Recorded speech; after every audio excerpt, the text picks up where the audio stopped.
So no, I do not want another day off with the dog. No, thank you. Okay, I didn't. I long for Mondays. We're your official station to talk Yankees and Mets. WFAN, WFAN FM, WFAN FM HD1 New York, and Odyssey Sports Station. Evan Roberts. Tiki Barber. It's Evan and Tiki on WFAN, The Fan, 101.9 FM, and always live on the free Odyssey app. What's shaking, baby? Welcome to Monday. Evan and Tiki on The Fan, hanging out with you for the next 4 hours. What a sports weekend. Think about all the crappy weekends we've had over the last few weeks and months. Bad weather, no sports, and then this weekend we had a classic between UConn and Duke. We had a heavyweight battle between the New York Knicks and the Oklahoma City Thunder. We'll get to both as the show rolls on. And we actually had baseball. And here's the beauty of the first weekend of the season being over. Because it's still new. It's still exciting. Baseball's back. Yes, we've got 6 more months of it. But it's new. It's fresh. Mm-hmm. This is our chance to over-exaggerate to everything we saw over a sample size of 3 games. So, Teak, what's your first over-exaggeration? The New York Yankees might have the best rotation in all of baseball. They've given up one run in 3 games. And that's with Will Warren pitching the 3rd game of the season. So the Yankees look dominant against the Giants. Now, this might just be that the Giants aren't good right now. Don't do that. You know why? Because I got to defend the Giants here. Last year when the Yankees just blitzkrieged the Milwaukee Brewers. Yes. People said that about Milwaukee. Oh, well, maybe they're just not good. Well, you don't know about the Giants because they have basically a college manager managing their squad right now. And he's kind of overwhelmed getting his sea legs, so to speak. And so the Yankees took advantage of it. But this is what a bully team like the Yankees should do. You get an inferior management situation or manager situation, take advantage of it.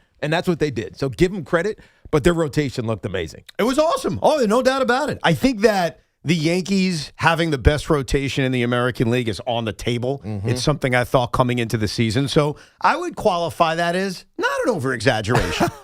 I mean, look, things are going to be different when what else can you exaggerate with the Yankees? They're going to be you already said they're going to be the best team in the American League and one of the best teams in baseball. So what else can you say? There was a lot of confirming with the Yankees this weekend. Right. You know, Cam Schlitter looked incredibly dominant, and the only thing that stopped him was a restrictive pitch count. Mm-hmm. Aaron Judge hit 2 more home runs. The Yankees were efficient with ABS. Bednar looked amazing. The biggest over-exaggeration I got, and it kind of pissed me off, in a text chain I'm in, Sean Morash said, and I quote, "As soon as Evans said the Yankee bullpen was a worry, I knew they'd be the best in baseball."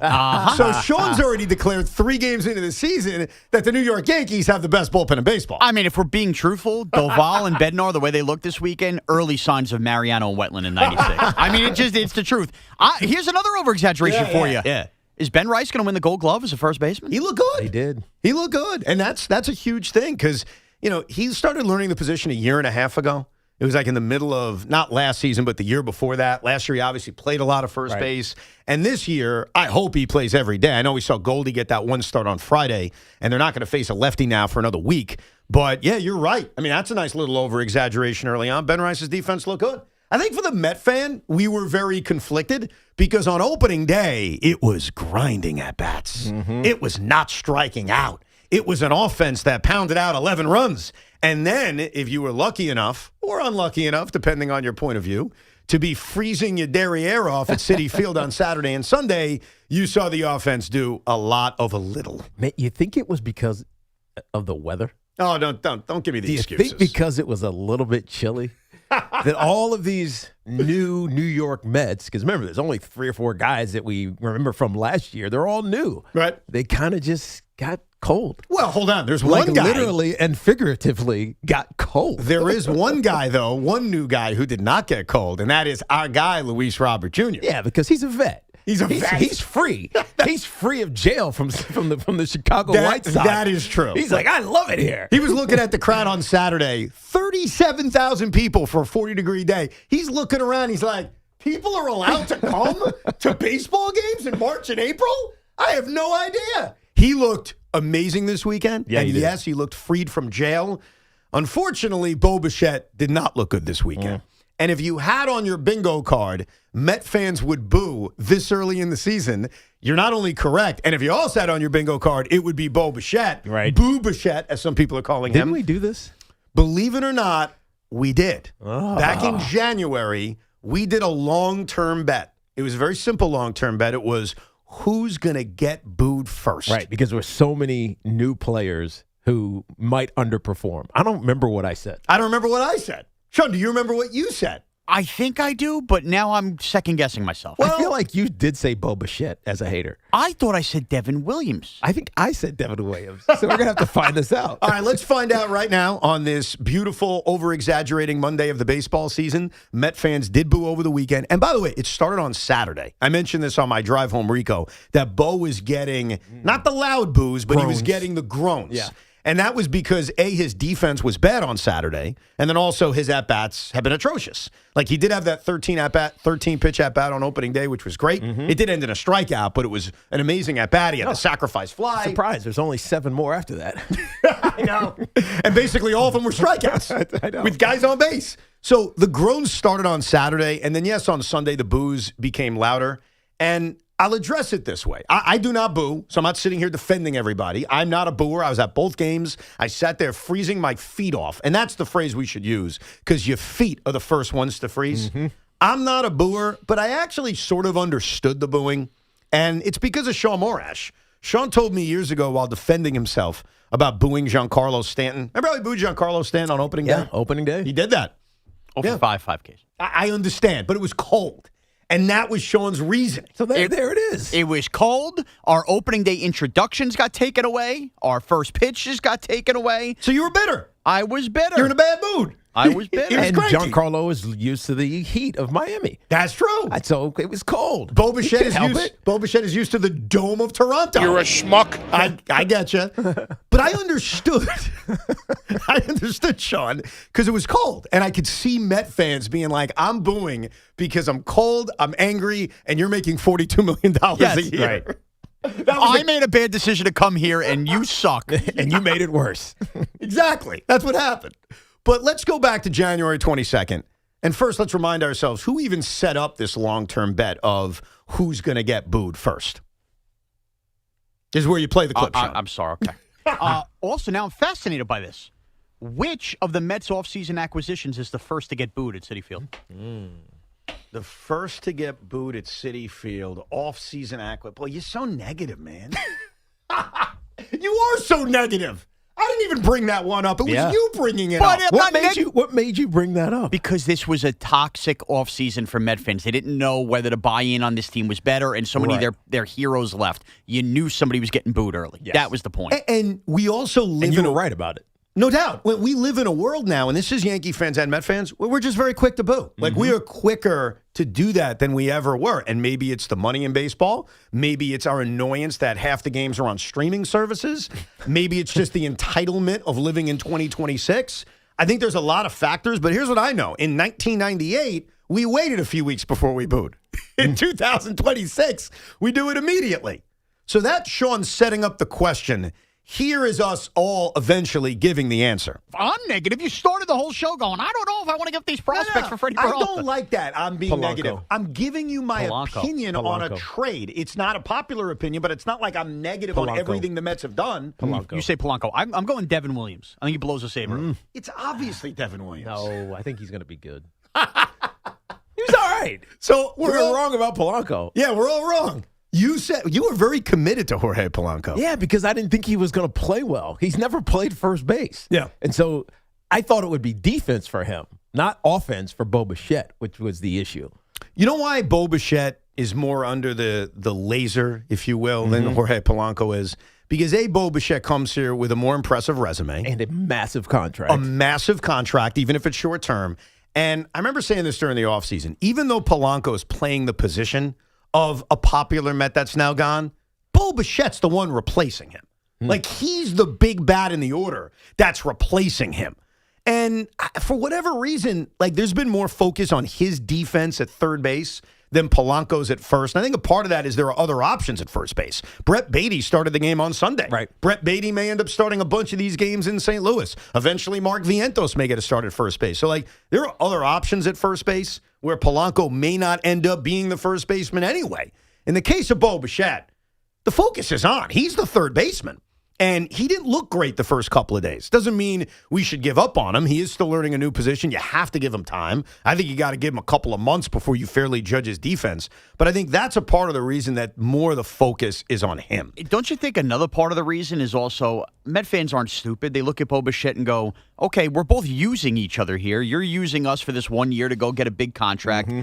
And we're using you because we needed to find a way to get a bat in here when we missed out on Kyle Tucker or whatnot. You're not holding up your end of the bargain already. If we only have 162 games with you, we have no patience for this already. Right. Let's go. But I think ultimately you boo him because you know how much he's making.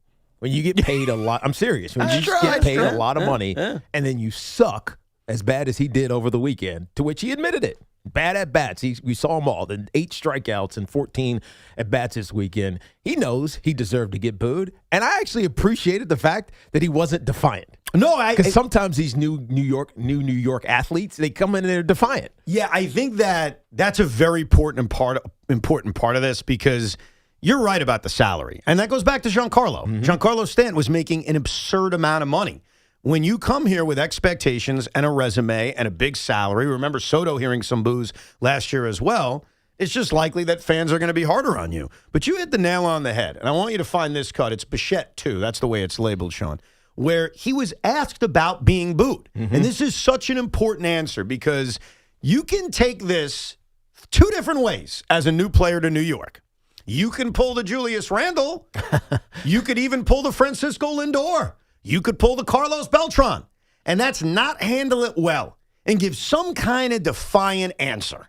Some kind of answer that causes you, whether you mean it or not, to be battling the fans. That's option 1. And like I said, that option's been taken by a few guys. Then there's option 2. I like to use Stanton as an example because he basically said, I deserve to be booed. Yes. And when I think of Giancarlo Stanton as a Yankee, it's one of the things I think about how well he's handled the criticism. So this was a big moment for Bo Bichette. Not those at-bats, as important as they were in the 10th inning after the horrible send with Lindor being thrown out at the plate. Bo Bichette had a big at-bat then. He had a big at-bat a few innings earlier. No. The bigger moment for Bo Bichette was how do you answer the question? Do you go defiant or do you die on the sword? And before you guys hear this clip, if you haven't heard it yet, I would argue that what you're about to hear is the greatest answer ever given by a player booed by a New York crowd. Did the boos catch you off guard at all, or kind of comes with the territory at this point? No, if anything, I thought it took too long. But I mean, I get it. I thought my at-bats were terrible too. So, how about that? He basically said, hey, fans, you guys are soft. Right. You should have booed me earlier. Right. It's even what made it even better. And this is just from a media standpoint. This is not how fans, this is not a fan interpretation standpoint. If you're defiant in that moment, the media will then dig right back in. Yeah. They're coming right back at you. Well, tell me why. Why are you defiant? We all know you sucked, but when you put the levity into it yourself, the media's like, all right, okay, he gets it. And I don't need to ask him any more questions about this because he clearly understands it. And I think as a fan, as someone who was in the building, I get it too. You can boo all you want. Like he disarmed any single person that booed him because he basically looked at you and said, yeah, not only should you have booed, what were you waiting for? Like you could have done that a day earlier. That's why, like, I think about all the answers one has given. And Giancarlo Stanton has always been the gold standard for giving the right answer. Right. I think Bo Bichette took the mantle from Giancarlo. Oh, he definitely did. Giancarlo does it with grace. He's just kind of like, all right, I understand it is what it is. I'm just going out to try to do my job and blah, blah, blah. Bo Bichette took it like a New Yorker. He really did. He sounded like he was in Section 113. Yes, 100%. Like he wanted to boo him. I love that. And that's a good thing. Now all he's got to do is turn it around so that the Met fan loves him. Yeah, and that's always the key to this whole stupid thing. Like, you got to perform. Once you perform, people will love you. I mean, Bo Bichette could give all these great answers. If he's hitting 175 in the middle of June, these answers aren't going to work. No. Like, eventually you have to perform. But I wasn't sure what to expect because he is the son of a player in Dante, so you think that like helps him. I think it understand how to give an answer. Definitely does. Yeah, because he's probably seen this in not an instructional way. It's not like Dante Bichette is like, "Hey son, this is what you got to do when this XYZ happens." But you just see how your dad handled stuff like that. Well, do you think he was ever booed in Toronto? No, but I think he's probably seen people booed. Not his dad per se, but just being around the game like that, you see it. Yeah. And so you also can interpret how people react and what that reaction has in the fan base or in the media. So he's smart. By the way, he's a smart player. And I'm not talking about intellectually smart. I'm just talking about IQ of baseball smart. We do have an answer on if he was ever booed in Toronto. Would you like to hear this? Let's hear it. Because that was one of the follow-ups. It's Bichette number 3, Sean, in which he's asked, like, has this ever happened to you before? Good luck, Sean. You were ever booed in Toronto? There you go. By, random fans here and there. Random fans here and there. That's a vocal minority. Yeah. That means Canadian fans don't boo. Yeah.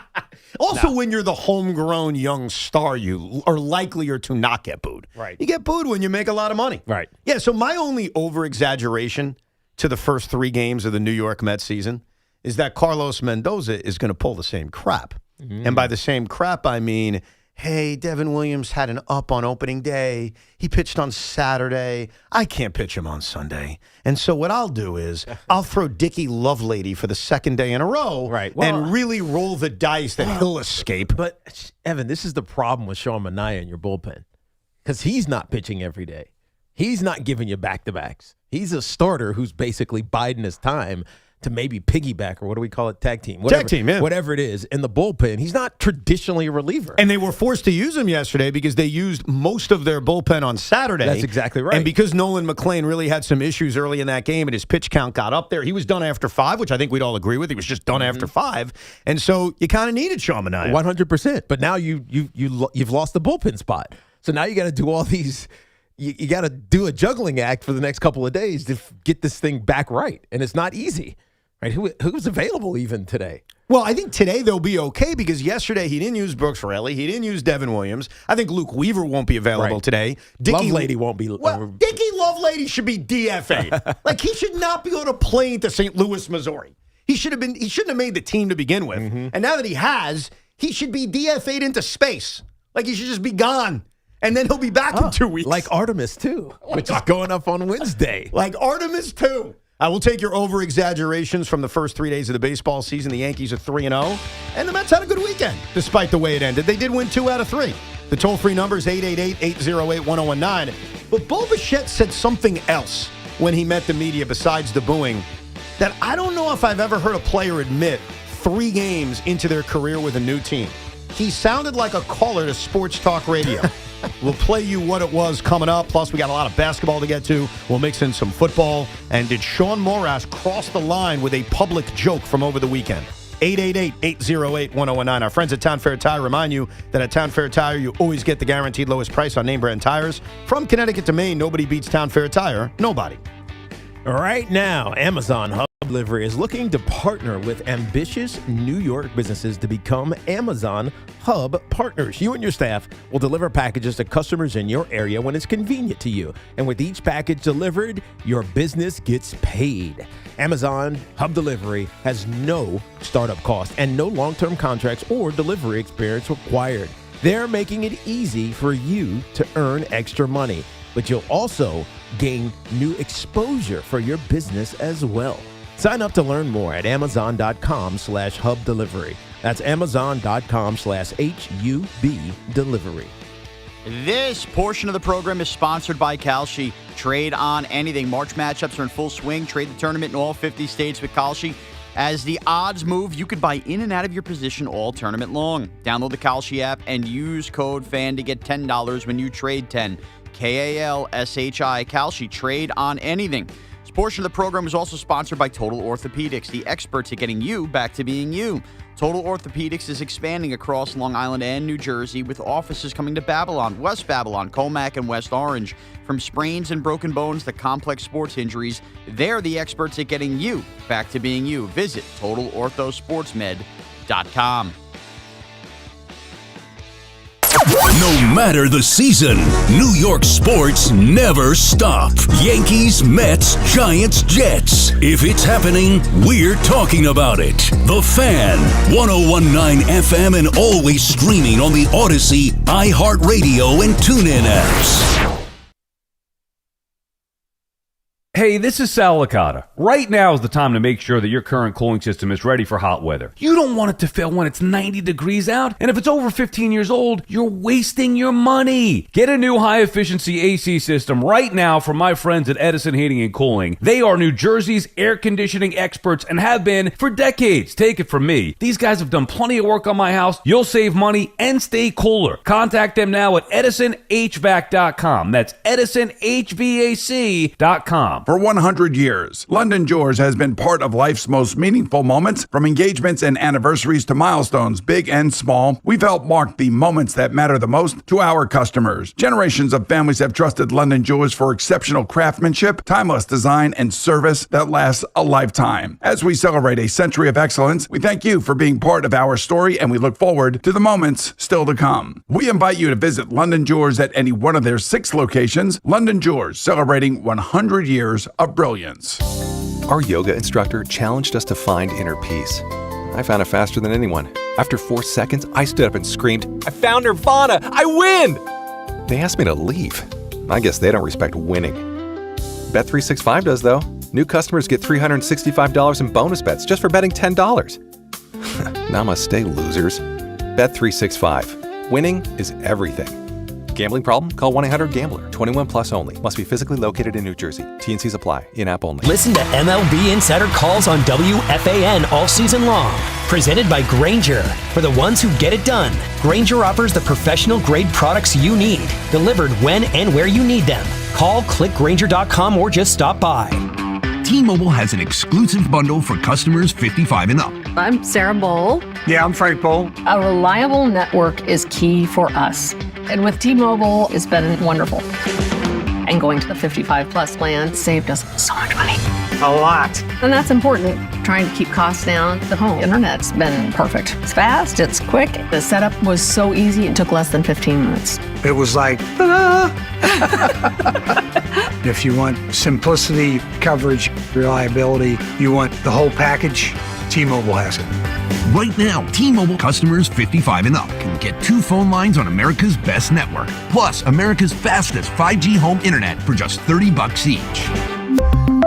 $30 per month each line with autopay plus taxes and fees. Minimum age 55. Pricing for home internet rely on 2 lines of Essentials Choice 55. $35 connection charge per line required. Best mobile network and fastest 5G home internet based on analysis by Oak Cliff Speed Test Intelligence Data 2H 2025. All rights reserved. At NYU Langone Health, we know there really is no place like home. That's why we get our surgery patients home faster and have fewer readmissions than any other health system. That means once you're home, you won't need to go back for the same procedure. Instead, you can get back to the things you love. And the next time you need something else, we're here.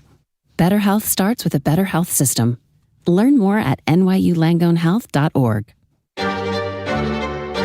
The most important meal of the day just got better at Dunkin'. Now you can get a medium hot or iced coffee, 6 crispy hash browns, and a bacon, egg, and cheese sandwich, all for $6. That's a full breakfast meal for $6. 6 crispy golden hash browns, a warm, delicious bacon, egg, and cheese, and a medium coffee to start your day off right. Do breakfast the Dunkin' way or order Dunkin's $6 meal deal. No substitutions, participation times may vary. Limited time offer cannot be combined with other offers. Exclusions and terms apply. At Town Fair Tire, New England's largest name brand discount tire dealer, you get it all. The guaranteed lowest price, the most free services, and we accept all valid rebates from any manufacturer and from our competition. Yes, we accept them all, even competitor rebates. Town Fair Tire, New England's largest discount tire dealer, now with over 120 stores from Connecticut to Maine. Nobody beats Town Fair Tire. Nobody. Name brands at discount prices. Town Fair Tire. MSC Cruises feel so stylish and European. Let's espresso and gelato. Espresso and gelato? Those aren't verbs. Yeah, on MSC Cruises they are. Oh, well, in that case, I'm into the American stuff. Let's coffee and soft serve. Sounds like a plan. Maybe later we can chaise lounge and espadrille? I think you mean pool chair and flip-flop. For a limited time, get up to 30% off cruises, plus kids sail free. To book, visit msccruises.com or contact your travel advisor. Restrictions apply. Ships registered in Panama and Malta. It's game day. Are your moderate to severe Crohn's disease or ulcerative colitis symptoms keeping you from the action? Skyrizi, risankizumab Riza, could help you get back to the game. Skyrizi is proven to help people feel significant symptom relief, achieve remission, and visibly improve damage of the intestinal lining. Skyrizi is a prescription injection medicine for adults. Don't use if allergic to Skyrizi. Serious allergic reactions, increased infections, or lower ability to fight them may occur. Before treatment, get checked for infections and tuberculosis. Tell your doctor about any flu-like symptoms or vaccines. Liver problems leading to hospitalization may occur when treated for Crohn's or ulcerative colitis. Ask your doctor about Skyrizi, the #1 prescribed biologic in Crohn's and ulcerative colitis combined. Learn more at skyrizi.com or 1-866-SKYRIZI.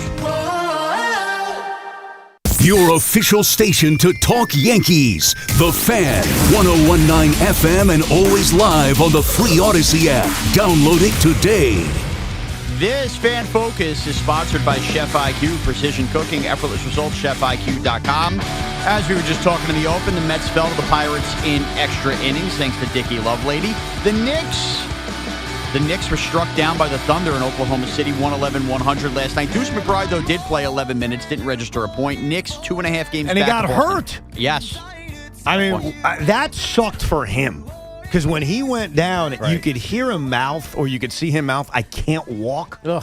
And then he came out of the game, and they said he's being examined, and there's been no update. But just as a human, from a human level, this kid missed time for a hernia surgery. He comes back in this great atmosphere in OKC. I know he missed a few of his shots early, but I hope he's okay. Yeah. I mean, he obviously was such a heartbeat for that team last year. Yeah, it does suck for him. And then, obviously, lastly, UConn stunning Duke on a last-second three in one of the more incredible plays that we've seen in recent NCAA tournament. That was unfreaking believable. Yeah, that's end-of-game planning by Shire that he didn't do well enough. Yeah, I mean, I thought because I think Boozer has the basketball with the double heading his way after 3 passes with about 7 seconds to go. Take the foul. Yes. Because they're going to foul you and you have a 2-point lead. And I know that there's this video of Shire saying, throw it up court. It's too risky. And then look, obviously, and that's what they tried to do, by the way. I know, but I wouldn't have done it. Just take the foul. Or if you're going to get it up court and they're jumping. And it got tipped. Bounce past it. Yeah, wow. I'm just telling you, they were all 5 of UConn's players were basically at half court into the back court. Yeah. There was nobody in the front court. And all you had to do is roll the ball to one of the Duke Blue Devils. There were 2. They were completely unmarked. Game is over if you just don't do what you did. You know the crazy thing I always like to think about in situations like this? If you are Boozer, you take the basketball and you throw it at the 2 defenders. It'll bounce off their leg. It'll stop the clock, and you basically start over. Right. You know what I mean? Right. I've always thought about that. And then let's say you miss. Well, if you miss, where's the basketball going to go? Right. But incredible shot by Braylon Mullins. That's, the other part of it. Like, you can turn the ball over, but then you need to hit a 35-footer, which Mullins did. That was an unbelievable ending. I hate both schools, so I don't know what I was rooting for. I was rooting for UConn once it happened. Were you? Yeah, I was fine with it. Because, I went to UVA. No, that's true. We That makes hate sense. Duke. I'm I'm tired of Duke. And both their teams, the men and women, lost on basic buzzer beaters at the end. So it was good to see Duke eliminated. So go UConn. Go UConn! Basically. Yes. More on that coming up. Some final thoughts on St. John's this season as well. We'll get to your calls, 888-808-1019. And the surprising thing Bo Bichette said after the game, he admitted something that you rarely hear players admit. But let's get to some of your calls. We'll kick it off with Chris in Belleville. What's up, Chris? Hey, what's up, guys? All's good. So here's my observation from the games I watched over the weekend, the replays that I've seen, the insanity of posts that I've saw on social media. So the challenge system that we have in baseball now, it's cute that they have it, right? But we're basically acknowledging that we can get every single pitch correctly now if we wanted to, which we should. Yes. So I know it takes forever to change anything in baseball, but why would we not want to use this full time? I'm not saying get rid of the umpires. You can have them make their call. Right. If they're wrong, it takes 1 second to correct the call. Let's get every single call correct. Well, Chris, this is going to become an issue. And we started to see it this weekend because of C.B. Buckner, whose name, I know he's been around baseball, been in baseball forever, but I never have known his name. Maybe I've heard it once or twice, but I would never remember his name. Oh, us baseball geeks know his name, I'll tell you that. But I would never, as a more casual fan than you are, I would never remember his name. Now I won't forget it. And so what's going to happen is that these home plate umpires are going to get embarrassed over and over and over and over again because they're constantly going to be wrong. You can't help the human error of standing behind a catcher trying to see where the ball crosses the plate, not where the catcher frames it, but where it crosses the plate and getting that consistently right. I remember saying this when we first brought this up like 3 months ago. The umpires would prefer full ABS because then there's no debate. Then they don't have to worry about being embarrassed on a daily and nightly basis, as we saw this opening weekend. It was bad for some of these umpires. But some of the calls that were overturned was also barely. I mean, it was, of course, the baseball by a millimeter. Of course, but when you have like 7 in a row that go against you as an umpire, you're like, dude, what are we even doing here? I would say that going into this, I had Chris's opinion, which is don't give me a challenge system, just give me the whole thing. And 3 days into the baseball season, I feel the exact same way. Let's go to Mike in Stamford, Connecticut. Good morning, Mike. What's up? Good morning, guys. So I'm going off these hot takes that you guys had, these overreactions. And my biggest this year, as of right now, Cam Schlitter is and going to be better than Paul Skenes. I want to know what you guys think about that. I mean, Paul Skenes has a Cy Young under Well, him. you know what? Forget this. I'm not going to answer it. Tiki's not going to answer it. Sean, the floor is yours. Yes, go ahead. You want to co-sign that? I'm not going to co-sign these. There's 2 guys I will not say that Cam Schlitter is better than, and only 2 guys, Skubal and Skenes. Yes. Is he the 3rd best pitcher in baseball? I mean, may not be crazy by the end of the I'll give you this about Cam Schlitter. When you look at how well he pitched in his rookie season, in a limited amount of time, but half a season, when you look at how well he pitched, not on the level of Skenes or Skubal, but he pitched well. You combine that with the incredible poise he showed in the postseason, and then you combine that with just watching his electric stuff, he's got a chance to be great. Yeah, he does. There's no denying that. And again, follows up a great start by taking to Twitter and dunking on people again. Yes, he did. I didn't see that. What did he do? Again. I was a couple Keep different. doubting us. That was the tweet I saw. And I think he commented on somebody's Instagram that doubted him too. Again, I forgot what it was, but it was like, dude, he's doing the Michael Jordan Last Dance thing. He's just making up hate. Nobody hates Cam Schlitter, but he's convinced somebody does. He's got an absolute chance to be a top of the rotation stud. He's got a lot to prove. It's the same with Nolan McLean. They got a lot to prove, but I won't stop a Yankee fan from believing the craziness of how good this guy can be. The kid, he's got 3 fastballs that are all different. The 4-seamer, the cutter, the sinker. I saw this thing on Instagram where it showed it out of his hand. Everyone looks the same. 30%, 40% to the batter. It looks exactly the same. And then they're just going all different ways. The kid's going to be amazing. I repeat something I said earlier about Nolan McLean to show you I am a full baseball lover. The baseball gods need to protect Cam Schlitter at all costs. They do. Because when you get a brilliant young arm, which I hope Nolan McLean is, you guys hope Cam Schlitter is, injuries are the thing you fear. Right. That's the thing that just scares you. Yep. Can injuries stop him? Speaking of injuries, I don't like to talk about former Mets. I cut that out, but my boy Jake DeGrom got scratched right before his start with neck spasms. But it's the back, right? No, neck. I think it was a neck spasms. Yeah, that just slept wrong. Is that what it is? Yeah. That's not a good sign first weekend of the year. No, You of course slept it's wrong. not. Jake has already addressed it. He said, I'll be good to go on my next start. No biggie. That was what he said. He said it's a no biggie. No biggie. moment. Yeah. Let's go to Dave in Rockville Center. Hey, Dave. Hey, good morning, guys. How you doing? All's good. What's up? Good. Hey, I just want to talk, Evan, about that Lindor play getting massacred at home plate. Yes. You know, I have a sports chat with my friends on WhatsApp, and when I type in third base coach, I have results going back 10 years of horrible plays. So you know what really makes me angry is that we don't talk about third base coaches ever.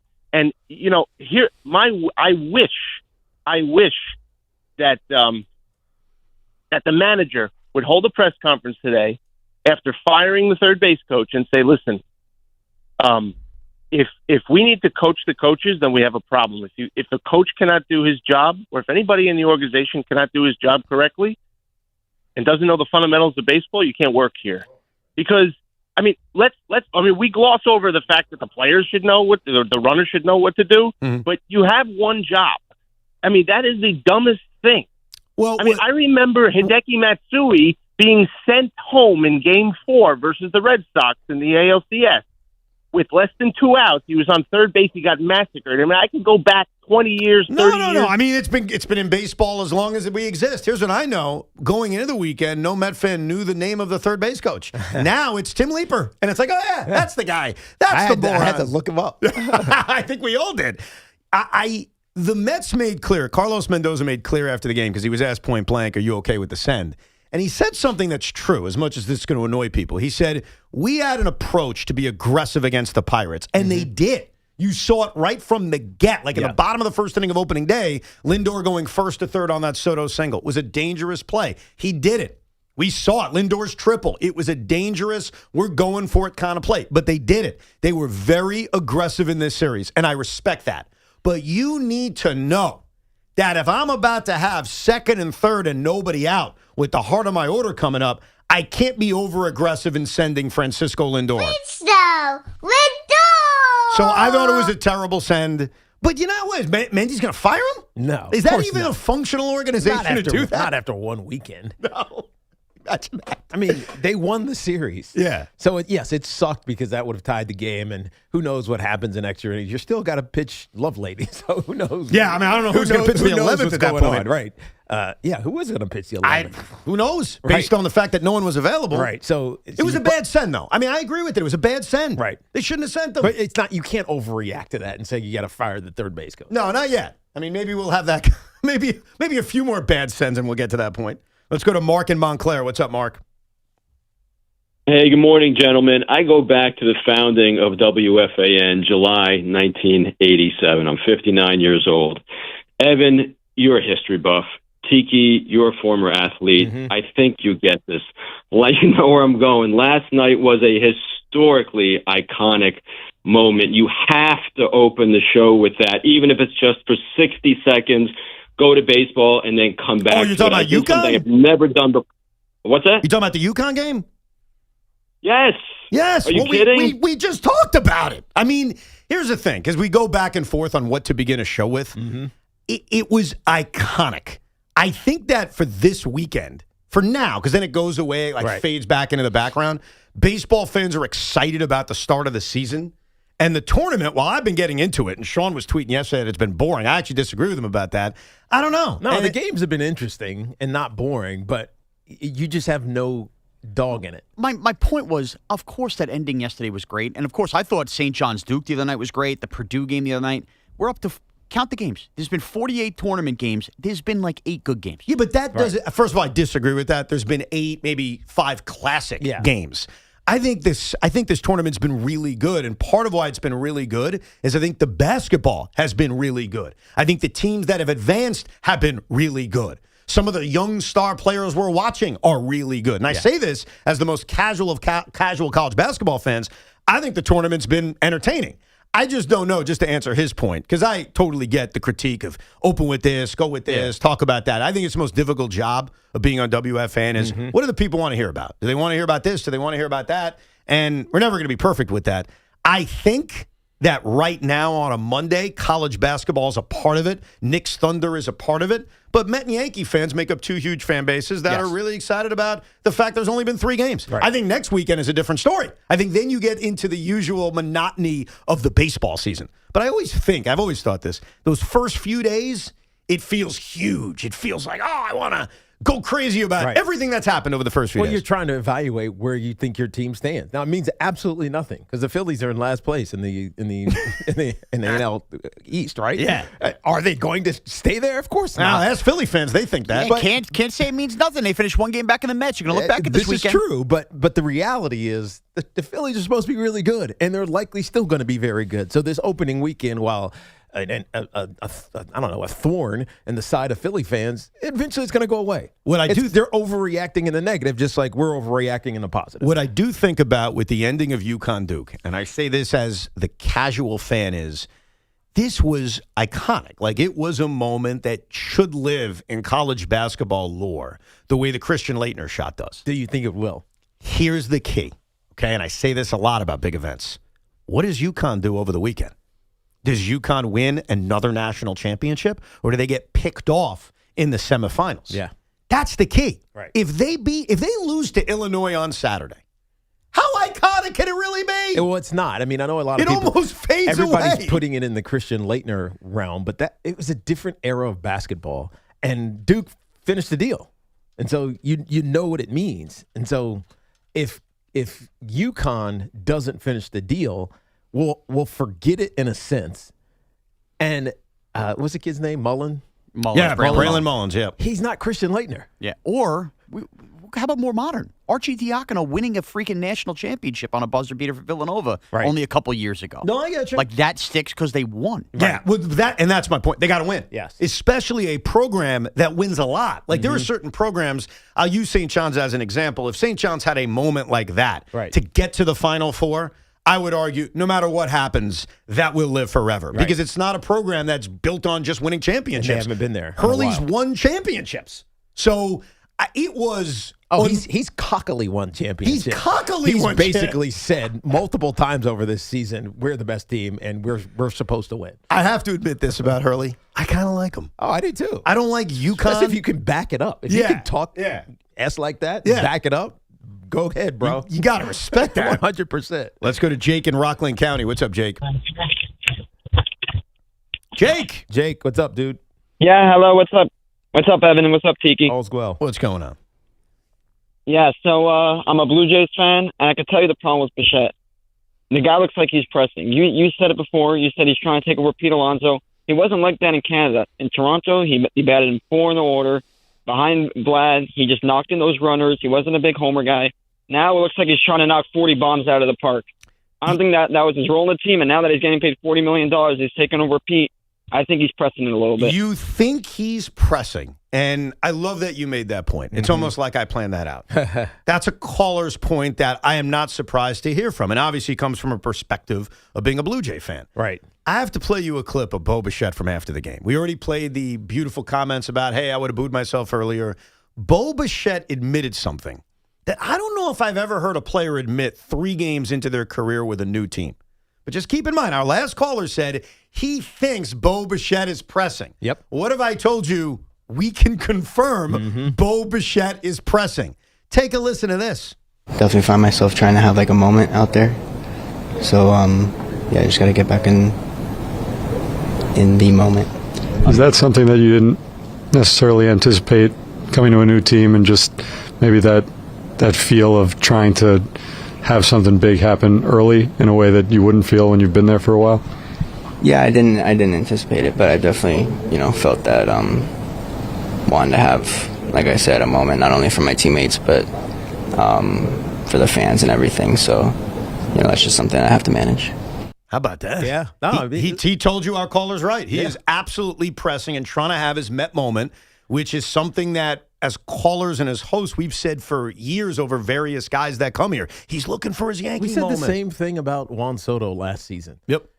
I know it's easy for us as observers from the outside, independent observers, some of us biased observers, to look at these guys and say, yeah, they're making now $70 million a year, or Bo Bichette's making, what is he making per season, 46 or whatever the heck it is? I think it's 42, and it could bump up if he opts out. He could go 47 with the opt-out, so whatever. He's making $40+ million a year. It's easy for us to say, all right, great, now you're incentivized, go do your job. But what that actually does is put a lot of pressure on you. It makes you want to earn every dollar, even though that's not why you got paid. You got paid because you were just doing your job every day.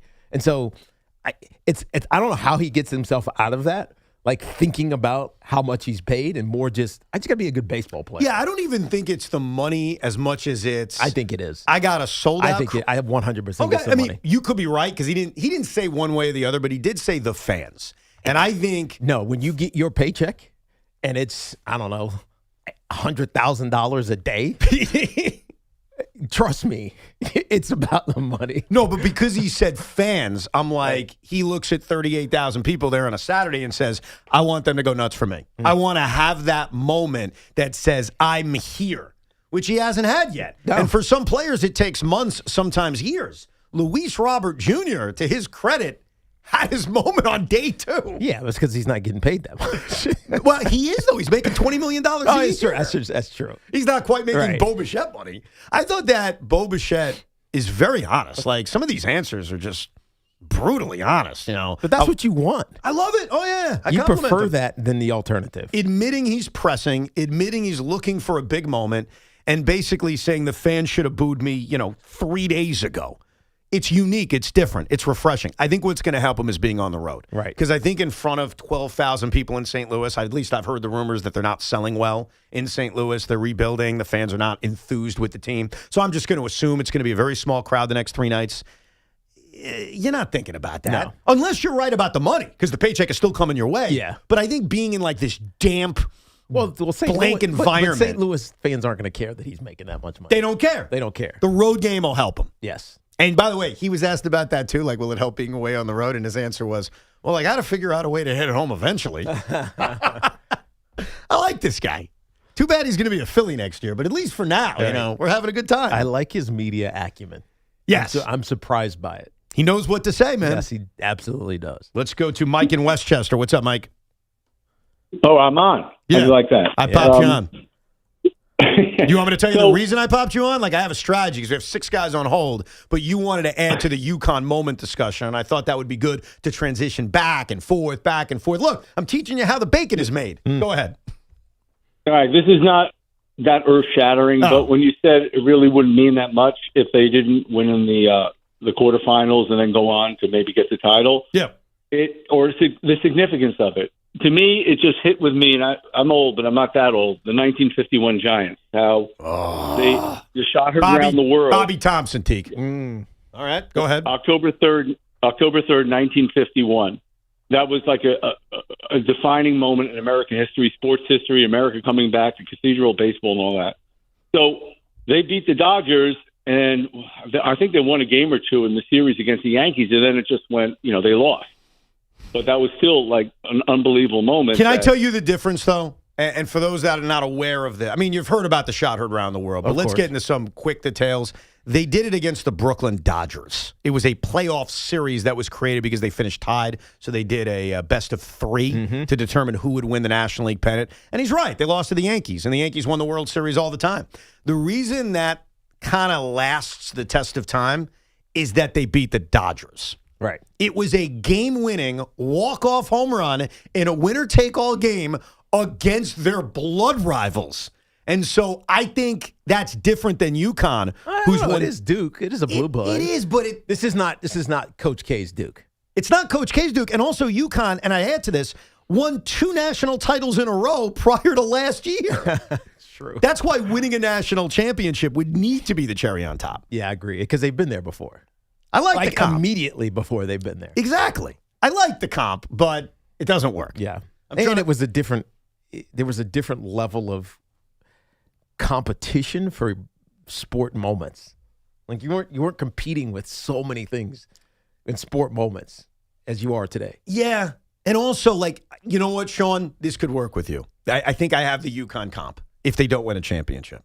Aaron Boone's home run against the Red Sox. It's against a blood rival. It's incredibly dramatic. It's a crazy ending. But ultimately, you didn't win the World Series. Now, UConn needs to win 2 more games, obviously, to win this national championship. And while the Yankees weren't fresh off championships, they kind of were. Because all you got to do is go back 3 years to find the dynasty. Losing to the Marlins isn't what erased that. Losing to the Red Sox the next year is what erased it. Yeah, that's a caveat. That's where that's apples to oranges compared to other ones. The best part about this isn't even what it does for UConn. It's how bad this is for Duke, because they've had so many brutal losses over the last couple of years that their fans are really going through it right now. Right, because they're used to just this happening for them with Coach K, and it's not just happening anymore. And they're just not losing. They're losing in the most painful, despicable ways. Not my problem. Nope. Let's go to Howard and Bruce to New York. What's up, Howard? Hey, guys. How are you? Nice to talk to you again. Likewise. What's up? I think thank you, Tiki. two callers ago, he stole my thunder about Bo Bichette. It looks like they're going to just keep throwing high fastballs at him, and they're blowing it past him. So I don't know why he can't seem to adjust to it, but he looks petrified out there. It's really weird. You know? I don't know if I'd say petrified. Yeah. He's definitely missed a lot of hittable pitches. He's also fouled a lot of pitches off that he would normally drive. And it's also, I hate to say this, but I'm going to say it, it's 3 games. Yeah. He goes 4 for 4 today. It's all fixed. And that's all he needs. He just needs a day to get himself right and not thinking about the money. I had to look this up because I thought I was right about this. So in his first, 7 years? 8 years. 8 years. He made $37 million. Oh, my God. He's making more this year. He's making more this year than he made in the first 8 years of his career. So, it's not about the money, but it's about the money. He didn't say it, and he's so brutally honest. Someone's got to follow up with that and say, how about the money, Bo? Yes. Is the money affecting you? Andrew's in Shirley. What's up, Andrew? Hey, guys. Thanks for having me on. What's up, dude? I don't want to be a downer. That's not my goal to be one, but I am one person. Be an overreactor. Go ahead. Exactly. No. I'm actually going to find a balance here. So I'm one of the guys that hated everything Stearns did leading into the season. Think he's destroyed us before we even started. Hated the Alonso move. Hated the Nimmo move. Hated the whole thing. Hated the whole thing. So I had a negative connotation, but I have a good way of balancing. How do we not overreact but still react after 3 games, 5 games, a month, whatever? We should focus in to see how are the question marks doing after every series. And I would say this opening series was not as positive as, the 2-1 start as it is. So Luis Robert is an example. That is fantastic. That you would put a check plus on that end. But you got to look through all the other quote-unquote check marks across the board. And I don't even mean Bo Bichette's bat either. That's not a question mark. That's just a weird thing that happened. But his defense is something you do need to focus on. Polanco's defense, where he's flubbing over the ground balls, is something you do need to focus on. Right. Even Williams, he didn't even look great. But those are the ones that we should, basically come back to the podium and say, how do we feel after this week? After this, They have all these different question marks, and I don't feel that great after this weekend. Entirely of all the areas that we're going to have question marks for, besides Lubov. Well, I think so. Well, there's a couple of things that you add to that. So, fielding Bo Bichette at third base, fielding or defense Polanco at first base. Even though Evan and I we were talking about this before the show, and we've also done this on air. I think Brett Beatty's going to end up playing a lot of first base. He ended up playing Sunday's game, and I would hope and expect that he's going to have a lot of first base on his resume. So it might not be that big of an issue because there's a way to mitigate it if he's not up to snuff playing first base.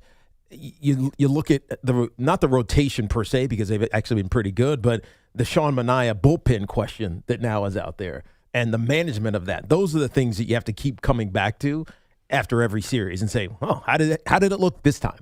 How did it look versus the last time they did it?" Those are to Andrew's point. If you're going to put question marks, those are the question marks right now. It is a good point to look at things in series. I also look at it this way.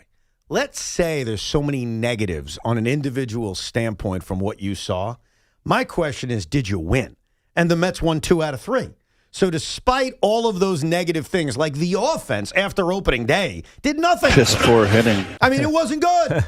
And they won 2 out of 3. Right. That's a positive. Piss poor hitting. And that's what it was. They didn't hit over these last 2 days.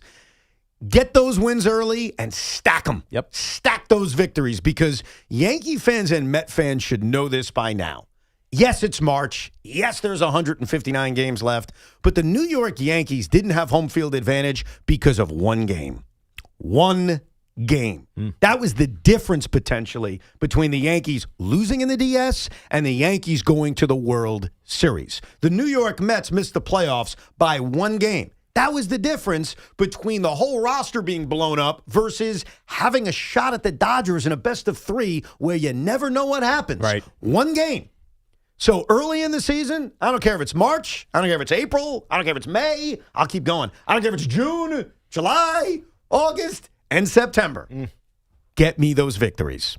More of your calls coming up at 888-808-1019, plus the question that no one's asking Rick Pitino after St. John's' Sweet 16 loss. And how do we feel now with 48 hours past on what happened to St. John's this season? Plus more of your baseball calls, the insane ending to UConn Duke, A lot going on a busy Monday. Total Orthopedics and Sports Medicine is expanding across Long Island, New York City, and New Jersey, with new locations opening in Comac, Babylon, and West Orange. Expert care is closer than ever. Their top-rated doctors treat everything from everyday injuries to complex orthopedic conditions. Whether you're on your journey, they are there to help you move forward.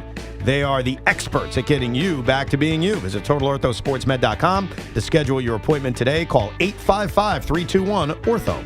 Fanatics Fest, the world's #1 sports fan festival, returned to the Javits Center in New York City from July 16th to the 19th. See top athletes and just announced former Met and Yankee greats Mike Piazza, Jorge Posada, David Wright, Mariano Rivera, Keith Hernandez, Don Mattingly, Darryl Strawberry, Andy Pettitte, and Jose Reyes. Live panels, autographs, photo ops, rare trading cards, and memorabilia, plus exclusive merch drops you can only get at Fanatics Fest. This is the ultimate weekend where sports and culture collide. Tickets are on sale now, so grab yours at fanaticsfest.com. That's fanaticsfest.com. This is an Odyssey Sports Minute. The Cleveland Browns need to trade star pass rusher and reigning defensive player of the year, Myles Garrett. The team reworked Garrett's contract earlier this week, making it way more tradable. There is no reason for Garrett to remain on this roster. The team stinks with him breaking the sack record. It can stink without him. The Browns need to supercharge their rebuild. There is no choice here. The Browns need to trade Myles Garrett. I'm Nick Costos.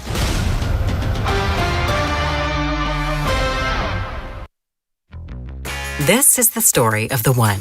As a procurement manager for a hospital system, she keeps every facility in her network stocked and ready. That's why she counts on Grainger to be her single source for thousands of products, from disinfectants to lighting, air filters, and more. And with fast, dependable delivery, Grainger helps her keep every facility stocked, safe, and running smoothly. Call 1-800-GRAINGER, click Grainger.com, or just stop by. Grainger, for the ones who get it done. I'm Boomer Esiason. My mom died from cancer. She was only 37 years old. She didn't have life insurance, and that was devastating for my family. That's why having life insurance is so important to me. Ethos makes it fast and easy. Get a quote in seconds, apply in minutes, and get same-day coverage. You can get up to $3 million in coverage with no medical exam. Get your free quote at ethos.com/play. That's ethos.com/play. Paid spokesperson. Time spent on application may vary. Online health questions required. It's March savings time at Nielsen Dodge. It's also tax return time, and we have a great money-saving idea. Show us what your tax return is, and we'll double it up to $1,500. You can count on 0 down payment, super low lease payments, 0% financing is available. Lease a new 2025 Jeep Grand Cherokee Altitude X 4x4, just $198 a month. Match your tax return up to $1,500 on any new Jeep, Chrysler, Dodge, or Ram. Hundreds of vehicles in stock with big savings off MSRP. And of course, we always give you the credit help you need. Find out what your tax return is before April 15th, and we'll double it up to $1,500. Max your tax only at Nielsen Dodge for a limited time. On Route 10 in East Hanover, or shop online at nielsendodge.com. Declaration of Deal sales event. With approval, term 27 months, due at sign, $51.98. Add tax tag $498 and DMV fees. For tax refund info, see dealer for details. Batteries Plus presents Power Ballads. Unless you live in a cave, you need batteries. For cars, boats, and smartphones to keep life a breeze. Did you know we sell key fobs? We program them too. From lithium to 9-volt batteries up the wazoo. Batteries Plus, there's no problem too large. Batteries Plus, we're the experts in charge. Take the guesswork out of cooking, folks. The Chef IQ Sense is a must-have wireless cooking thermometer that eliminates under or overcooking chicken, fish, or steak. Order the newly released 3rd-generation Chef IQ Sense at chefiq.com. That's chefiq.com. Plumbers, contractors, and HVAC technicians, score big for your clients with an assist from General Plumbing Supply. Our experts in plumbing, HVAC, kitchen, and bath will help make your next project a layup. Trust the real experts at General Plumbing Supply. 1-800-CALL-GPS. GPS. You matter, and so does your well-being. If you're facing tough moments, struggling with anxiety, depression, thoughts of suicide, or substance use, help is here anytime you need it. Call, text, or chat 988 for free confidential support. New Jersey's 988 Suicide and Crisis Lifeline is here 24/7 for you or someone you love, with trained counselors who listen and care without judgment. You matter. Remember New Jersey's 988. A message from the New Jersey Department of Human Services. There's a difference between liking a house and actually getting it. Redfin is built to make up that difference and close the gap between finding and owning the home for you. Redfin agents close twice as many deals as other agents, so when you find a home you love, you're not a step behind when it's time to make an offer. That means less watching great homes disappear and more focus on the ones you'll actually move into and call home. Redfin helps turn saved listings into real addresses. Get started at redfin.com. Own the dream. Ready to celebrate? Hop into Easter festivities with everything you need at Target.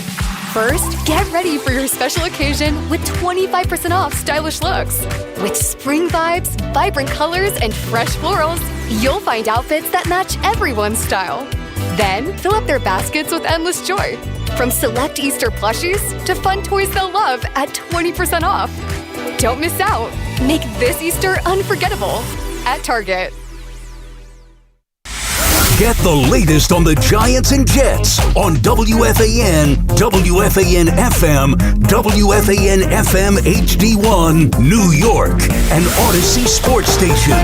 We'll get back to your calls in a minute, and I know it was Friday night, but some quick thoughts on the end of the St. John's season. And I admit, me, Tiki, Sean, and most people in New York City, we helicopter our way into St. John's basketball. I'm not sitting there watching every game. But as I'm watching this game, I think most of us had the same thought with about 9 minutes to go. And that is, why is Rick Pitino taking out Bizarro Brook Lopez, also known as Ruben Prey? And, I mean, all I could think about was Brook Lopez as I was watching him. Yes. Or Robin Lopez, I guess. Definitely Robin. I was thinking of Brook because I see the face. And Brooks had hair changes over the years. But this kid, Ruben Prey, was unbelievable. He's blocking shots. He's making threes. He's the X factor. And Rick Pitino, who has forgotten more basketball than I will ever know, takes him out of the game. And I'm thinking to myself as I'm glued to this, he'll come back in, give him a blow. Right. Ruben needs a break, right? We never see him again.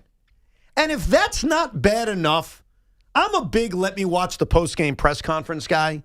I watch Aaron Boone every day. Good to see him back. I watch Carlos Mendoza every day. Good to see him back. And so I watched Rick Pitino.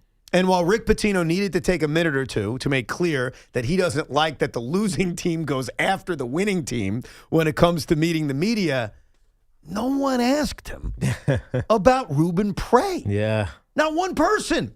And I partially blame the questions, but I also blame the fact that they didn't give the media like unlimited time with Rick. So sometimes, the clock runs out. You're asking about a variety of other things. But I still don't know the answer. I still don't know why Bizarro Brook Lopez was taken out of this game. He was playing incredibly well. He was an X factor. He was, but in order for Rick Pitino to have left him in, he's now sacrificing time that these other guys who are consistently playing 30-plus minutes a game are playing. And so you're not putting your consistent roster on the court. Well, hold on. And so Tiki, Ruben last Prey year plays 10 and a half minutes a game. I know, but last year he sat R.J. Lewis. Right. In the biggest game down the stretch. Wasn't that a disciplinary thing? Wasn't it him reacting to the game? I think it was him. I think it was R.J. Lewis not listening to the coach. I don't think Ruben Prey was not listening to the coach. He basically was saying, whatever you want me to do, coach. Oh, I got to take an open three. I'm going to knock down all four of them. You want me to play good defense? I'm going to play great defense. I don't think it was that. Last year, I felt it was disciplinary. This year, I think it was my routine is to get this kid 10 to 12 minutes. He got his 10 to 12 minutes. I'm going with the guys that got us. Well, at least we got an answer from Tiki because God knows we didn't get an answer from Patino. So no. We still don't know. Sometimes you don't live in the moment. You're in your routine. You know it. You're not even thinking about it. It's not like it's on a sheet of paper where you're going through it and analyzing it. You just have a feel for your team. Sometimes you got to ride the hot hand, though. That's where he made the mistake. Yeah. March is littered with these moments, and I think just Patino failed in that spot to understand Prey was having the night of his life. 100%. That was the moment. To beat Duke, you were going to have to be extraordinary, and that's exactly what Prey was bringing to the table. May I ask the St. John fan a really dumb, interesting question? Yeah, go ahead. It's a dumb, interesting question. I think it's interesting, but it is dumb as hell. St. John's fans, I gave you the win against Duke. We're going back into history. You won. Congratulations. You're in the Elite Eight. But you have to lose to UConn the way Duke did. Wouldn't you rather take your we battled tough loss on Friday night versus you beat Duke? Congratulations. You're in the Elite Eight, but you lose to UConn the way Duke did. Now, that's a dumbass but interesting question. No, you want to be in the Elite Eight. Even with a loss like that, I couldn't sleep for a month if I lost like that. But looking back in hindsight, what if they never get past the Sweet 16 with Patino? You've got to take advantage and get as far as you can in these tournaments. They matter. It matters more. I mean, national championships matter, but the way you go, checking these off in NCAA tournaments is important. I think it's interesting because when you get to the Sweet 16, it becomes a deal. It's like, we made it to the Sweet 16. But the Elite Eight is kind of just like, it's okay. The Elite Eight isn't as special as the Sweet 16. I mean, of course it is, but it doesn't feel like it is. It's almost like it gets forgotten because it's so quick. Yeah. Like you lose or you win on Friday and then you lose on Sunday. It's like, what happened? Yeah, you don't have a week to enjoy it. The thing about the tournament is if you get to the Sweet 16 or the Final Four, it's not just that you advance. You also have like 7 days to celebrate. Yes. To talk it up. It's one of those questions as a sports fan. Would you rather lose admirably but earlier, or would you rather lose in the most painful fashion known to man? But yes, you advance an extra round. I will say this about St. John's this season, and you never know in sports. I say this all the time. You never know when you'll be back. And I think with St. John's, it's so different than the pro sport because they're going to have a new roster. Like, there's going to be new guys. Yeah. Zuby's going to be in the NBA next year, probably as a second-round pick. Good for him. Is Prey still going to be there? I don't know enough about that. Maybe, maybe not. But the roster is... but the transfer portal exists. That's what I mean. Yeah, no, I don't know. That's what I'm saying. I have no idea. So I don't know what they're going to be next year, the year after that, the year after that. Rick did sign an extra year to his contract, and you have to trust Rick Pitino. You'd be crazy not to. 100%. But I look at this season, because we were talking about it before the tournament began, what's a good year. I think they hit it. Like, it was a tough loss to Duke. I think they lost to just a better team, to a more talented team. And that sucks. And it doesn't mean Friday night was easy. But I think as a St. John's fan, you have to hold your head up high. I think you and I were pretty consistent that getting to the Sweet 16 would mean success. Yep. I remember Boomer said they got to get to the Final Four. Then, based on that, this was a complete failure. And Sean, do you remember what Sean said was a successful season? I don't remember. You ready for winning this? it all? I do. No. Repeat what you said, because it's an interesting one. Based on Patino's pre-tournament comments about the Big East getting better, St. John's had to, at the very least, outlast UConn in this tournament, be the last Big East team standing. So do you stand by that, knowing what we know now? UConn is obviously in the Final Four. St. John's got knocked out by Duke. That's a good way to evaluate it, too. This is one of those things. I stand by it, but I also struggle with it because of the way the whole game went down with Duke. Because I look at the way the UConn end did happen and what was going on where St. John's is going blow for blow, and it kind of feels like they had mirror performances in many ways versus Duke, and it's UConn that outlasted. So, I mean, Duke was blowing them out. I know. Okay, so they were up by different ways to do it. 19 at one point. But the point is, they came down to the wire, both of these games, Yeah. and one team was able to do it, the other team wasn't. So, again, it's hard to call the season a failure, but also it kind of is. It kind of is a failure. You were at least not the last Big East team standing because you have an apples-to-apples team comparison. Right, and you know that the Big East it's why they get disrespected. Yeah. Come Selection Sunday, because it's perceived as a weak conference. Well, disrespect it all you want. They got a team in the Final Four. That's right. That's the bottom line. They advanced further than the previous year, and Rick's not going anywhere. He tacked on another year. Age is just a number, and as long as Rick Pitino coaches St. John's, they matter, and they have a chance. And so I think that they jumped the spot the way the Knicks would do it every year. Up there in the semis, now we're in the conference finals. I think the bar is higher for next year, even if we don't know specifically what the roster is. Right. I mean, Rick knows the roster. The diehards know the roster. I couldn't tell you what that team is, but I'll let you know next February, because that's when I'll start getting into it. Or March, either way. No, I think they've earned, I think I'm going to start getting into it earlier. Really? Yeah. Moment to Super Only Bowl if they're ends. good. Oh, well, they're going to be good. Okay. You say so. What do you mean if I say so? Patino. I mean, I trust I him. know, but sometimes every good coach has a down year. Yeah, but a down year for Rick is like an 8 seed and getting knocked out in the first or second round. You're going to get into it? What if, Boozer's leading the Nets to the 3 seed in February? Clown. Come on. What are we doing here? What are we doing here? Don't do that. Boozer and Giannis together? Giannis. I was thinking about him this weekend. There's no failure in sports. Yeah, I wanted him to say that to Duke. There's no failure in sports. It's okay, kids. You guys battle. There's no failure in sports. 888-808-1019, the number. Mario in Long Beach. Mario. Hey, what's going on, guys? Yeah. Great show as always. Sure. Listen, I came up with something why they lost that game, and I don't think anybody's thought of this, right? Now, let's look at this game, right? They're and it's on the coach, and I'll tell you why Duke lost, right?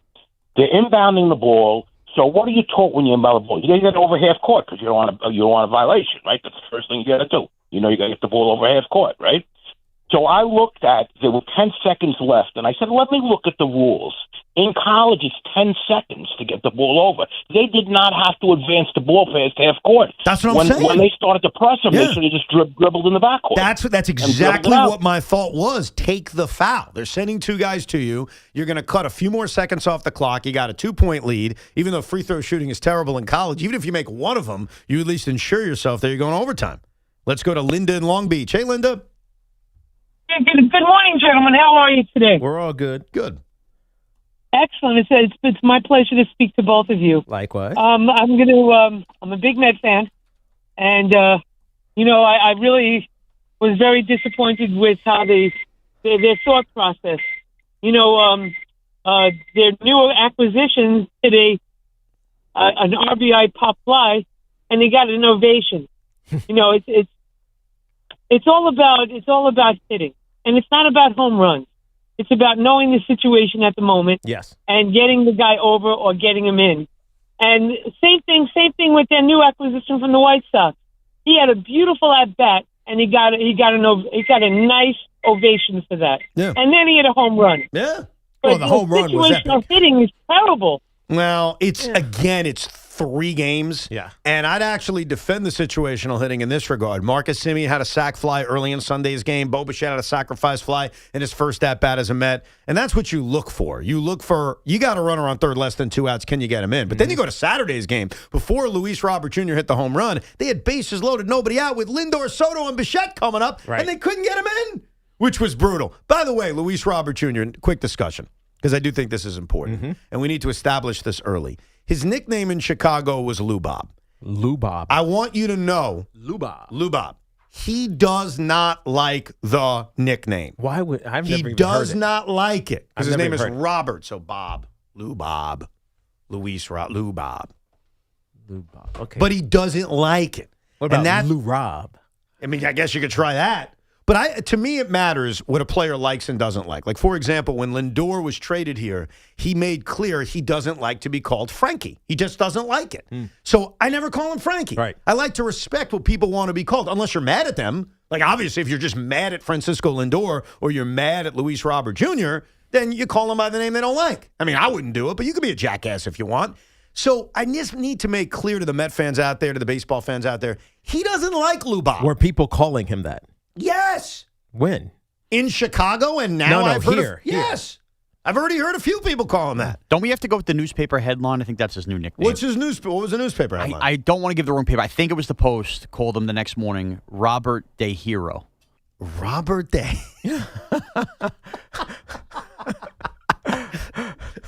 No, I'm not. Sir Robert De Hero. Instead of Robert De Niro? I didn't even get that. That went over my head. That went over your head? Yeah. Why would Robert De Hero? What does Robert De Niro have to do with It's just playing off his last name. Luis Robert. He hit the home run, and the back page was Robert De Hero instead of Robert De Niro. What do you think of that one? The Mets! You like that one? That was weird. Yeah. I laughed. I mean, I can see why you would laugh, but I don't even. He's just Robert De Hero. Yeah, you can't call him that. Like, he needs a name. So I came up with one. Tell me if you're okay with it. LRJ. LRJ. Like LBJ. Like OBJ. How about just LRJ. How about just Luis Robert? That's a lot. That's a mouthful. How about Robert Jr.? How about RJ? Want to go with RJ? Robert Jr. RJ works. You want to go with RJ? Okay. I just Uncle Jr. I just want to try to put an end to Lou Bob, not because I hate it, but because he doesn't like it.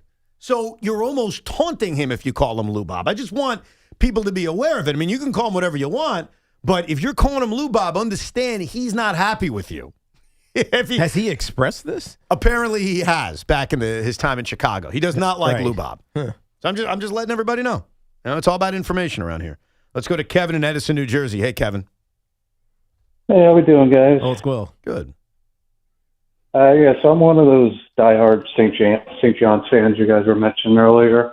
And the reason why they didn't play Ruben Prey those last minutes was that him and Zuby never really played together. They usually kind of played him at the 5 when they would take Zuby out. So they kind of they would do it a little bit, but usually it was kind of front court was Zuby, Bryce, and Bill Mitchell. So it would have been like an unusual kind of rotation to have them play at the same time. Thank you. Thank you very much for that answer.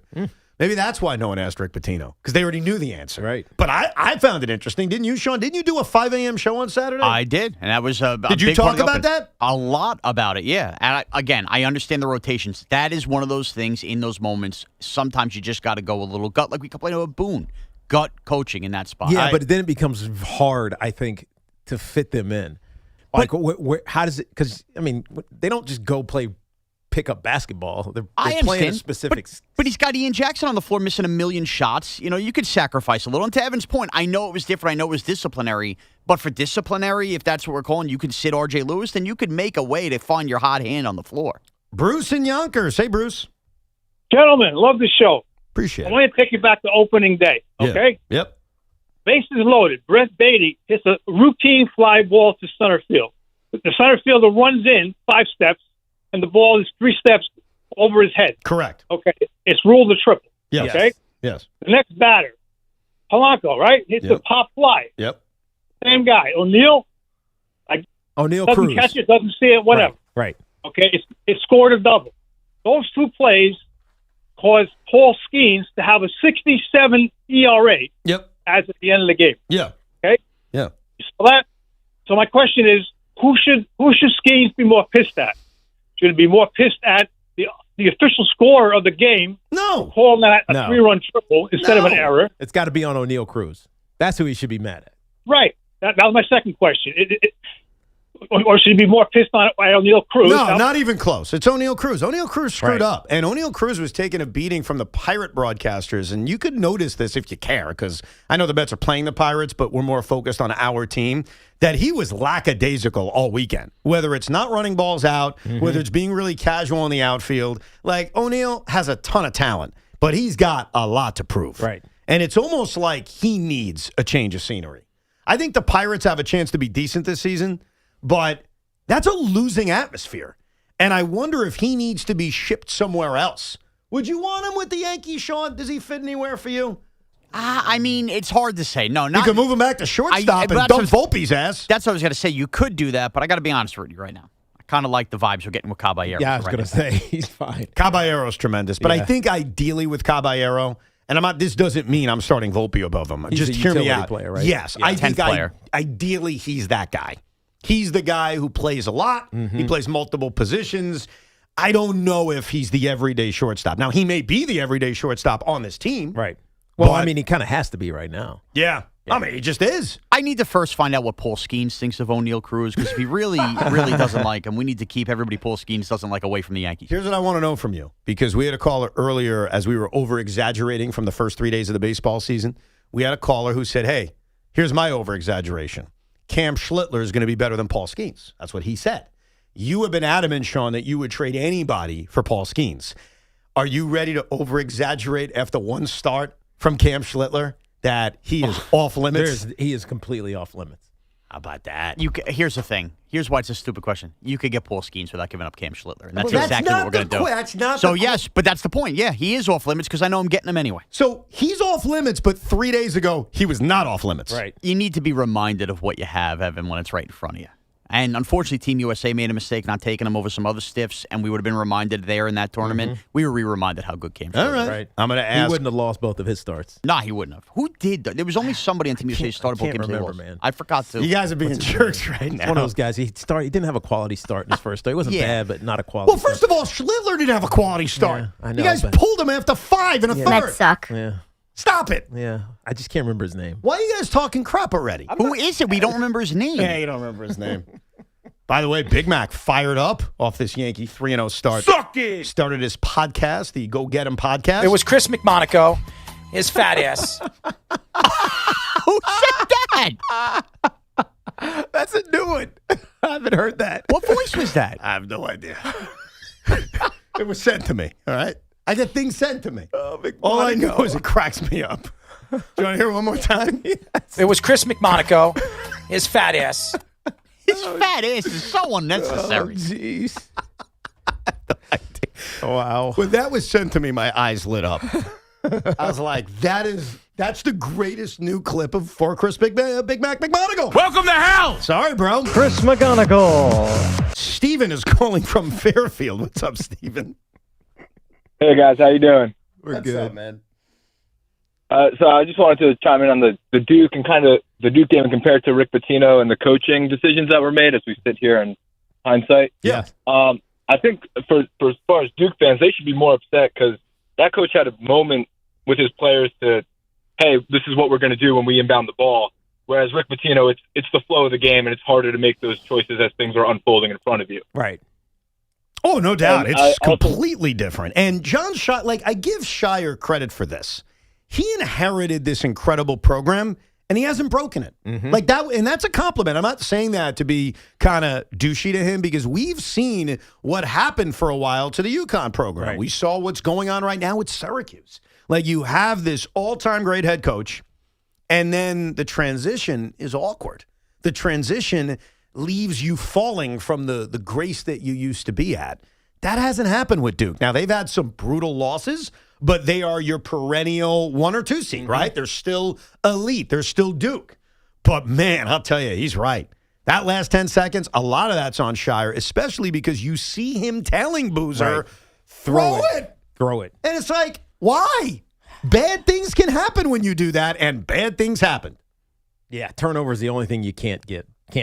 Because in that moment. There's one thing you can't do, and it's turn the ball over. And look what it turned into. Unbelievable. More of your calls coming up, 888-808-1019, the number. We'll also get the Knicks involved. They lost last night to the Thunder, but there's a lot of other things that we need to digest about the New York Knicks, including their state in the postseason race, and if Deuce is healthy, who's going to the bench? A lot to talk about. Baseball, college basketball, the NBA. We'll talk some football later on as well. 888-808-1019. Our friends at Town Fair Tire remind you that at Town Fair Tire, you always get the guaranteed lowest price on name brand tires. From Connecticut to Maine, nobody beats Town Fair Tire. Nobody. This portion of the program is sponsored by Flushing Bank. It is also sponsored by JAG Physical Therapy. JAG Physical Therapy proudly announces their new location in Belleville, located at 630 Washington Avenue. The new location provides a wide range of physical and occupational therapy services and is in network with most major insurances. Learn more or schedule an appointment at jagpt.com.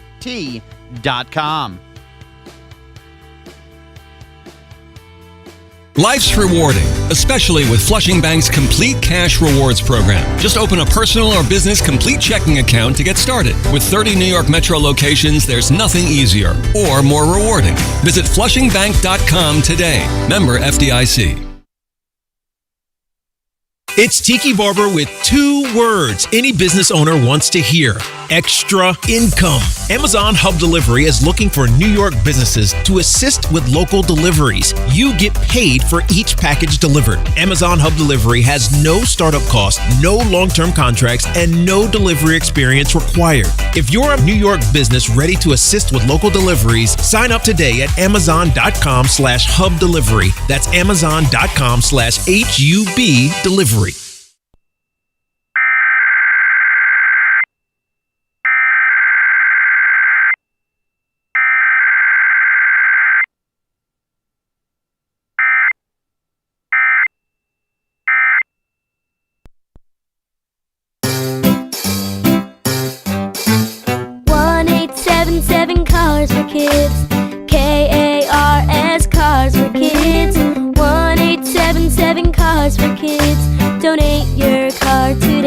877-CARS for Kids to reach a friendly live agent. Donation is super easy, and your car can be picked up as soon as tomorrow. Call us now or go to carsforkids.org. 7 Cars for Kids. Donate your car today. Did you know you can donate real estate too? Hey everyone, Boomer here. If you love eating great food as much as I do, you have to listen up. The Chef IQ wireless thermometer and the mini oven are must-haves in your kitchen. The thermometer helps perfectly cook your chicken, fish, or meat, and the oven is an all-in-one hero that bakes, broils, air fries, toasts, and more. I've been telling you now for the last year about these great products and how they've changed my life, so now it's time to change yours. These are amazing products at amazing values. Go to chefiq.com and don't forget to use the code word BOOMER to save big at checkout. That's code word BOOMER at chefiq.com. Hey, Boomer Esiason here. After years in the game, I don't guess. I go with what works. With Red Pocket Mobile, you lock in your rate and you keep it.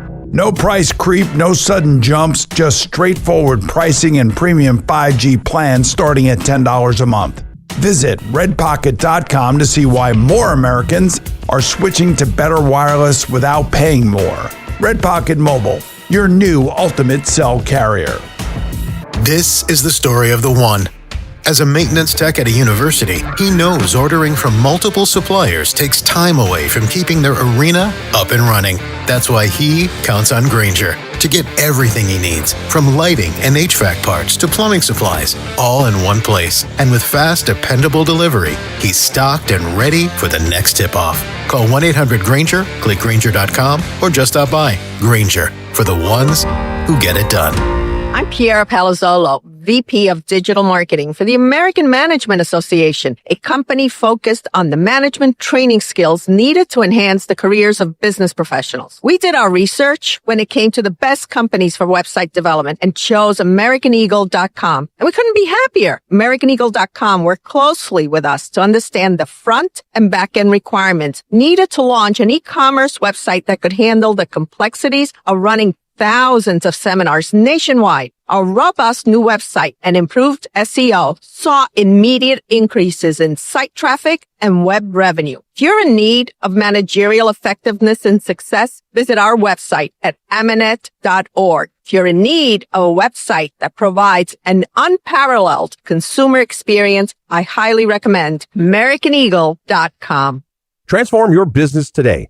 Dial 877-WebNow1 for a free digital consultation with AmericanEagle.com. Come visit the engagement experts at London Jewelers at any one of their 6 locations. All new Dunkin' Zero, only 20 calories. Zero sugar, the all new revitalizing energy drink made with B vitamins, so you can actually feel good about it. Struggling to make it through the afternoon, wishing every meeting was an email? Sounds like it's time for Dunkin' Zero. It's the perfect pick-me-up without the spiral, and it comes in 6 delicious flavors like Sun Zest and Glamberry. Dunkin' Zero, only at Dunkin'. Dunkin' Zero drinks contain caffeine from caffeine and guarana. Beverages are fruit-flavored, contain 0% fruit juice. Participation may vary. Limited time offer. It's March savings time at Nielsen Dodge. It's also tax return time, and we have a great money-saving idea. Show us what your tax return is, and we'll double it up to $1,500. You can count on 0 down payment, super low lease payments, 0% financing is available. Lease a new 2025 Jeep Grand Cherokee Altitude X 4x4, just $198 a month. Match your tax return up to $1,500 on any new Jeep, Chrysler, Dodge, or Ram. Hundreds of vehicles in stock with big savings off MSRP. And of course, we always give you the credit help you need. Find out what your tax return is before April 15th, and we'll double it up to $1,500. Max your tax only at Nielsen Dodge for a limited time. On Route 10 in East Hanover, or shop online at nielsendodge.com. Sun is in the driver's seat. Declaration of Deal Sales Event. With approval, term 27 months, due at sign $51.98, add tax tag $498 and DMV fees. For tax refund info, see dealer for details. Town Fair Tire, the area's largest independent name brand tire dealer, sells any Continental tire you choose at the guaranteed lowest price. And Town Fair gives you the most free services for life on your Continental tires. So if you're searching for the best price and the most free services for life on Continental tires, get a Town Fair Tire, because nobody beats a Town Fair Tire deal. And I mean nobody. Name brands at discount prices. Town Fair Tire. Your official home to talk New York sports is WFAN. Call us anytime at 888-808-1019. The Fan, 1019 FM, and always live on the free Odyssey app. This Fan Focus is sponsored by Chef IQ, precision cooking, effortless results, chefiq.com. We hit on the Johnnies a little while ago. They are keeping the Patino era going as long as possible. Rick tacking on an extra year to his deal and making him the second highest paid coach in the conference behind only Dan Hurley. But the Knicks last night, 111-100 loss. SGA went off in the fourth quarter, not missing a shot after going 5 of 15 from the floor in the first three quarters. And he has extended that streak to 135 in terms of games with at least 20 points. A couple of thoughts on that last night, Sunday Night Basketball. I commend NBC. I think their coverage is great. I think they have added the NBA and baseball to their portfolio, and so far, I think they've done a great job with both. A couple of observations. Number one with SGA, he was quieted early in this game to where you thought there was a chance, a small chance, the Knicks could end the streak. I think he was at about 15 late third quarter, but the whistle is his friend. And I commend SGA for this. He is so good at manipulating the officials and getting to the free throw line at an insane rate, which he did yesterday. It's not just him. It's the entire Thunder team. I know it's frustrating if you're a Knicks fan. This is what they do. Yep. The other observation I had with Deuce coming back was trying to figure out in the postseason who's the guy losing their minutes. You know, right now, Landry Shamet is still banged up, but Jordan Clarkson is back into the good graces of Mike Brown, playing 15, 20 minutes a night. Jose Alvarado is still out there playing minutes. So we got a little bit of a preview, but with Shamet out, you really can't tell. And unfortunately, as we mentioned earlier, Deuce got re-injured last night. Right. So fingers crossed he's going to be okay. And Mikal Bridges wasn't bad. He actually got off to a decent start. Mikal Bridges, it's time to step up. Well, he did a little bit last night. A little bit. And Jalen was Jalen. We know that. You know, Brunson flops a lot. Yeah, but so do the Thunder. Right. I mean, they flop more. But look, what does it mean to lose to the Thunder in Oklahoma City on a Sunday night? It doesn't mean much. I'm not going nuts about their struggles against good teams recently. They've beaten plenty of good teams earlier this season. The real focus is making sure you're healthy for the playoffs, figuring out your rotations, and then, and this is up to the individual, Teak, how much do you care about the 2 seed, the 3 seed, or the 4 seed? Yeah. I mean, you talking about from a fan standpoint or from a team standpoint? I think from a fan standpoint in terms of how important is it truly. Hold on 1 second. This Fan Focus was sponsored by Town Fair Tire. Nobody beats Town Fair Tire. Nobody. Well, I think the fan only cares because of what they project is going to potentially be in the future. But ultimately, you got to get through the existing round. So forget the future for right now. Just worry about who you're going to end up having to play. And so I think the bigger issue for me, if I'm a fan, is how well are you playing? Right? It's not, and it's not even. We said this last week because they went 7 in a row, maybe 8. It was 7 in a row, I think it was. And they were doing it against teams that were tanking. It was just against teams that didn't mean it. It didn't mean anything. Then they play the Hornets and Thunder, and they get slapped around. Right, and so that's more the issue. It's not like where are we going to be seated. It's do we play well against the good teams? You know why that doesn't bother me? Because I've seen them play well against good teams. Okay. Like I'm not going to go nuts about what happened against the Thunder and the Hornets. So then what do all these games mean then? I think right now it's about making sure you're healthy. It's about making sure you have your rotations figured out. And then, what does the seed mean? I mean, right now they're in this weird spot where they're 3 games behind Boston in the loss column. Yeah. They do have 1 head-to-head game with them, but they need to make up 2 games in the standings on Boston plus beat them for them to get the 2 seed. It feels like that's unlikely right now. Yep. The real threat is dropping a 4 because Cleveland right now is only a game and a half behind them. Right. I have this sense, and it's not based on much of anything other than just a gut, that the Knicks are playing like these games don't matter. And just like you said, you lose to the Hornets, you lose to the Thunder. You lose to the Thunder. Yeah, it is what it is. It's not really indicative of anything. But at some point, you have to start playing with an urgency. Yeah, and it can't when the playoffs start. But it can't just be game 1 of round 1. It just can't. Yeah. Like at some point, you have to show, just like Detroit shows, just like Oklahoma City shows, these things mean something every single time we go out on the court. Thursday, April 9th against the Celtics at the Garden. I think that's your last stand because even the final 2 regular season games against Toronto and Charlotte or whatever. We're going to wait till the last homestand, and then if they get destroyed by the Boston Celtics, we're also going to say, it's fine. They'll be okay in the postseason. I think we've gotten too into saying it doesn't mean anything. Because I don't think it does. And you might be right. I'm sorry. But at some point, it has to mean something. It means something come postseason time. I don't believe in the light switch. I've done it. I played the game for too long to believe that you can just show up and say, all right, we're flipping the switch now. We're playing at an extra high level. It doesn't work. No, I get that. And you do want to be playing at least somewhat competent, solid basketball going into that. They currently have 7 games left on their season, the regular season. They got the Rockets tomorrow night, Memphis, Chicago, Atlanta, who is a very possible first-round opponent. In fact, if the season ended today, it would be Atlanta. Yep. And then they end the season, the big game against Boston, which could be for the 2 seed, Toronto and Charlotte. I know this is a loser mentality. I'm just, again, being honest as an IBO.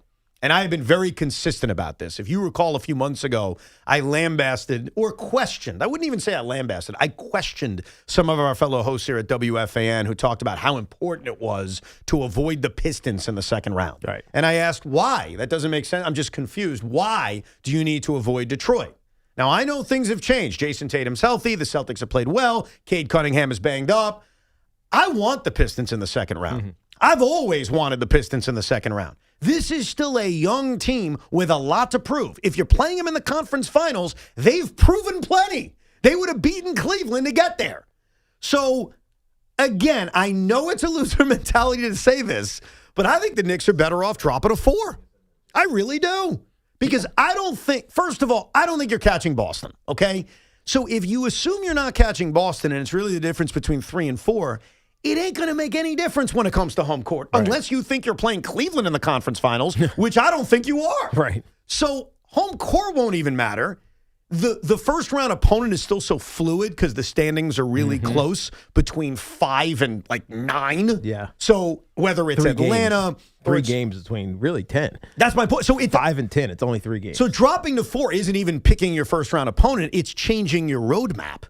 And your roadmap would involve Detroit, which means Cade Cunningham sooner in the second round, a young Piston team sooner, and then potentially Boston or Cleveland in the Eastern Conference Finals. So I'm not suggesting anybody tank. The Knicks would never do that. I'm merely talking you fan to fan. I think the Knicks are better off dropping to the 4 seed. It's clear as day. Right. I don't know if people want to admit it right now, but I do. I think they're just better off. Again, my only problem with that is that at some point you got to start playing better consistently against teams that you're going to be playing in the postseason. I get that, and unfortunately for them to drop to 4, they got to lose a bunch of games. So it would defeat what you're asking for, which is them playing well. But look at the roadmap. I just think it's a better roadmap for you to get to the NBA Finals as the 4 seed. I get the counter. The counter is, Evan, you're a loser.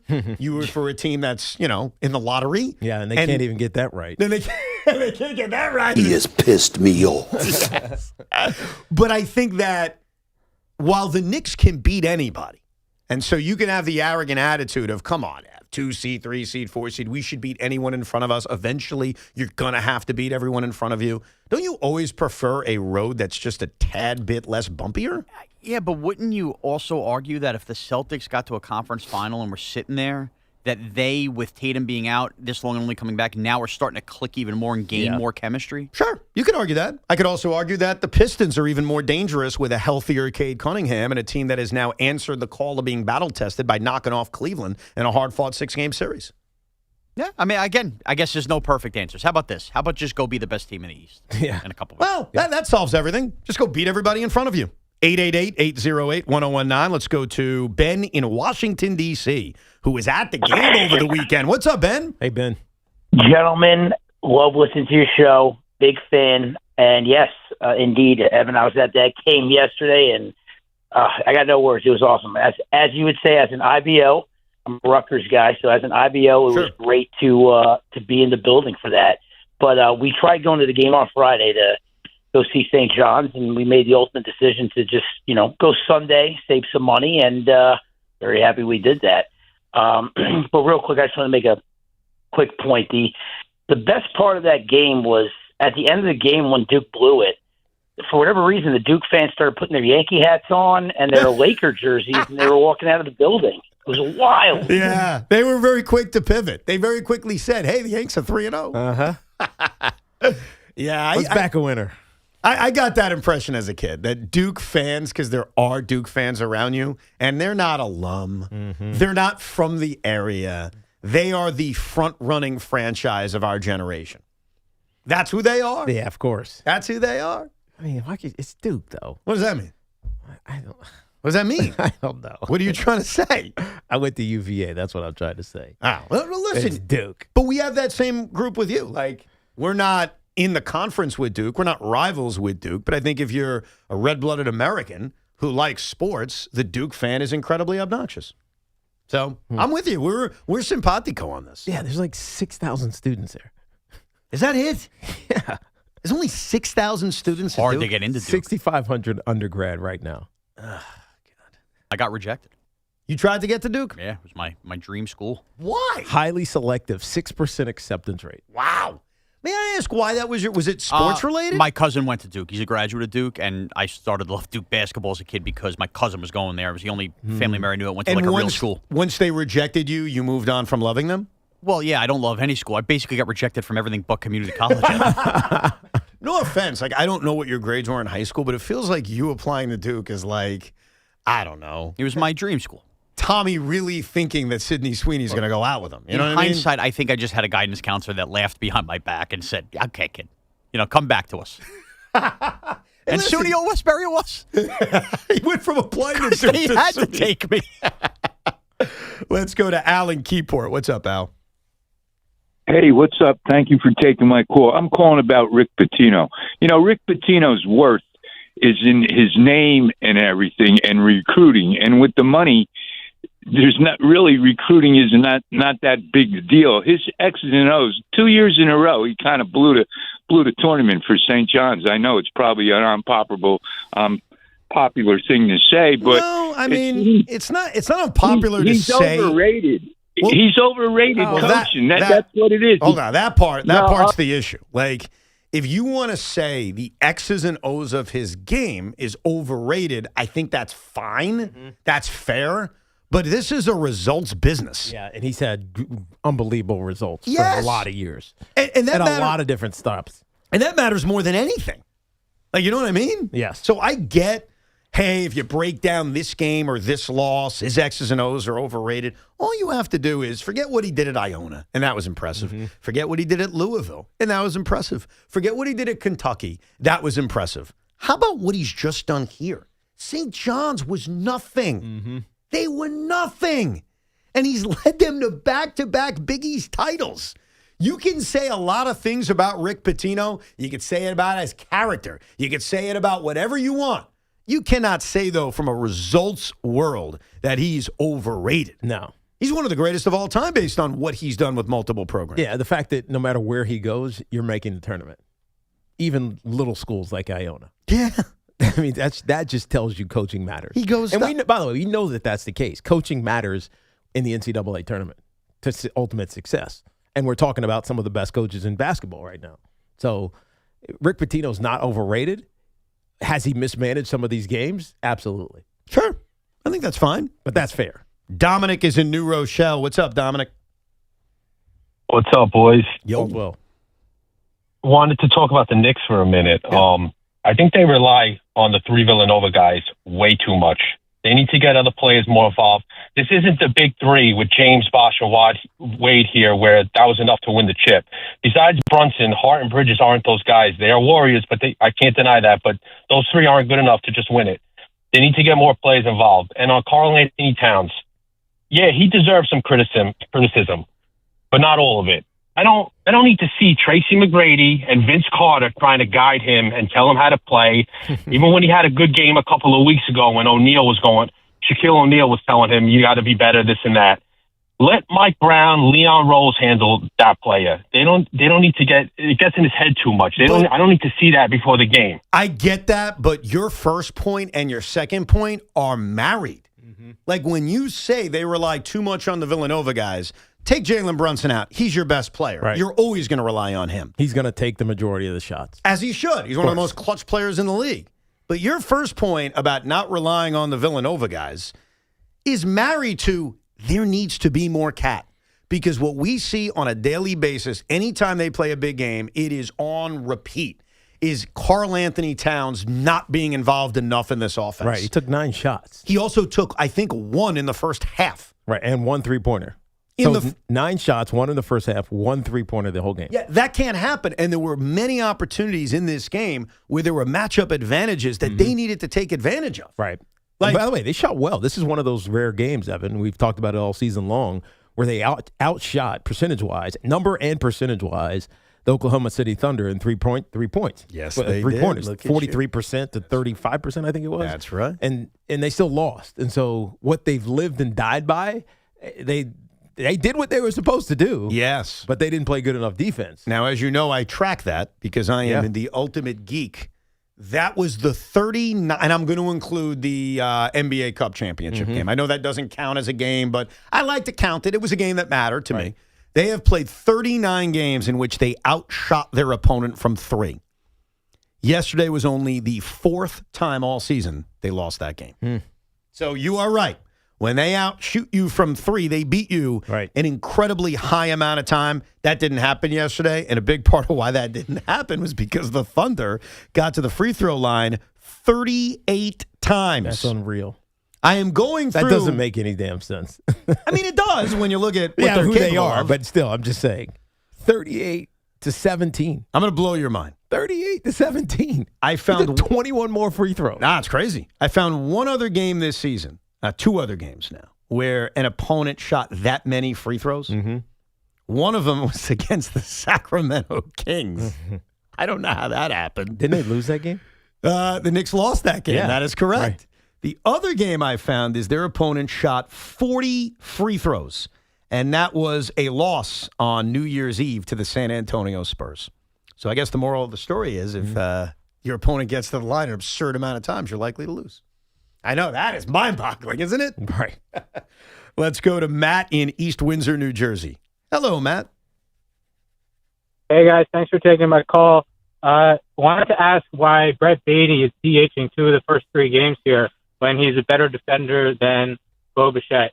Like, I understand playing Beatty at first and giving Polanco a DH spot every once in a while, but why don't we normally play Beatty at third and Bichette at DH? Beatty's a better defender than Bo Bichette. I think you're right about that, but I think Evan and I briefly talked about this earlier. Maybe that was off air. I don't remember, but ultimately you brought Polanco here to be your first baseman. No, but Bichette, like Polanco, that's a different one. He said specifically third base. And I think the answer is just take out the name Polanco. It's the same thing. They brought Bo Bichette here to be the third baseman. Right. I thought, wait, what was he talking about? He was talking specifically about Bo Bichette at third base. Oh, I thought he was talking about DH. why isn't Beatty playing first base? No, playing third base. Yeah, but they're not going to do that. Not this early. No. And I think it's both. Both of those positions, they were the free agents that were trades they brought in were specific for those positions. See, I don't see it as much with Polanco. I think when they brought in Jorge Polanco at that point in the offseason, it was, let's see the ways the rest of this offseason goes. Yeah. He could DH. He could play first base. He may even move around the infield. Obviously, most of his positioning this year will be at first base, but they've got other options. I think with third base, when they signed Bo Bichette, and that is a monster contract in terms of the amount of money he's making, they were specific that you're the third baseman. And in fairness to Bo Bichette, and just in fairness in general, I get the Met fan who screams and yells and says, you got to put out your best defender. Can we do that in June or July?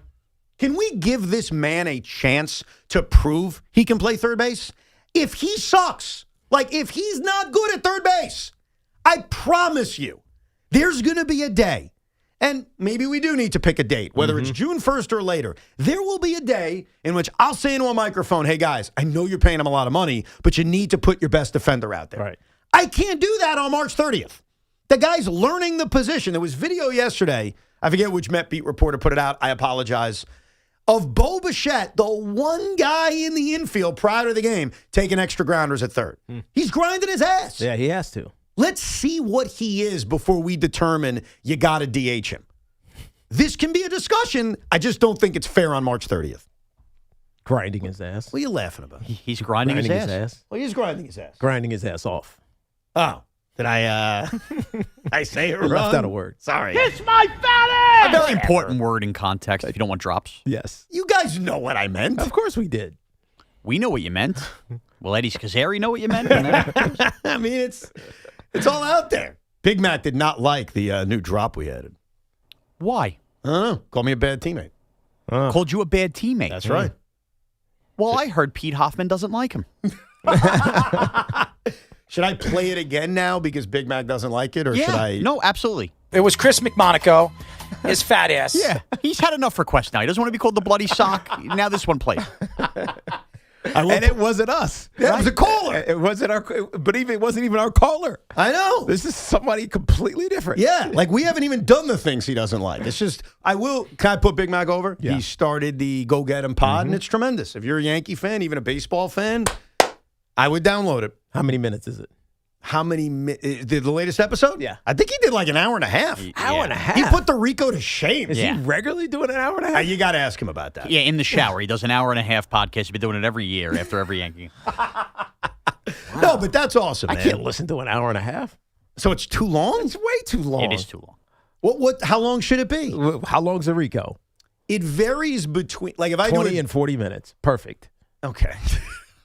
Trust me, I know. I listen. 55 minutes, I think, is the max you should go on a podcast. Yeah. I don't know. I don't know the answer to that. I think it depends on the day. It depends on what you're reacting to. Obviously, if it's like the Yankees win the World Series, you should do 3 hours. We actually once did a 3-hour Rico. It was the Juan Soto wait party. Remember that one? Yeah, what a night. You were on that one. Did you like that? It was fine, Evan. Sean did not like the fact that we called him up, we zoomed him up minutes after Juan Soto picked the Mets. I felt violated. Like he didn't like it. I did feel violated. But I manned up. I answered. Why are you laughing so much, Tiki? What am I missing?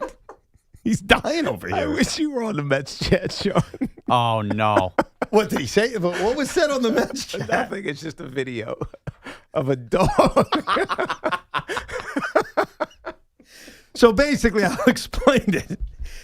The comment is, footage has emerged of Bo Bichette taking extra grounders. And it's a picture of a dog, like just...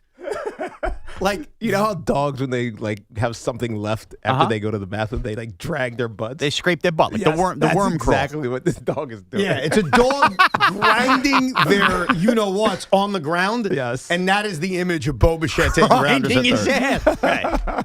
That's him grinding his ass. I tell you, some of you Met fans, you're hot stuff. I mean, it's 3 games. You said it. What did I say? You said he's grinding his ass. That's a compliment. Yes, but then the accompanying picture that I just saw, it just tickled me. Yeah. I mean, he has Tickled the dog, too. They fucking suck. All right. Mike is in Clifton Park. Hey, Mike. Hey, guys, just a couple of points here. So with C-Mac, he has an illness called the Schlitter because after the first Met game, when the Mets won the game, they came back. Yeah. He started, and he was talking about the Yankees for the first minute, trying to compare how long the Yankee lineup is, and then he went with the Mets. He can't stop himself. The second point is just cool down, Mets fans, and I am a Mets fan. Remember who our shortstop was in 2015. So don't worry about third base for now. And the New York Knicks, which is why I called. Yes. I wanted them to beat Boston, to take first place. But then when I realized the Knicks would get a bye, I don't think that bye is good for the Knicks. I think the Knicks need to start the playoffs and be playoff ready. Well, hold on. There is no bye. I think I know what you mean by that. What you mean by that is they're going to play the winner of the first play-in game as the 2 seed, but it isn't a bye. Like your playoffs are going to start the exact same time or within a day of if you got the 3 seed. It just means your opponent would have played in the play-in tournament. So it is not a bye. And honestly, I don't even factor that in anymore. Like, I don't think it's an extra advantage. You're playing a team that had to play the play-in game. They play the game on Tuesday. Right. And then your playoff game is on Saturday or Sunday. Like, I just don't think it's that big of a deal. And I also think, as we mentioned earlier, the standings are so tight right now in the Eastern Conference, it's not as if you're picking your first-round opponent. No. This has nothing to do with the first round. It could be any of 5 teams. You're right. It's about Boston or Detroit in the second round of the postseason. That to me, is what it's about. Right. It's about, does that matter to you? And I think for a lot of Knicks fans, it doesn't. Like, the attitude is, you know what? We got to beat all of them. So whether we're the 2 seed, the 3 seed, the 4 seed, it doesn't really matter. We'll get more of your calls coming up, 888-808-1019. And there's been rumors over the last few days, we've addressed it, about Odell Beckham Jr.'s interest in returning to the New York Giants. John Harbaugh met the media at the NFL owners' meetings, and he gives us the latest on do the Giants have interest in Odell Beckham Jr. Plus, Aaron Glenn confirms who the quarterback is. So we got some football to mix in as well coming up. 888-808-1019. Stop dealing with your neck pain, backaches, sciatica, and go see 3 double board certified pain specialists at Samuel Institute for Pain Management. They specialize in headaches, migraines, and nerve pain, and will get you back to feeling yourself again with minimally invasive and non-surgical treatments. There are thousands of 5-star reviews who trust Samuel for pain-relieving solutions. Same-day appointments available with officials and offices in Colonia, Livingston, and Englewood, New Jersey. Turn to Samuel Pain for effective pain-relieving solutions. Visit SamuelPain.com. Surfside iced tea and lemonade plus vodka is your go-to drink this golf season.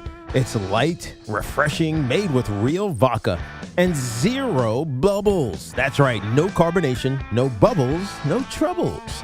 Look for the new half and half variety pack featuring flavors like raspberry half and half in stores now. Cheers to hitting the fairway and cheers to Surfside. Must be 21. Please drink responsibly. This is an Odyssey Sports Minute. This Odyssey Sports Minute is sponsored by Empower. Invest well so you can live a little at Empower.com. How about the University of Connecticut and the best coach in college basketball, Danny Hurley? 3 Final Fours in 4 years, going for a 3rd national championship in that 4-year span, and an unbelievable comeback against Duke yesterday, showing once again the heart of a champion. I'm Nick Custos.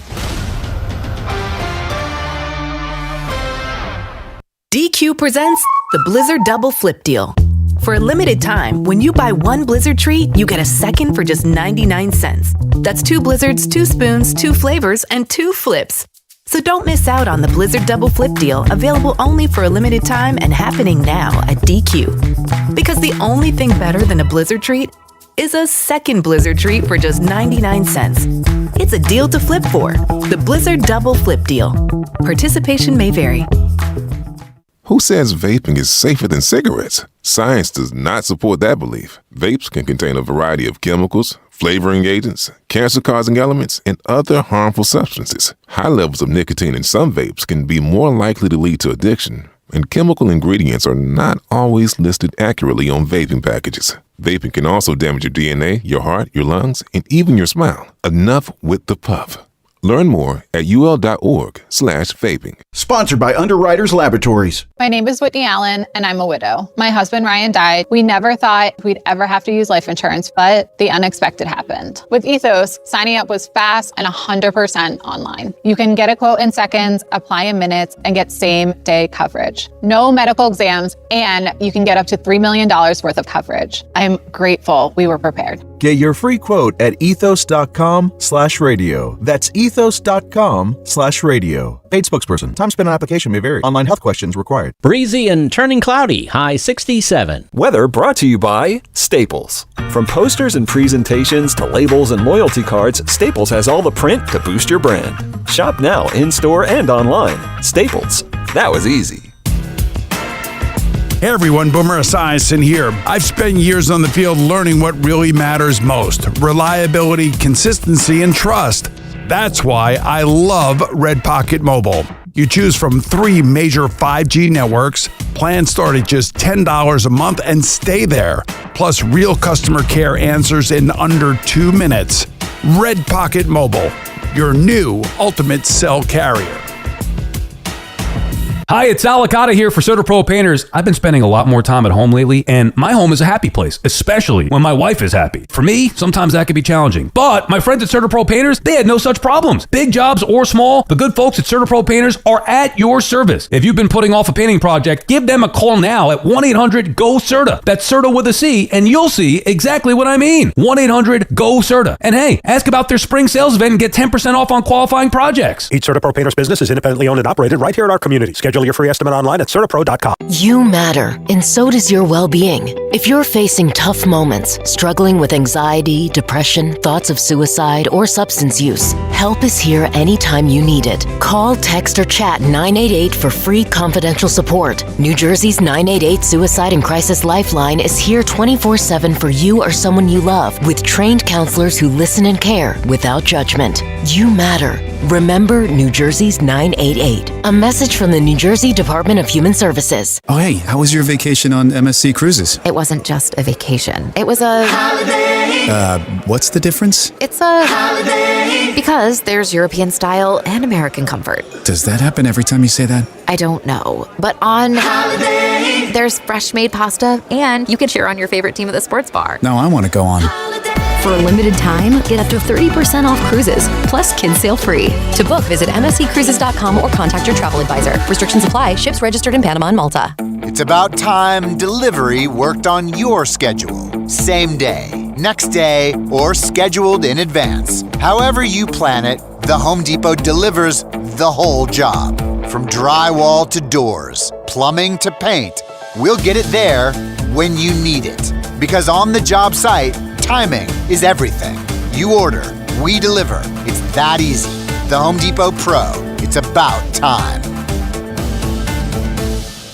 There's a difference between liking a house and actually getting it. Redfin is built to make up that difference and close the gap between finding and owning the home for you. Redfin agents close twice as many deals as other agents, so when you find a home you love, you're not a step behind when it's time to make an offer. That means less watching great homes disappear and more focus on the ones you'll actually move into and call home. Redfin helps turn saved listings into real addresses. Get started at redfin.com.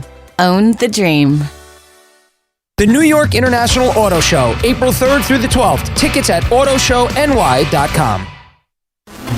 Talk sports with Craig Carton and Chris McMonagle on The Carton Show. Afternoons from 2 to 7 on WFAN, WFAN FM, WFAN FM HD1 New York, an Odyssey sports station. It has been a busy day today, and isn't that great? We have so much sports in our world. We've talked a lot of college basketball over the first 2 hours, as well as some overreactions to the beginning of this baseball season, with the Yankees sitting at 3-0 and the Mets sitting at 2-1, and a lot of discussion around Bichette, who heard some boos and answered it the correct way. So if you've missed any of the show, very simple solution. You can rewind it on the free Odyssey app. Also, our entire show is on YouTube, so you've got a lot of other options as well. Today are the owners' meetings. And number one, I say this just because, like, as a human, it makes me happy.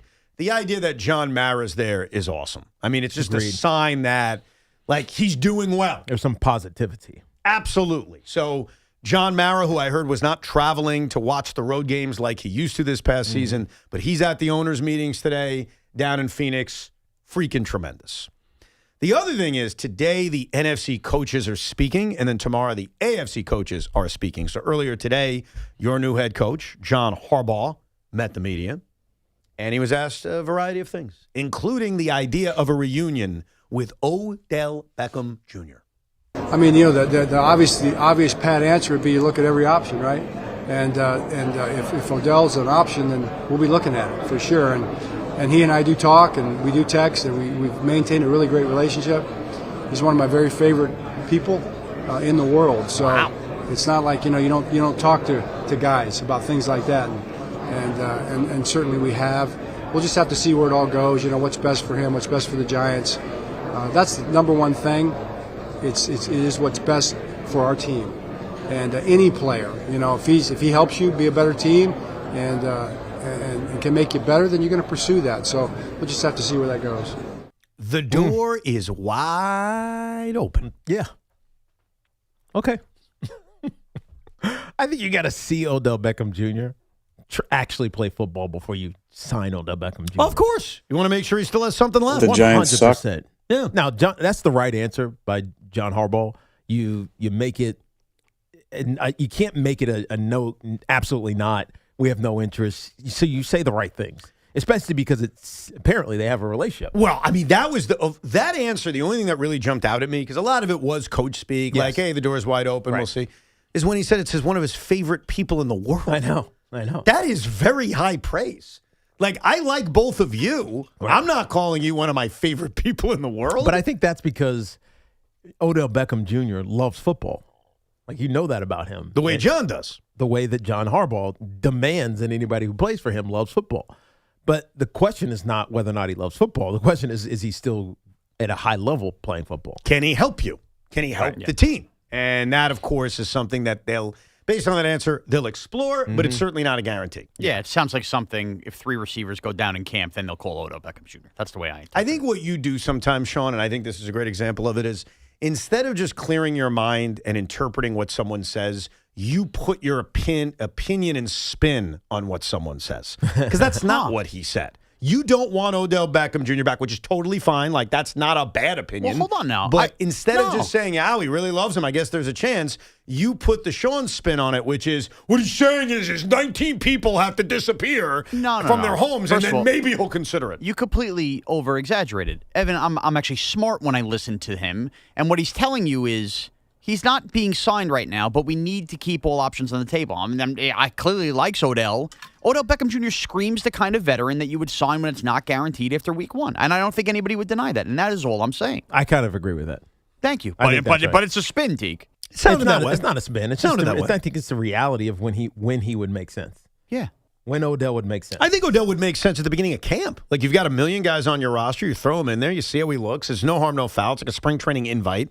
Like, I think that makes a heck of a lot more sense than waiting for when you need him. Because to your point, Tiki, can he still play? And the only way to know that is to just see him out there. Evan, I'm sorry. This is different than baseball spring training. This happens all the time with NFL veterans. They're not in camp with teams because of the way the contracts get guaranteed. Right. This is always a post-week 1 I wouldn't give him a thing. guaranteed contract. No, but you don't understand. Like, I would absolutely not give him that. So then you're going to cut him, bring him back. Yeah. The whole thing gets convoluted. Absolutely. Then. It's not that convoluted. It's different than baseball. That's all I'm telling you. I'm not saying it's the same as baseball. I'm saying if you bring him in on a no-risk deal, I'd bring him in now. Because the only way for Tiki's point to happen, like, let's see what he's got, is to just see him play football. I mean, but should he be taking any reps away from anybody who really has a shot? It's the preseason. But that's what these reps are for, man. It's for the younger kids who, I'm trying to think of one right now on the Giants. Exactly. Keep thinking.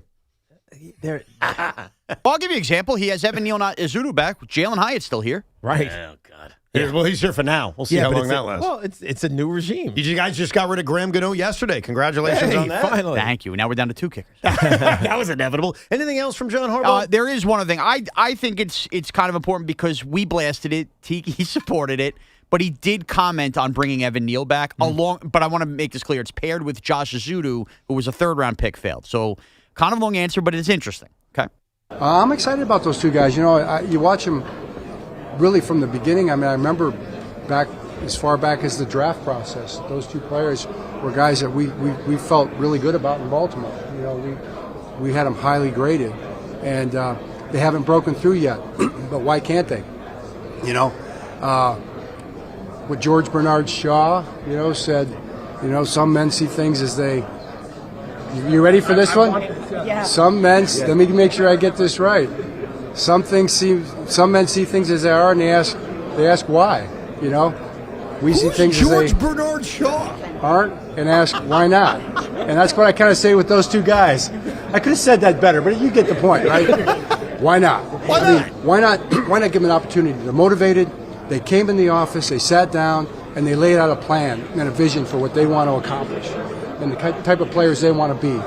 And they showed us what they're doing to make that happen right now. So let's give them a shot. Let's give them an opportunity. They're talented.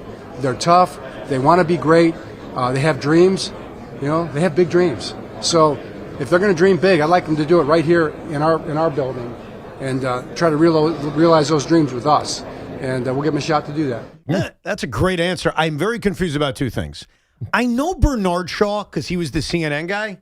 Remember George Bernard Shaw? But he said George Bernard Shaw. Right. I don't know who that is. He was an Irish playwright and political activist. He's a political activist, okay. He quoted an Irish playwright. Giants football, baby. I mean, geez. Give the New York Giants a big round of applause. I mean, hail what was the that? New York Giants. Where did that come from? So basically, he said, let's give Evan Neal a shot, which I'm not opposed to. I actually think this, if I hated the signing, hearing that, I don't know how you could hate it. He made a point of saying Evan Neal sat down with him and presented the plan on how he's going to change. Yeah. Okay. I have to be open-minded to that. Because that's all you're asking for. That's all. Now I have the details. Show me your commitment. That's it. Right? I don't want to have to motivate you to be good at something. Show me why you're going to be good at what we ask you to do. And I want to make sure this is okay with Evan because I don't want to put my own opinion on it, but here's the way I also interpreted that, which is, look, he could say all these things. If he doesn't go do it in August, he's just simply not going to be on the team. No, that was my point when they initially brought him back. Right. Like, I know why it looked bad. I understand why as a Giant fan, you're like, I'm sick of this guy. But it's a new head coach. It's a new regime. For him to want to give him a shot means he sees something in him. And there's no harm, no foul on a contract like this. I'm trying to find that quote. The George Bernard Shaw quote that he butchered? Famous quotes on life and success. And I've seen a lot of them, but I'm not seeing that one. It's possible he made the quote up. Or no, I've heard it before, but I don't know if it was George Bernard. It probably wasn't. And that's okay. Like, when you're the head coach or really you're anybody, you could just attribute the quote to somebody else. Like, think about it. He named somebody that, maybe I'm speaking out of turn here, most of us have never heard of. Like, I'm not familiar with George Bernard Shaw. No. I know Bernard Shaw because he was the CNN guy. I don't, and by the way, I'm very nervous to say this because I don't want to, like, kill someone off. Didn't Bernard Shaw pass away? I think he did. I will confirm. Hold on a second. Let me just Not confirm sure. this. I'm still searching for this quote. Bernard Shaw did pass away. Yes. In 2022 at the age of 82 years old. I have an urge to play something, and I'm not going to play it. Why? Tiki, press this button. Just come over here, because I'm not doing it. I want you to press this button. Which one? Just come over here. Which one? Just this button right over here. Which one? The bottom right? Bottom right. The second one to the bottom right. Screw him. He's dead. Why would you do that? That's terrible. Why would you play that? That's you. I didn't play anything. I can't even read it. I'm 50 years old. I don't even know what I'm looking at. Dude, that was so uncalled for. Yeah, the man has a family. I didn't hit the button. You can look at the video cameras. Tiki hit the button. That's unbelievable. Anyhow, we're all fired up for Giants football now? Let's go. Let's go. Aaron Glenn is going to meet the media tomorrow. Aaron Glenn, I guess it was yesterday, did an interview with Judy Bautista. I haven't been able to see the whole interview. I've been looking for it. But a snippet came out from Judy Bautista's Twitter account, and Aaron Glenn confirmed what I guess you suspect, which is who his starting quarterback's going to be. Oh, we have audio of that? Yeah. Remember at the beginning of the show when I was prepping you with stuff and saying, okay, we got this and we got that? What is? Oh, Glenn. Okay, here we go. Just to be clear, Geno Smith is the starting quarterback. No doubt about it. He's our guy. No doubt about it. He's our guy. Can I tell you why I don't like that answer? Yeah. Even if I know Geno Smith is the starting quarterback, we don't know what the Jets are going to do in the draft. We have no idea. They could draft Ty Simpson. They may not. They may not even draft a quarterback. Why not keep people on edge? Like last year with Justin Fields, he guaranteed him the starting quarterback job. I didn't like it. Make it a competition. We don't know who the backup's going to be. I think they're going to add a veteran backup. Why not give us the same game, Glenn? I'm calling him Glenn now. Right. That you played during the season where you wouldn't tell anybody who the quarterback was. Now it's March. You have no reason to guarantee anybody the job, and you can't wait to tell us who the starter is. You could have played the same game you played in November last year. Right. I'm not telling you. Ha ha ha. You'll find out. Why give it away? Well, I also don't think right now there's an option. And so it's easy to say, it almost tells you they're not drafting Ty Simpson. Based on that answer, it sounds like they're not. It's Geno, because why would you do that? Why would you fall into the issue that the Giants created for themselves last year with Russell Wilson? He's our starter. He's our starter. He's our starter. He kind of got beat out by Jackson Dart in the preseason, but you still had said it. He's our starter. Maybe you committed to it. Maybe even promised him, committed to him, so that you have to start him. You lose those first 3 games, and all of a sudden, now you got to change. So Aaron Glenn historically hasn't been that open about things like that. So why would he say that unless they're not taking another quarterback? That you could take it that way. That's how I hear that. I also think I want consistency. Yeah. You sat there, Coach, last year and played this stupid game that I actually defended of, I'm not going to tell you who the starter is. I'm not going to tell you. It was in the middle of the season. Right. I will not tell you who the starter is. That's because I think he honestly didn't know. Maybe. I think they were making decisions on a daily basis about who their starter was. I think eventually he did know. I think early on when he started the game, you're right, but I think eventually a week later, a week after, when he kept lecturing the media to not ask him any questions, I think he knew. And I think I was one of the few guys around here who defended him on that. Now it's the offseason. It is not even over yet. The draft hasn't occurred. You bring in Geno Smith. And we all get that he's likely to be the starter, but why do you have to guarantee it? That actually annoyed me. It's not consistent with what he did last year in the middle of the season, but it is consistent with his idea of telling average quarterbacks, oh, you're the starter, it's guaranteed. Justin's our guy. Right. Geno's our guy. Why do you have to guarantee anything to them? Yeah. You don't guarantee it. A million teams start hopping the Jets for Ty Simpson on draft night. What? You're giving. You don't want to not guarantee that you have a quarterback and let teams know you're not sold on your quarterback situation ahead of the draft. This is draft smokescreen 101. No, it's not. Yes, it is. No, it's not. This doesn't feel like it. It's not. That felt like an impulse, just reaction. I want to be in charge. I'm going to tell you how my team is going to be run. Geno Smith is absolutely my quarterback. Yeah, he was fawning over Geno Smith in the clip before that, which I did not cut. You could just trust me on that, about how good he is, how he's a pro. It's about him thinking Geno's our guy. Like he's so great. And he's our guy. Geno might be your guy, but it's not what you have historically been doing as in the year previous, where everything was quiet. You don't have to say it exactly. Yeah. Like you could also tell Geno Smith privately, like, yeah, you're going to be the guy. Don't worry. But publicly, when you're asked about it, just say, we'll see. It's the middle of March, Judy. I don't know. Let's see what happens. We love Geno. He's great. He'll have a chance. He'll have a great chance.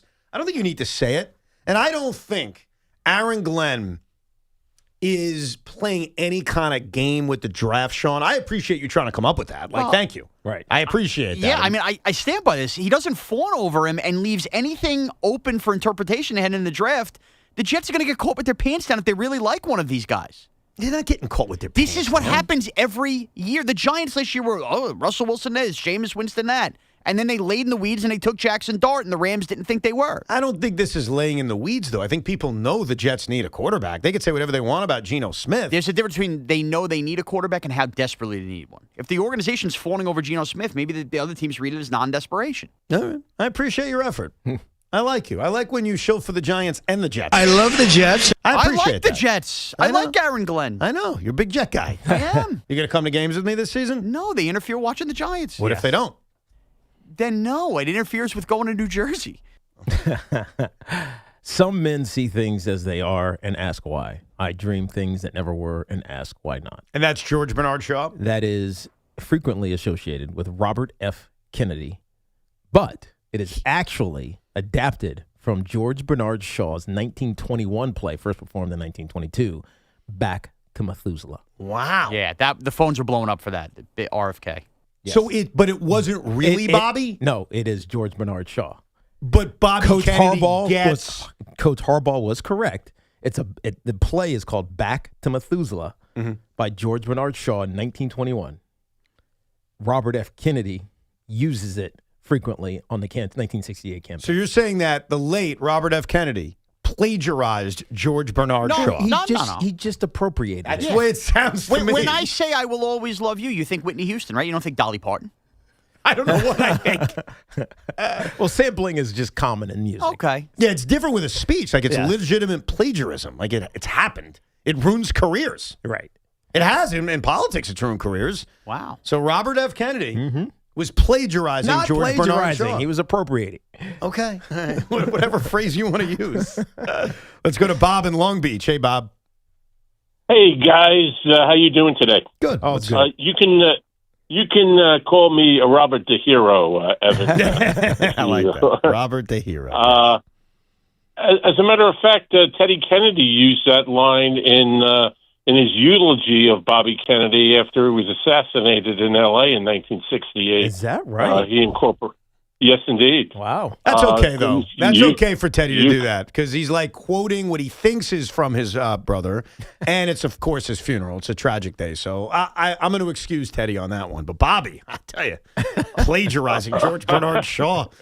Unbelievable. Hey, a little trivia for you. On the night that Bobby Kennedy was killed, Don Drysdale pitched his fifth or sixth straight shutout that same evening. Wow.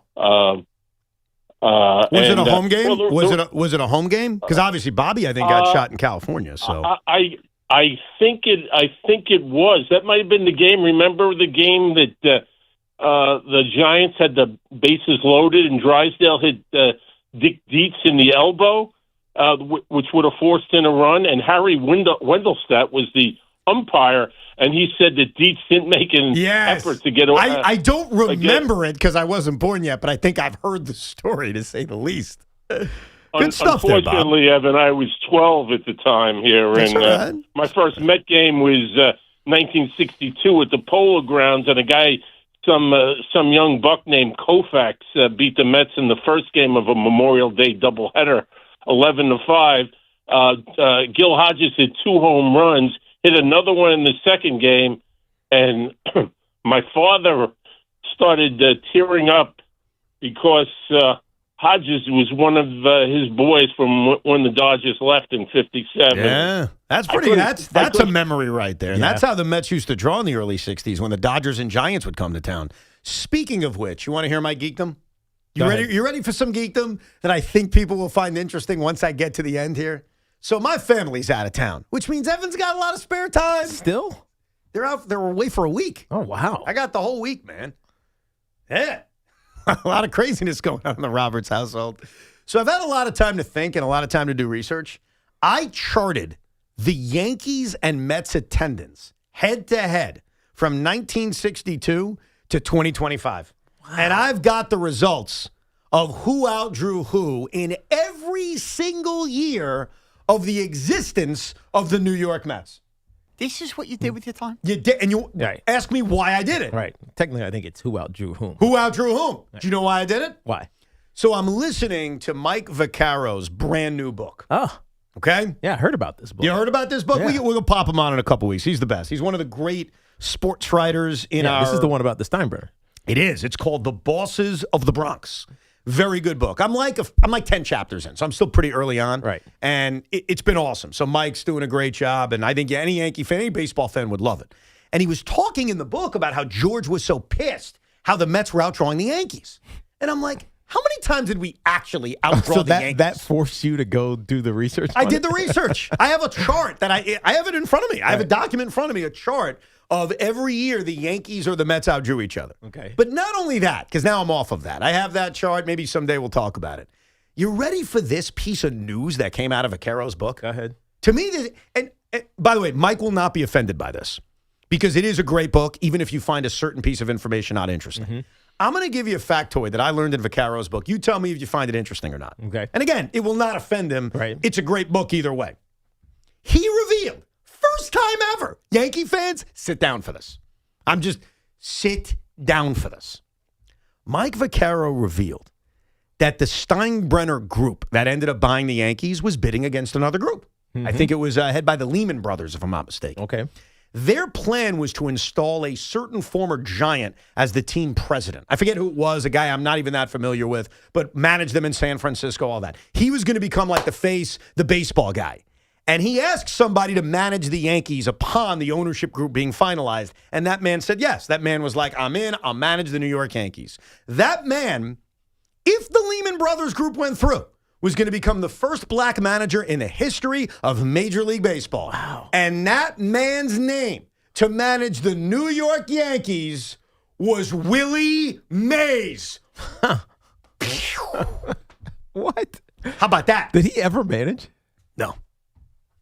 So why? So if he was going to manage the Yankees, why did he never manage anyone else? I don't know. That would be my follow-up question. That's what you take out of it? Yeah, I mean, it's a good follow-up question. I don't know the answer to that. Because I never even heard of him even considering being a manager. So for that to have been true, why did he not become a manager? I don't know. Unless it was a time when there was no idea of a black manager. Well, I mean, that's probably it. What year was this? I think it was 1972. Oh, yeah. So it was right before he retired. Very early. Yeah. So Willie Mays, one of the greatest Giants of all time, New York and San Francisco, was going to manage the Yankees. Wow. So you find that interesting? Of course. All right. Good job, Vaccaro. I just wonder why he never became a manager. No, I don't know. I don't know. And it's funny, I read the book that, I forget the guy's first name, but something Shea wrote about Willie Mays a few years ago. Okay. And it was an awesome book. And I don't remember anything about him having an interest in managing, or even that story about him being set to manage the New York Yankees. Amazing stuff. So great book, Mike Vaccaro. The Bosses of the Bronx. That's a free advertisement. And we'll have Mike on in a couple of weeks because I do think the book is great. And it's still like it still matters because of the Steinbrenner name, and I think he eventually will talk about Hal and all that. So, very good stuff. You find that interesting, Sean? I do find it very interesting. And what would you have rather had? Steinbrenner's owning the team forever, or a different ownership, not knowing the avenue, but a shot at Willie Mays managing a team? George. Yeah, you stick with what you know because all the winning. Because all the winning. That's right. And look, Willie was a great player. It doesn't mean he was going to be a great manager. No. I mean, Ted Williams managed. Big deal. What do we know about that? He managed the Senators. If he's a successful manager for the Yankees, do the Mets ever retire his number?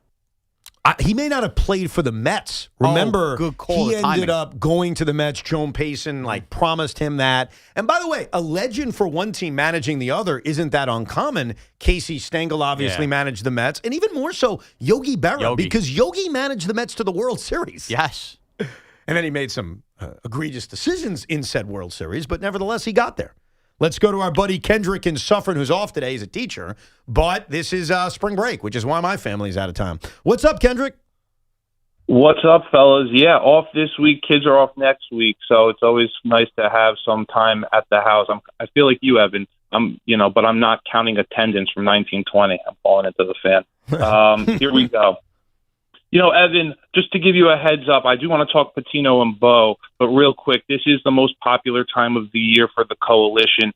As the Titanic's fans, they start nitpicking every little thing as they realize their smooth sailing in the regular season doesn't mean much when the iceberg of the playoffs is straight ahead staring them in the face. So, it is what it is, but this is a good time for the coalition, and membership goes up like crazy because Knicks fans get worried. Here's the thing. Bo, Bichette, and Luis Robert. One of them's playing with house money. The other one's playing like they bet the mortgage.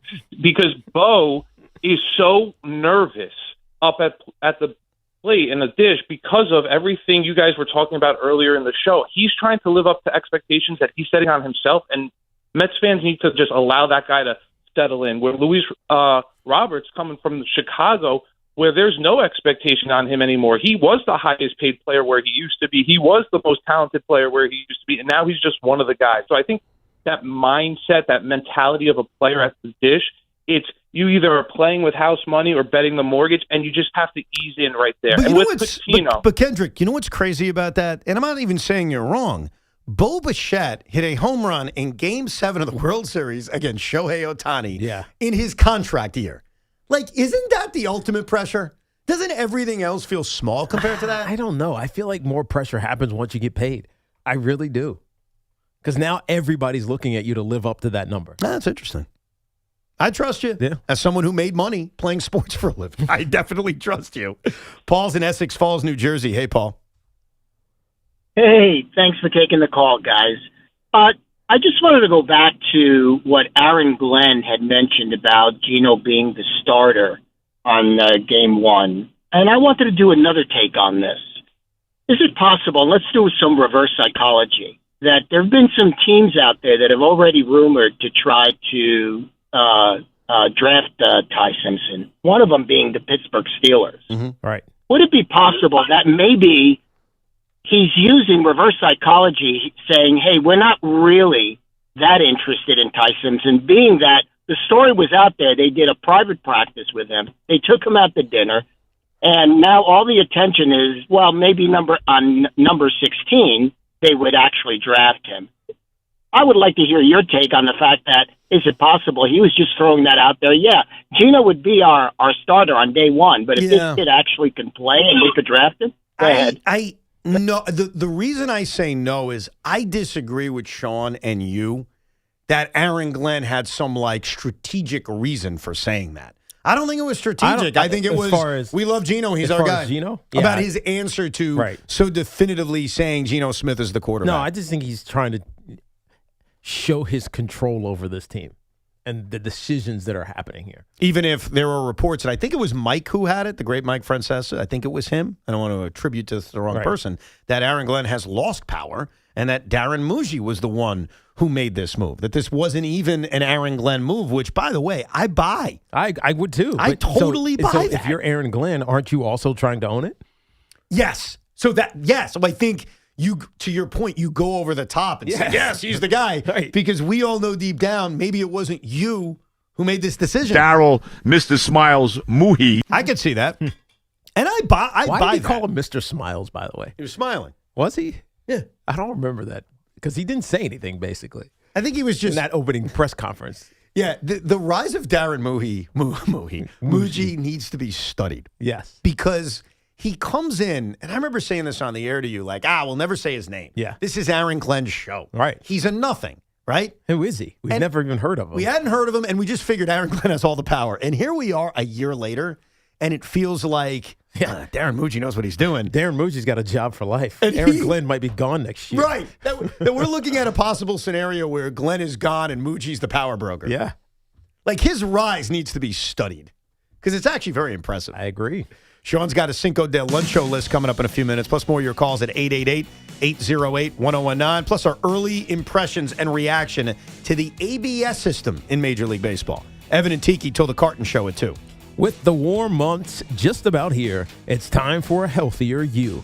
My good buddy John Gallucci Jr., CEO of JAG Physical Therapy, always tells me how important it is to focus on my biomechanical chain to reduce injuries. Well, now is the time for you and your loved ones to turn to JAG to get stronger and function at a higher level.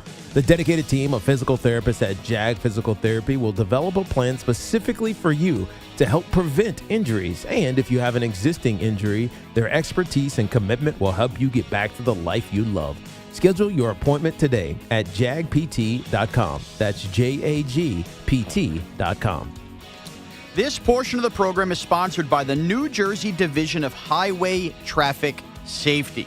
It's also sponsored by New York Presbyterian. New York Presbyterian's hospital with world-class doctors from Columbia and Weill Cornell Medicine and over 450 locations across New York City and Westchester. Expert healthcare is close to home. Book an appointment at nyp.org. Telling yourself it's just a short drive is all it takes. A DUI, a crash, even a fatal crash can happen anywhere. It's a risk, no matter the distance. Buzzed or high, get a ride. Never drive. A message from the New Jersey Division of Highway Traffic Safety. At Northwell's Cardiovascular Institute, there's no heart condition too complex for the most experienced team in the tri-state area, with the nation's highest cardiac success rates. It's why others trust us to help treat their patients with the most challenging conditions. And with hundreds of cardiac experts working together across Northwell, we're making untreatable a thing of the past. Visit northwell.edu/limitlessheart. Northwell. Raise health. Looking for the lowest price on Continental tires? Go to Town Fair Tire and get the guaranteed lowest price on any Continental tire you choose. Plus, Town Fair Tire gives you the most free services for life. That's more free services than any other tire dealer. For the guaranteed lowest price and the most free services for life on your Continental tires, nobody beats a Town Fair Tire deal. Nobody. Name brands at discount prices. Town Fair Tire.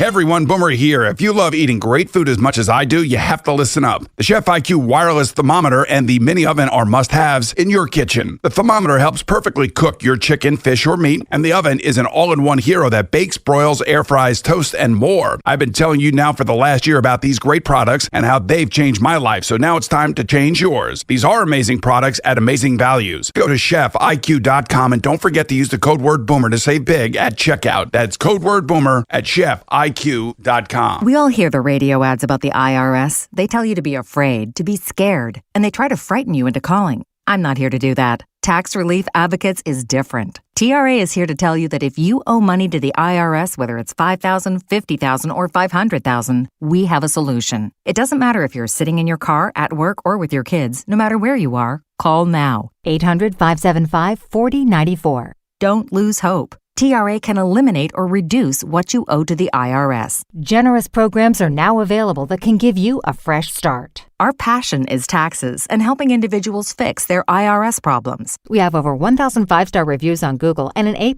with the Better Business Bureau. You don't need to be afraid of the IRS any longer. End your tax nightmare today by visiting us online at TRA.com or call 800-575-4094. That's 800-575-4094. Tax Relief Advocates. Real solutions for real people. This is the story of the one.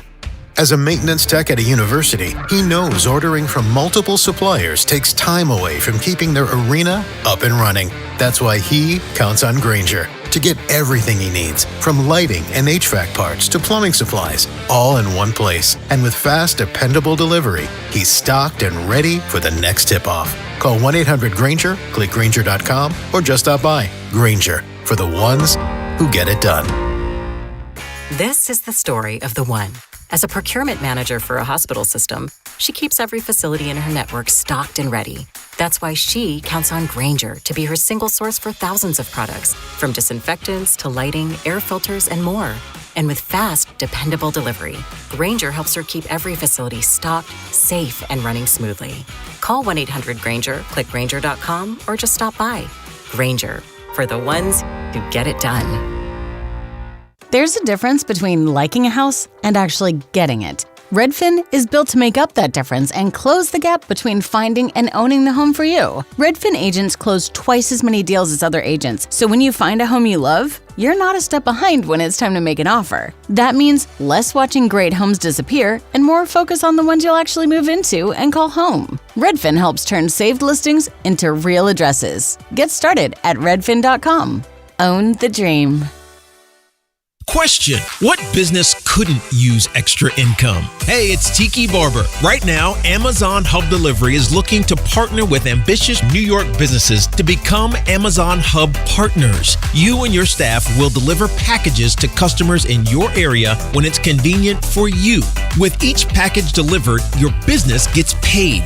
Sign up at amazon.com/hub delivery. That's amazon.com/HUB delivery. 1-877 Cars for Kids.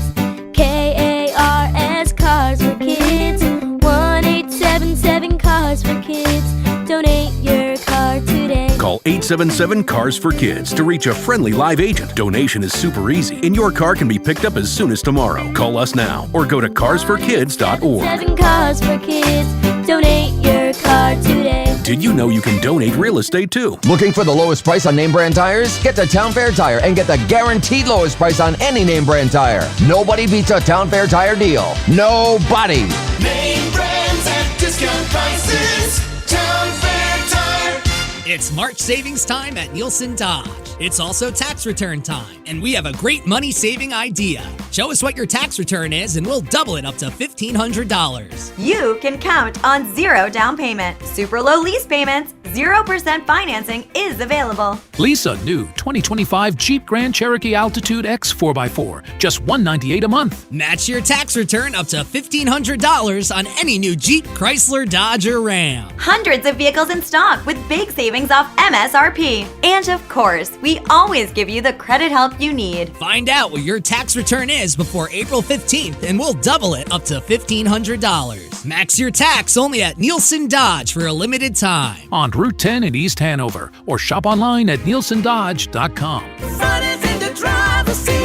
Declaration of Deal Sales Event. With approval, term 27 months, due at sign, $51.98. Add tax tag $498 and DMV fees. For tax refund info, see dealer for detail. Get connected with WFAN to talk about your favorite teams. The Fan on the Odyssey, iHeart, and TuneIn apps. This Fan Focus is sponsored by Chef IQ Precision Cooking, effortless results, chefiq.com. Giants finally 3 weeks into free agency. Well, they've released Graham Gano. That move frees up $4.5 million in cap space. Gano, a good kicker for Big Blue before the constant injuries and unavailability in games for 3 consecutive seasons. Jason Sanders and rookie Ben Souls will compete for the kicking job. I know you guys are very happy. And that's tough because Graham Gano was like a good Giant. Yeah. It's not like he sucked. It was just that it was more the roster mismanagement around Graham Gano and his inability to stay healthy that brought his demise. Right. So we should at least realize Graham Gano was not a bad Giant. No. There have been far worse. He was a New York fine Giants. Giant. He just was unreliable health-wise when it mattered at the end or middle and end of Dave's coaching career. But I put a lot of that on the decision-making of Joe Shane and Brian Daboll. No doubt. Not as much the kicking or lack thereof of Graham Gano. We'll get back to your calls in a minute, 888-808-1009. Coming up in a little bit as well, Sean Morash did something publicly that is being derided by many in attendance. We'll explore if he crossed some kind of line and our reaction early on to ABS. Sean Morash in the booth. Somebody hide the queso. Optics flying, phones ringing, Evans yelling. No! Tiki's laughing, chaos cracking, nobody's in control. It's Cinco de Roncho. Bam! Cruz! Let's go! Let's go! Cinco de Loncho is brought to you by Helix Wireless, connecting everything, everywhere. Hear me out before anybody jumps down my throat, but I had a revelation watching baseball this weekend. Okay. Let's hear it. Is it possible of the four major sports that currently Rob Manfred is the best commissioner of the four sports in terms of what he's done for the sport compared to what the others have done for the sport? The other commissioners, in my opinion, are really bad. So again, a lot of that could be by default. No, I get that. So I want to be fair to your point. Like, do I put him ahead of Adam Silver and Roger Goodell and Gary Bettman? I got to think about that one. All right, well, I'm going to try to The sell it. NFL is so popular and the money is ridiculous. But okay, so there's a difference, though. The reason I'm not Goodell, I don't think he's done a bad job.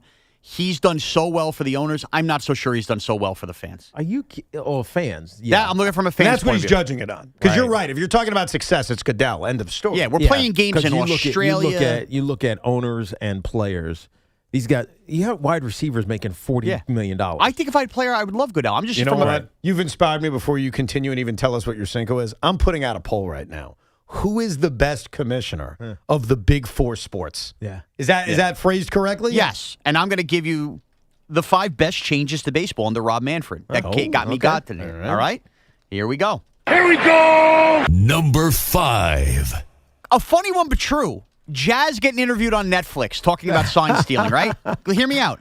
Accepted cheating. And if you don't like the word cheating, his dismissal of the Astro thing that aggravated all of us has at least done this. When it comes to sign stealing, nobody hides it. Yeah, but nobody cares that you shouldn't talk about it. This is the acceptable level of sign stealing that he was talking about. This is when a guy is on second base and they're stealing signs. We've been doing that forever. They have, but Tiki, now we're just so much more comfortable even with the players talking about it and accepting it. I think it's healthier for the game. Yeah. All right? I hated that in game interview, only because I thought it was going to distract him from making plays at second base. Oh, no doubt. You better Number 4. This list better get better for Rob Manfred. Number that's 4. a weak start. Ghost runner in extra innings. Oh, stop it. It works. It works. It works, Evan. Look at yesterday's Met game. It works. It works. What's the goal? What's the goal? The goal is to not have fans in the seats for 5 hours. Okay, so the goal is to end the game. Yeah. No one's going to argue that adding the ghost runner has added to that. But is it real baseball? Is it fair? Is it the right thing to do? Why not? It's fair if both teams get the same opportunity. Of course it's fair. I know, but they it's play not. 3-on-3 in NHL. And I don't like it. It's not real. It's not real baseball. It's not real hockey. It's real. And it's good.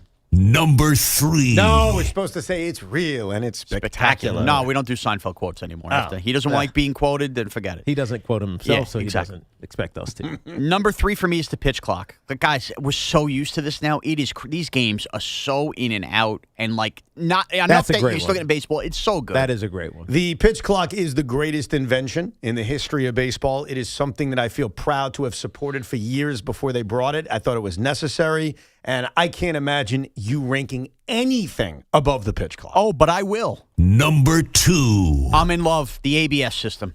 I mean, you're watching Austin Wells just bang, bang, bang. It's not taking that much time. And I kind of find it a little like middle finger at the umpire-ish. There's something fun. Or if the ump's right, back at the players. I think it was fun this weekend, and it is not taking away from the length of games. I'm so in on the ABS system. Yeah, I think so too. Okay, and last but not least. Number 1.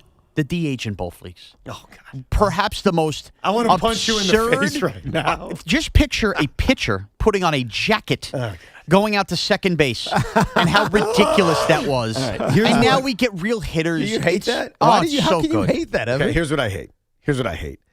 I don't want to do this again. Like, I lost the war 3 years ago, 4 years ago now.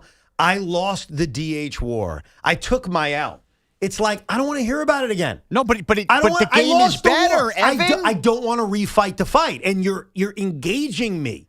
It's like I'm a Confederate soldier. I lost the war, and you come up to me, and you're like, hey, want to talk about the war again? It's like, I lost. That's great. I just think That probably wasn't the best analogy.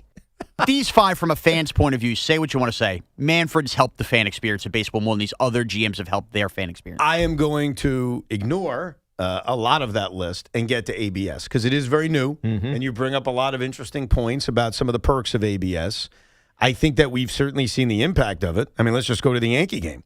Aaron Judge had a strike overturned. I think it was 2-0. It was called a strike to make it 2-1. It was overturned at a ball 3. 2 pitches later, he's hitting a home run.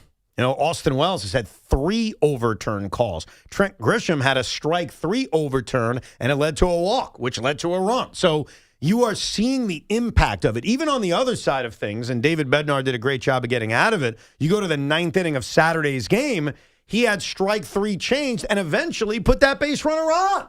Could have changed the entire game. We saw it in the Oriole game, the one where the Minnesota Twins manager got ejected because Ryan Helsley signaled on a ball 4, challenge it. Yeah. And Derek Shelton was whining that, he didn't do it in time, which was ridiculous. He did. Of course he did. It just, he didn't, the umpire didn't hear him or see him. Ryan Helsley was banging his head as he was coming off the mound, and yet Derek Shelton was arguing. You're a whiny bitch. Ridiculous. Either way, those things have impacted games. There's no denying. Is there a time limit? Yes, you have to do it immediately. I know immediately, but what is immediately? I don't think there's an official amount of time other than you can't think about it. It has to be immediate. Yeah. I don't know how you define that. Yeah, a second? I think Helsley, he fell off, so he falls off the mound. He's waiting. He's like, was it a ball or a strike? And he didn't know. As soon as he sees the guy walking to first base, that's when he taps his head. Right. So I timed it. I think it was like 2.5 seconds before he vigorously was tapping his head. But he tapped his head right away. I think 2 seconds is fine, personally. Right. I think what you don't want is looking into the dugout to get advice. That's what they don't want. I think he was confused on whether or not he called a ball or strike. Maybe that was it. Maybe that was it. So he was like, challenge. Yeah. And also in that situation, and we talked about this even before ABS started, there's certain moments where it's just worth it. Right. Like in the Yankee-Giant game, you're the hitter. It's a no-brainer to challenge it, even if you're wrong.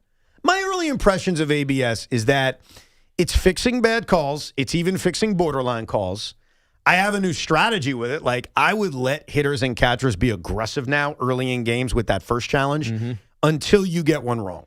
Once you get one wrong, that's when I think you got to go in protective mode and make sure that you don't waste it and you save it for that last chance desperation. Right. My only issue is I like it. That's where I'm at. I think it's good that it exists, but I still believe it should be for every pitch.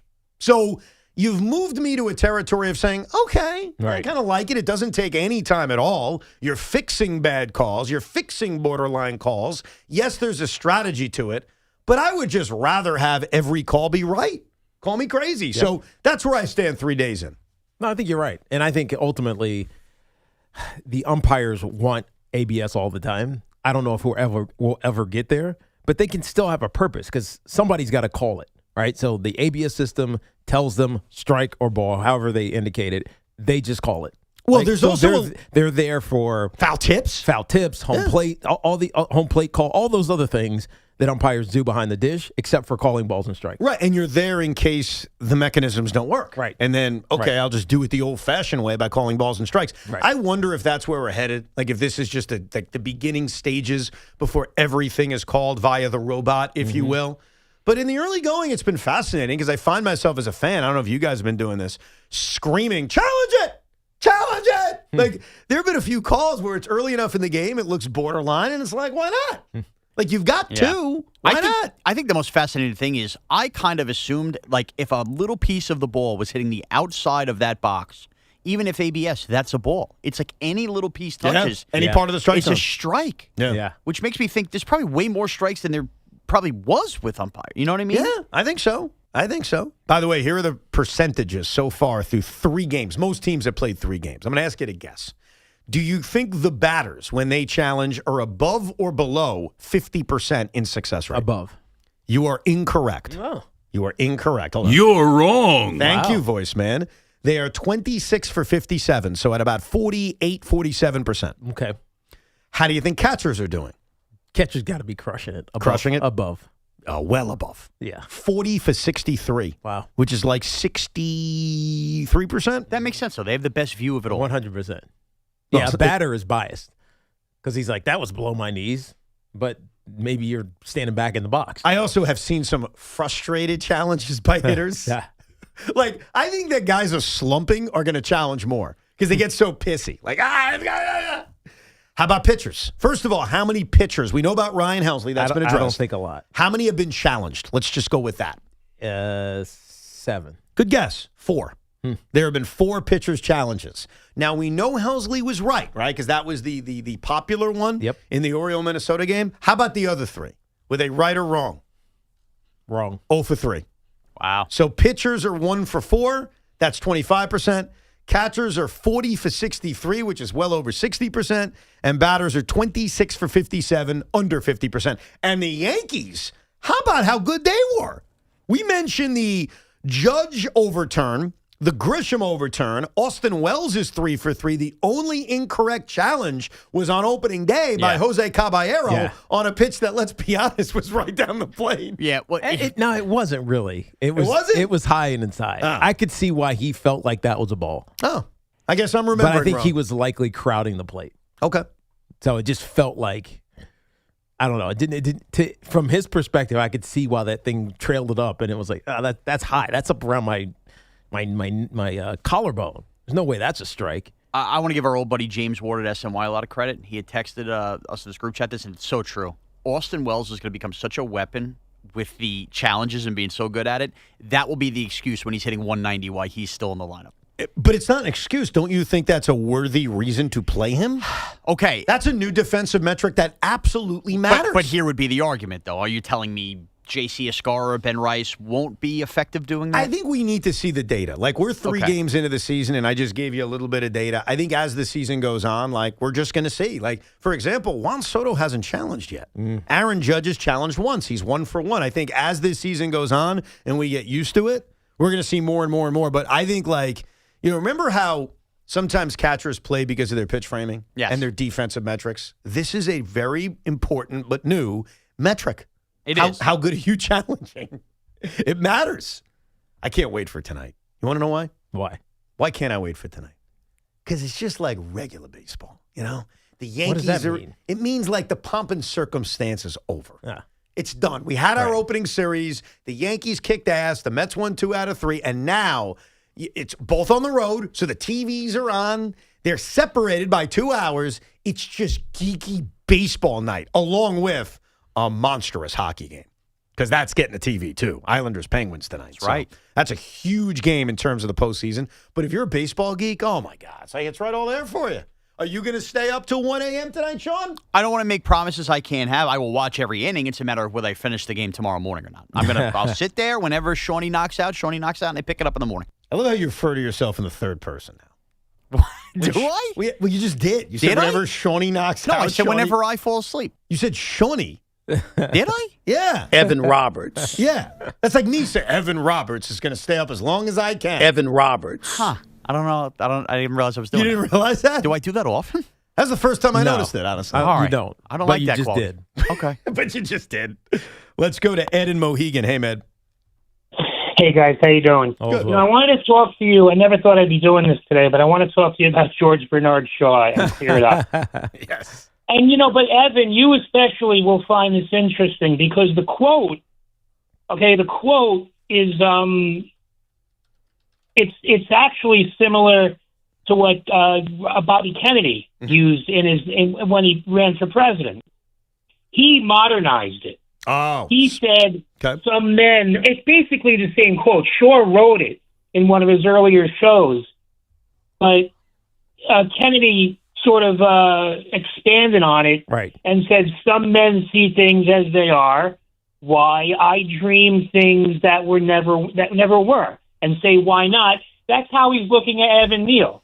When you look at a player and say, you know what, this guy, he failed, he wasn't any good, he won't be good. But if you bring him in with those expectations, he will play better. Right. There's a reason why these guys are great coaches. They go outside the box. No, I think it's interesting because when you have youth sports and you coach youth sports, one of the things you often should do with young kids is ask them if they're going to be successful.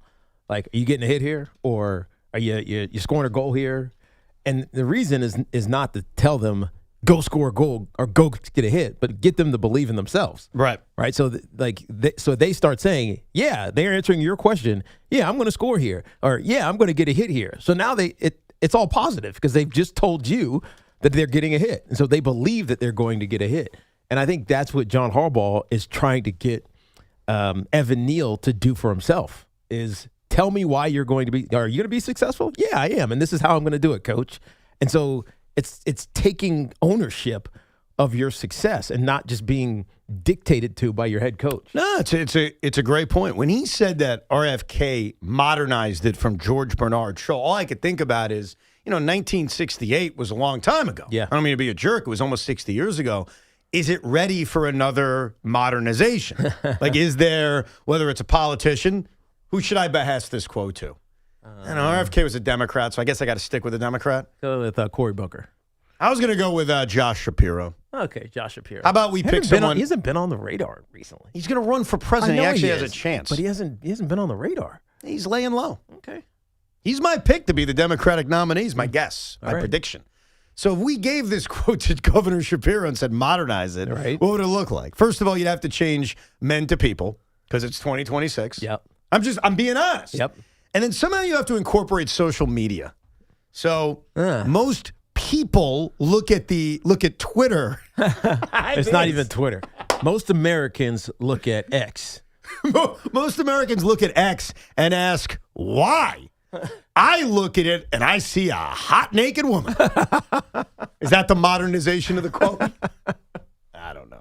That could be. All right, we'll come right back. We'll get back to your phone calls. We do promise 888-808-1019. And Sean got in a lot of trouble in his community because of something he said publicly, and he is being shamed for it.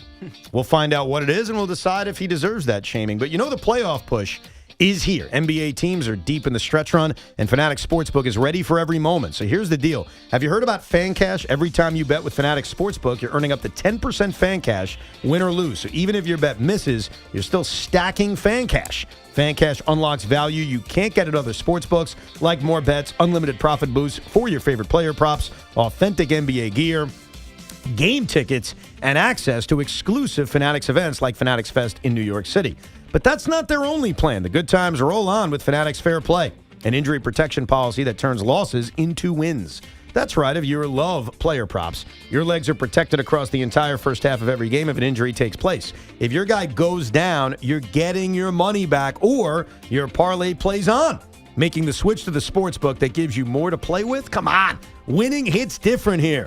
Must be 21 or over. Gambling problem? Call 1-800-GAMBLER. New York residents call 877-8-HOPE-NY or text HOPE-NY 467-369. Connecticut residents call 888-789-7777 or visit ccpg.org. Hospital for Special Surgery is ranked number 1 in orthopedics for 16 years in a row, according to U.S. News and World Report. When you choose HSS, you're receiving the best orthopedic care you can get. Now, with expanded services in New Jersey, patients can receive world-class care from their first appointment through to surgery and follow-up care for sports injuries, joint replacement, spine care, and more. So when it comes to orthopedics, I choose the best, HSS. Choose better. Move better. Visit hss.edu/New Jersey.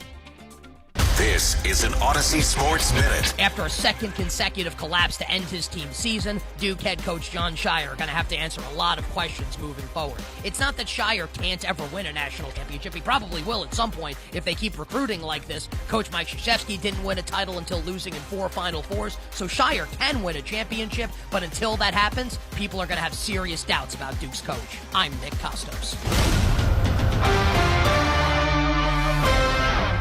DQ presents the Blizzard Double Flip Deal.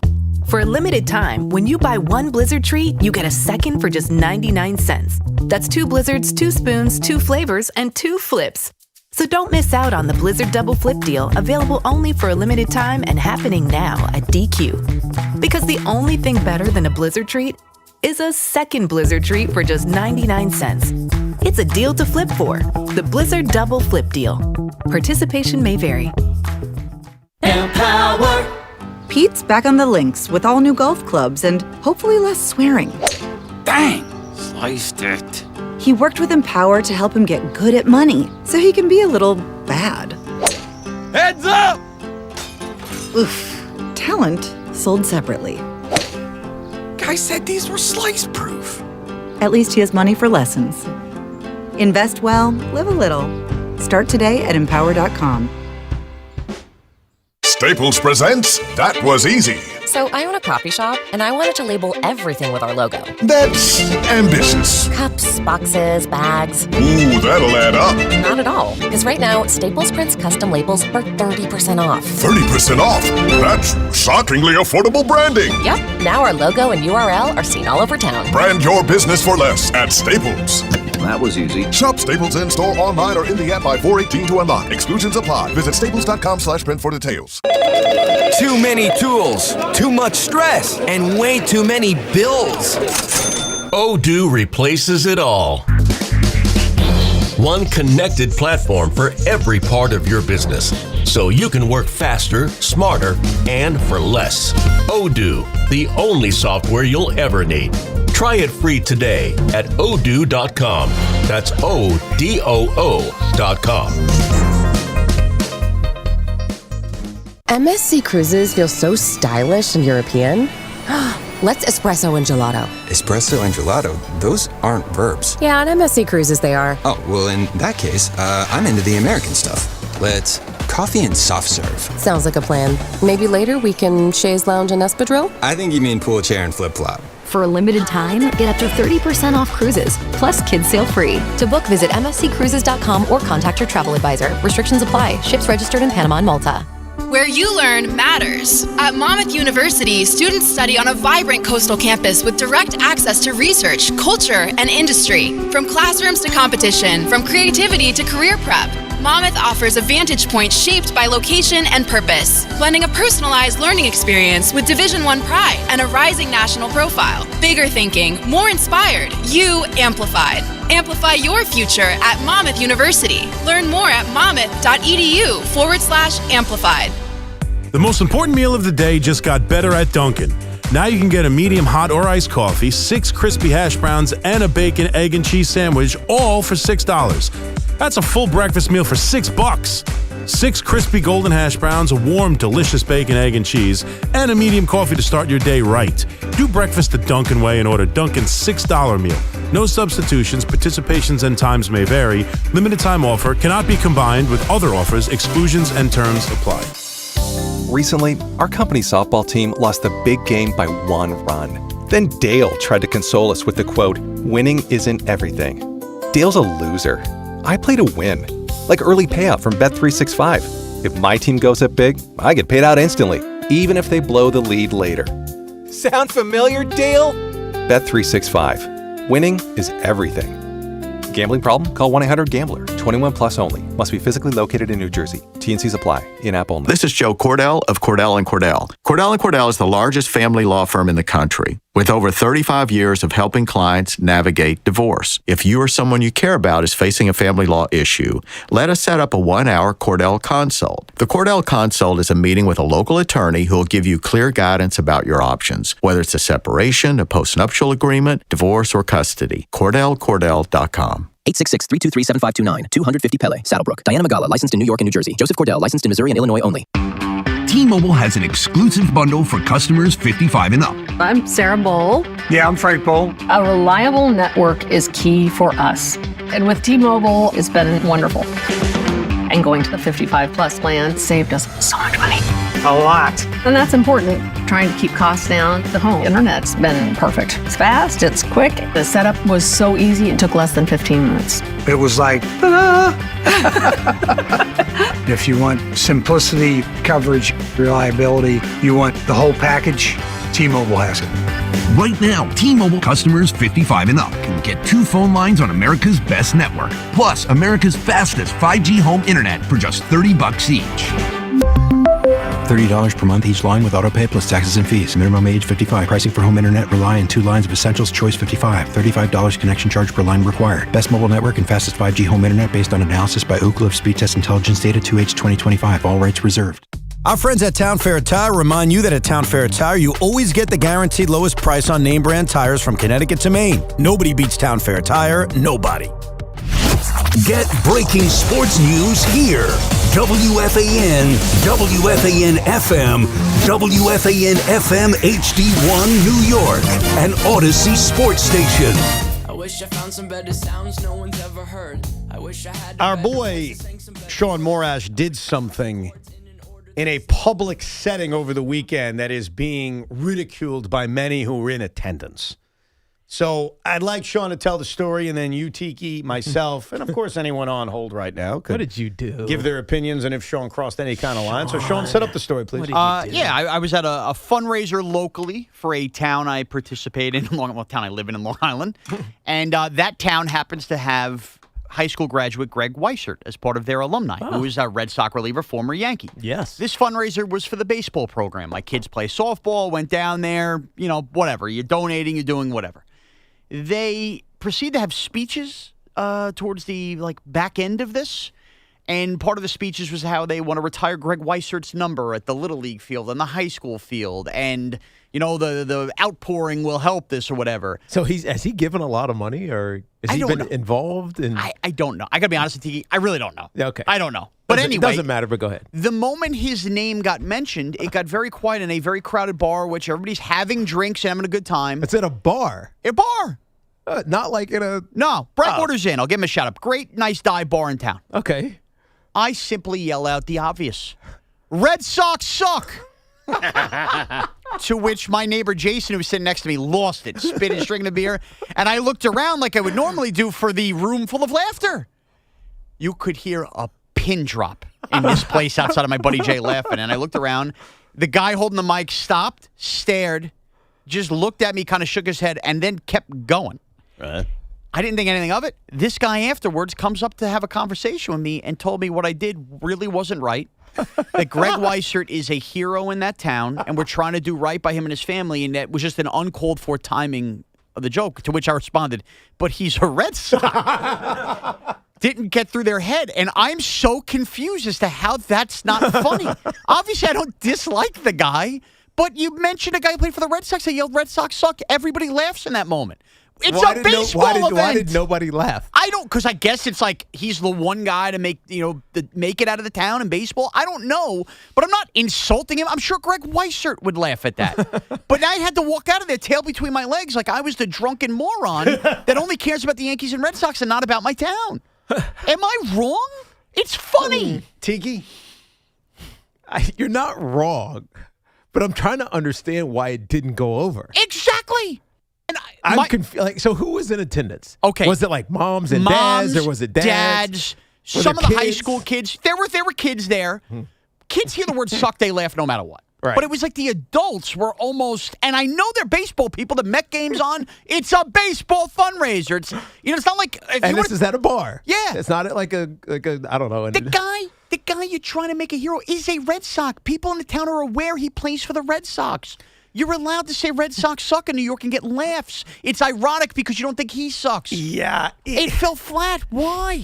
And why do I need to be talked about after like I'm a bad dad? I think it's hilarious. Thank you. And not only do I think it's hilarious, I think... You didn't say anything bad. No, I said Red Sox suck. You didn't say Greg Weissert sucks. No. You didn't say Greg Weissert let America down in the WBC. I didn't yell, this hack couldn't make it with the Yankees. I didn't say that either. It was almost, and I don't know if Greg Weissert's parent, like maybe his mom or somebody was there and I didn't really realize it. Like that's the only thing I'm thinking about. I could see that. But like, come on.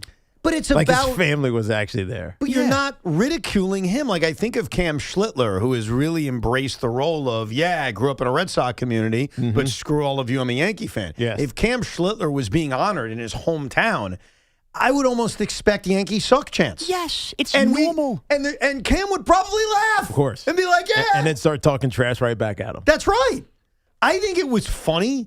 I'm very surprised that you didn't get laughs out of that. Yeah, I think it was funny. And granted, did I have a few Chardonnays in me? Of course I did. But that's not why. You know what I mean. I had a couple beers. But like, maybe that was it. It's, here's the fat drunk guy again. Maybe. But it was a good joke. I didn't need that. I can't believe I got talked to after. I can't believe you're having a Chardonnay at a dive bar.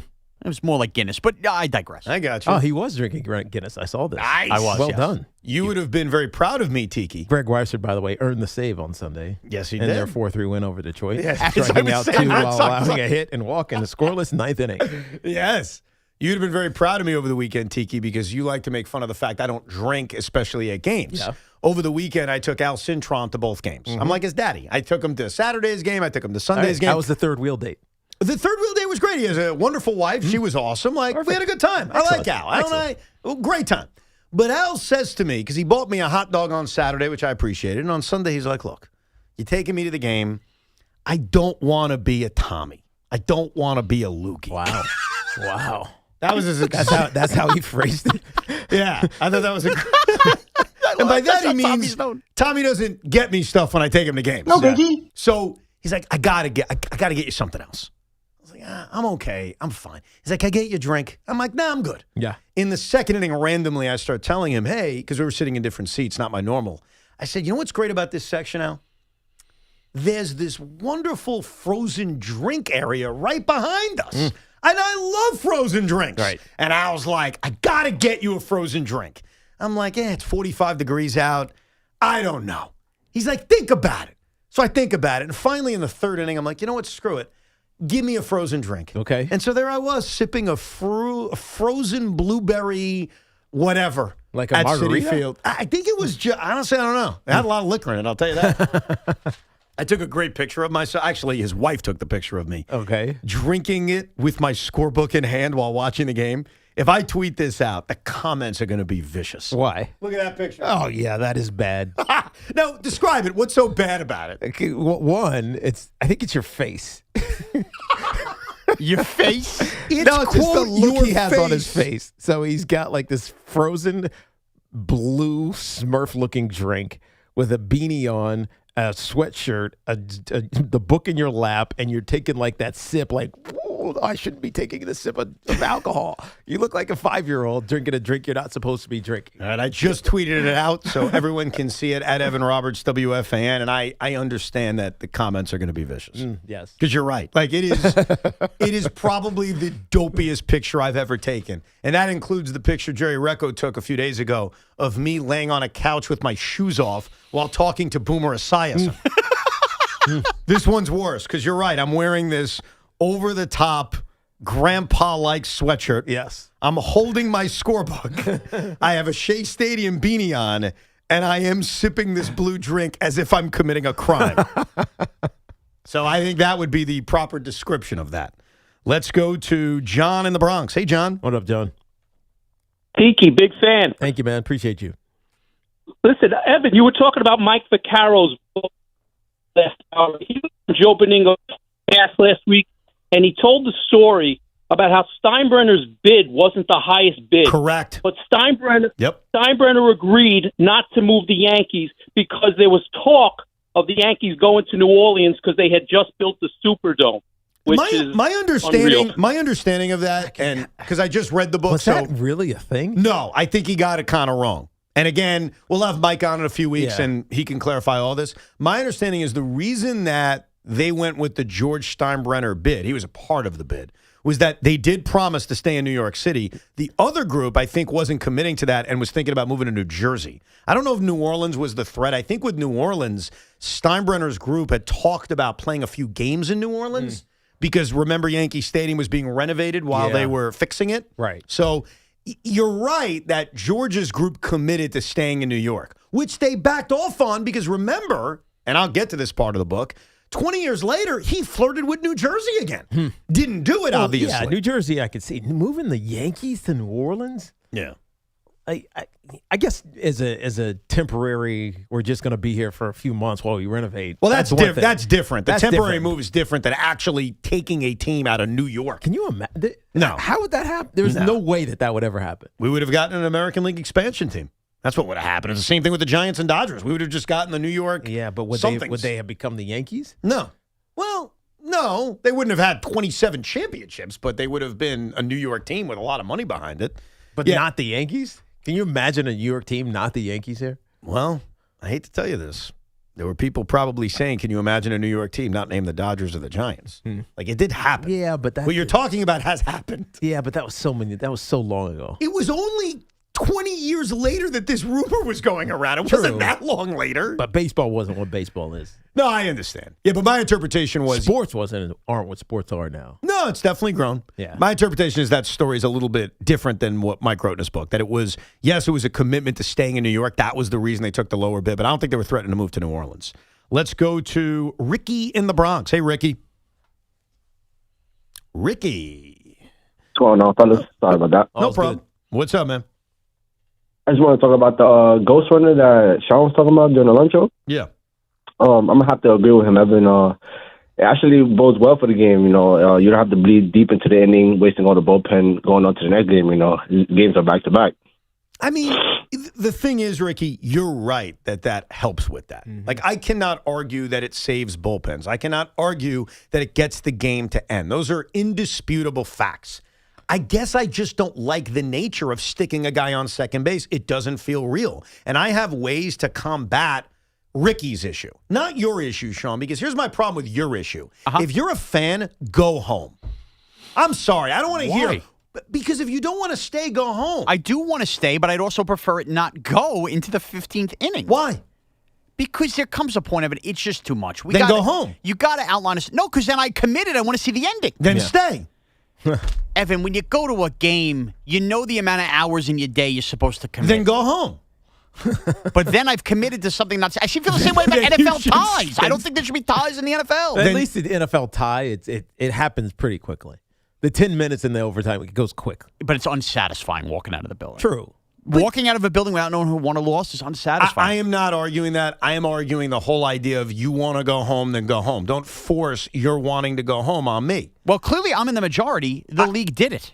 Okay, just because I lost, what does that mean? I got to put my sword down? Then how about you go home before you see the Ghost Runner on there, and then you don't have to see that ending if you hate it so much. Dude, you're dumbing up the argument. Oh, you dumbed it up. No. You're telling me to go home. I'm telling you go home. You don't like it. Want to stay for a long game, go home. No one's forcing you at gunpoint to stay at the game. And all he's saying is if you don't like the Ghost Runner, then you go home. Then you go home if you don't want to see it. Dude, I hate that argument. Dog said that to me years ago about the extra playoff teams because I didn't like the extra playoff teams. Like, you're not going to watch the playoffs? I said, of course I'm going to watch the playoffs. Well, then you're a hypocrite. Like, spit it up. No, I'm not. This is the same thing, though. I don't like the rule. I'm still going to watch the sport. I don't like the DH. I still watch the sport. Like, that's so stupid. It's childish when you guys say that. It really is. It's childish. It you is. are You're telling childish. me to go home. No, I'm saying. Do you realize the hypocrisy? No, I'm not. If you don't want to stay, go home. The game's still going to go on. I do want to stay, you numbskull. Then stay for the game. But then there comes a certain then point. Then go home. Jesus, Evan. You know what? Fine. Cat, chase, and tail. You win. You don't like the Ghost Runner? Go home before it happens. You want the Ghost Runner? Well, I'll go home in the 15th. See, at least Ricky's point about the bullpen, I have an answer for. Like, I have a reason for it. I think that each team could carry, and they could change it every week, to extra pitchers that get added to your roster if the game goes extra innings. No. Why? No. What the hell's wrong with that? Because now that becomes manipulatable. No, it's not. The game has to go extra innings. You can't use that person unless the game goes extra innings. Simple. I just solved it. Or the 11th inning. You want to say it's the 11th inning? Fine. So there's a way to manipulate the roster so that you don't have the issue that Ricky pointed out. I thought that was a fair point that he said. It actually is. I think your point is dumb. Well, you want to go home, then go home. Like, no one's forcing you to stay at the game. I think that one's stupid. Honestly, go I don't home? like that argument. No, it's dumb. No, Evan. I want to go home. No, you said go home. You said go home. No, you said I want the game to end. Life needs to carry on, Evan. People can't stay up till 2 a.m. on a Wednesday when they got to get up for work at 6. Then go home. Then how shut the about TV end the off. game? How about don't put that in my decision making, Evan? It's ridiculous. That's your decision. No, the league agrees too. We're arguing something in hindsight. You were wrong. Right. I was right. The league agreed. Why are you fighting with him? Because it doesn't matter. Because he keeps going on and on and on. Leave it alone. It was a caller brought it up. What do you mean I'm going on and on and on? How many times are you going to tell me one segment to go home and act like I'm not a good fan? I am a great fan. I do want the game to end. Let's go to Ozzy and Woodridge. Hey, Ozzy. The Yankees are going to extra innings tonight. Definitely. What's up, Ozzy? Tiki, it just hit me, bro. You got rid of Tommy, but now Sean and Evan are the kids in the back of your car arguing. That's exactly right. Oh, my goodness. That's exactly right. It's Evan with the last Shut up. word. I'm leaving both on the side of the road. A mile Sean apart. just keeps finding new siblings, brothers, to, argue with. That's true. Evan, you still master of your domain? I know you guys love Seinfeld quotes, but if it's still legal, I'm going to get. I am the ultimate master of my domain. Yeah, and if you believe that, Tiki, I wouldn't have touched that button on his screen. That's all I'm going to say about that. And it's very inappropriate, Evan, that you made him do that. Okay, well, he did it. It was his choice. St. John's went from church bells to hell's bells. Listen, you ever see that movie, The Devil's Advocate? Yes. And Patino looks just like Pacino, right? Yeah. Slick back hair. Yeah. And then I'll tell you why the Johnnies lost. But St. John's, they have Saint in their name. They made a deal with the devil. This guy had prostitutes for recruits. Oh, my God. And lo and behold, they lost, from church bells to hell's bells. They lost, but they won because they're a consistent winner now. He's turned the program around. So, yes, they lost, but they actually won. But why did they actually lose? What's your theory on that? Well, we got positive Tommy, who's 0-2 with the Knicks over the last 2 years, the mush. 0-2 with the Mets, especially with the big brother Juan Soto thing, and not even making the playoffs. On Thursday night, he had a loyal caller who's St. John's fan, lives by St. John's, and Tommy said, I'm jumping on the St. John's bandwagon. Will you have me? The guy welcomed him in, and Tommy Mush, positive Tommy, is still over, baby. Wow. So Tommy is the reason. No biggie. I mean, everyone was jumping on the bandwagon. Sean's jumped on the bandwagon. No doubt. What's it, St. John's? Yeah. We were all. You didn't jump on the bandwagon? I mean, I was just interested. Did you watch the game on Friday? Ish. No did you shout a let's go at any point on a Ruben Prey 3? No, he didn't jump on the bandwagon then. No. He didn't jump on the bandwagon. By the way, we're in an interesting spot right now. Yeah. So Rick Pitino yesterday did a Zoom with boosters and season ticket holders and loyal St. John's fans, where he answered any question you wanted. And Rick was very honest with everybody. He said, look, this is not meant for the media. So this is like a little bit of a test. Let's see if anything leaks out. Okay. And so far, nothing's leaked out. But we could change that. But what were they asked? I mean, everything. Like, I think he was asked about Ruben Prey and that decision, just like any question under the sun. He addressed a lot of stuff. Everything, apparently. But Rick made clear, hey, this is just for you guys. Don't leak it out. What if someone texted us with something Rick said? Oh, is this BT? No. I'm not getting him involved. It is not him. Okay. Nor is it Minko. It's not. Yeah, I will rule. It's no one. It's nobody. It's just somebody who just got a hold of it. Yes. It's insignificant and a person that's doing no ill harm. They just wanted to inform me that Rick did, in fact, speak on Ruben Prey. Okay. So it's not, let's make this very clear. It is not John Minko. It is not BT. Okay. But they were very clear and nobody ever knows I exist. And that's fine. Nobody knows that's fine. Exists. The person doesn't matter. Like, I don't even know the person. So how do we even know it's real? Oh, it's real. Because there's video. I watched it. It's not AI. It's real. It's real. Okay. The question is, do we break Rick Pitino's guarantee or do we just keep it private? Because we don't have to play anything. Or we could tell them what he said about Ruben But that's Prey. breaking the seal, though. I mean, that's breaking the seal. It's different for us to interpret it and tell you it versus hearing him say it because there's video. Okay, so your feeling is just say what he said, don't play it for the people. Yes. And for Rick, that would be, all right, the people. Yes. Because I like Rick. I have nothing against him. I do And too. if he challenged everyone to keep it private and someone decided to, text us with it, I don't know. We think we're the only people he texted? So far, it hasn't leaked out. He did say in the video, because I've already watched it, send this to 3 St. John's fans. They could send it to 3 St. John's fans. Let's see how trustworthy St. John's fans are in not getting this to the media. So Rick's having fun with this. Yeah. Because he's like, I'm challenging you. So what's going to happen if it gets to the media? Nothing. What is Rick going to do? He's going to laugh and say, you guys suck. I tried. I challenged you guys, and you didn't do it. That's all. It's not the end of the world. Since you guys were on the bandwagon, you kind of are St. John's fans. That's why I had it sent to me. Yeah. All right. So as a St. John's fan, what was it about again, Sean? It was about Ruben Prey. Oh, yes. I want to know. Okay. He said that the reason he never went back to Ruben Prey was during crunch time in those last 10 minutes, paraphrasing here, he could only bring Ruben Prey in at the 4, would have been at the expense of Zuby, and he didn't know the plays that they were going to run at any other spot. Yeah. That's basically what our caller suggested, the diehard St. John's fan who said, look, guys, it just wouldn't have worked with him and Zuby on the floor. They're not used to playing together. And so it would have kept your hot player on the court, but you would have compromised yourself in a lot of different ways. Right. You would not have been able to run your normal offense. Yeah. All right. Want to leak anything else out or just that? That he was petting a dog the entire time? That's not really – that's just common sense. That's common sense? Okay. It's not really a leak. What was Rick doing the whole time? He's sitting with a dog on his lap. That's fine. And he's just petting the dog. Now, it's fine, but there's also something about Rick Pitino in like a smoker's chair looking into a camera petting a dog where it's like, what is going on? You have dogs. You would do that. Yeah, I would totally. Tiki, I'll show you the video. It's just it's just a funny thing. I'm going to do a Rico one of these days with a dog in my lap the entire time. Yeah, you got to get one now. We have a dog. We adopted a young puppy. Did you? Her name is Marshmallow. Oh, I remember this now. Yeah, I forgot the Marshmallow was named by young Spence. He looked at her and said, "That's a marshmallow." We call her Mellow. We do not call her Mellow. Yeah, we call her Carmelo. No, we don't. I call her Marshy, but no Mellow. There was no Mellow in our household. It's how could it not be Mellow? It's because it's not. You're her just name going to is say Marshmallow. Hey, Marshmallow. I call her Marshy. Marshy? Yeah. I'm like, what's up, Marshy? It's a girl? How we do it? She's a little girl, yes. He also adopted a lizard named Amari.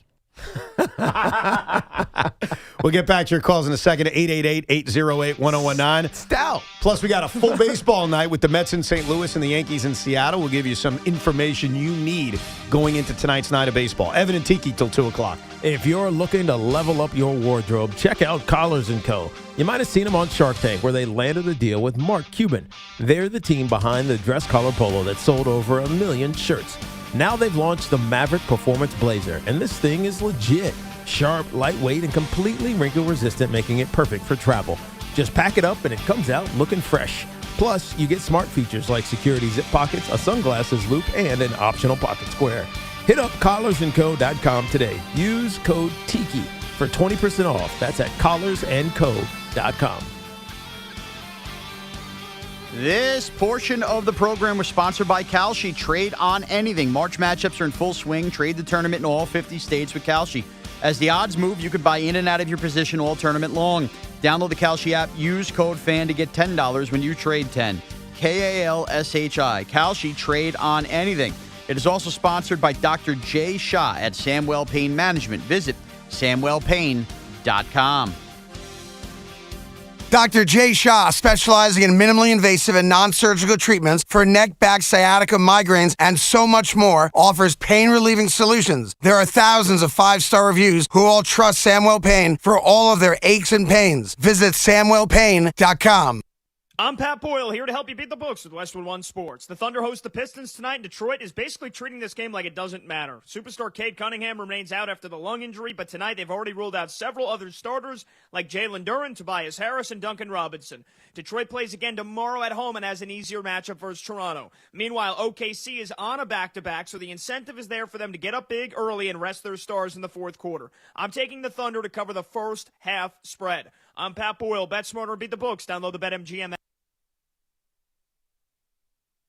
I'm Boomer Esiason. My mom died from cancer. She was only 37 years old. She didn't have life insurance, and that was devastating for my family. That's why having life insurance is so important to me. Ethos makes it fast and easy. Get a quote in seconds, apply in minutes, and get same-day coverage. You can get up to $3 million in coverage with no medical exam. Get your free quote at ethos.com/play. That's ethos.com/play. Paid spokesperson. Time spent on application may vary. Online health questions required.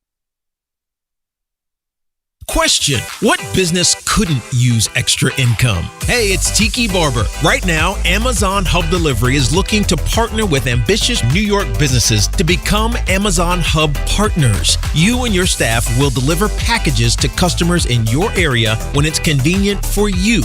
With each package delivered, your business gets paid.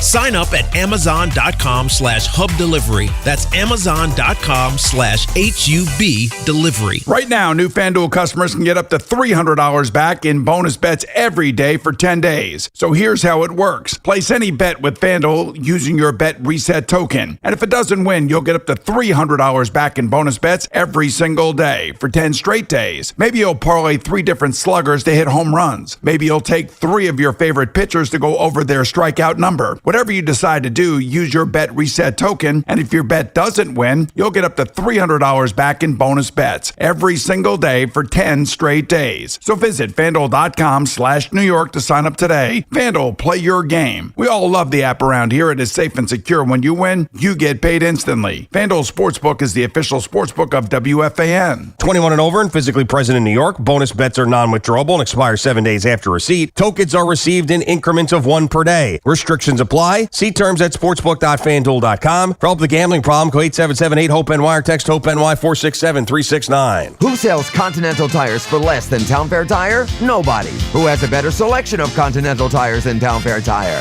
Nobody. And who gives you more free services for the life of those Continental tires? Nobody. Town Fair Tire has over 100 locations and over 600,000 tires in stock, all at the guaranteed lowest price. And that's why we say nobody beats Town Fair Tire. Nobody.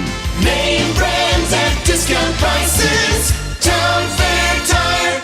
There is something special about sharing a pint of Guinness as you cheer on your team, surrounded by your people.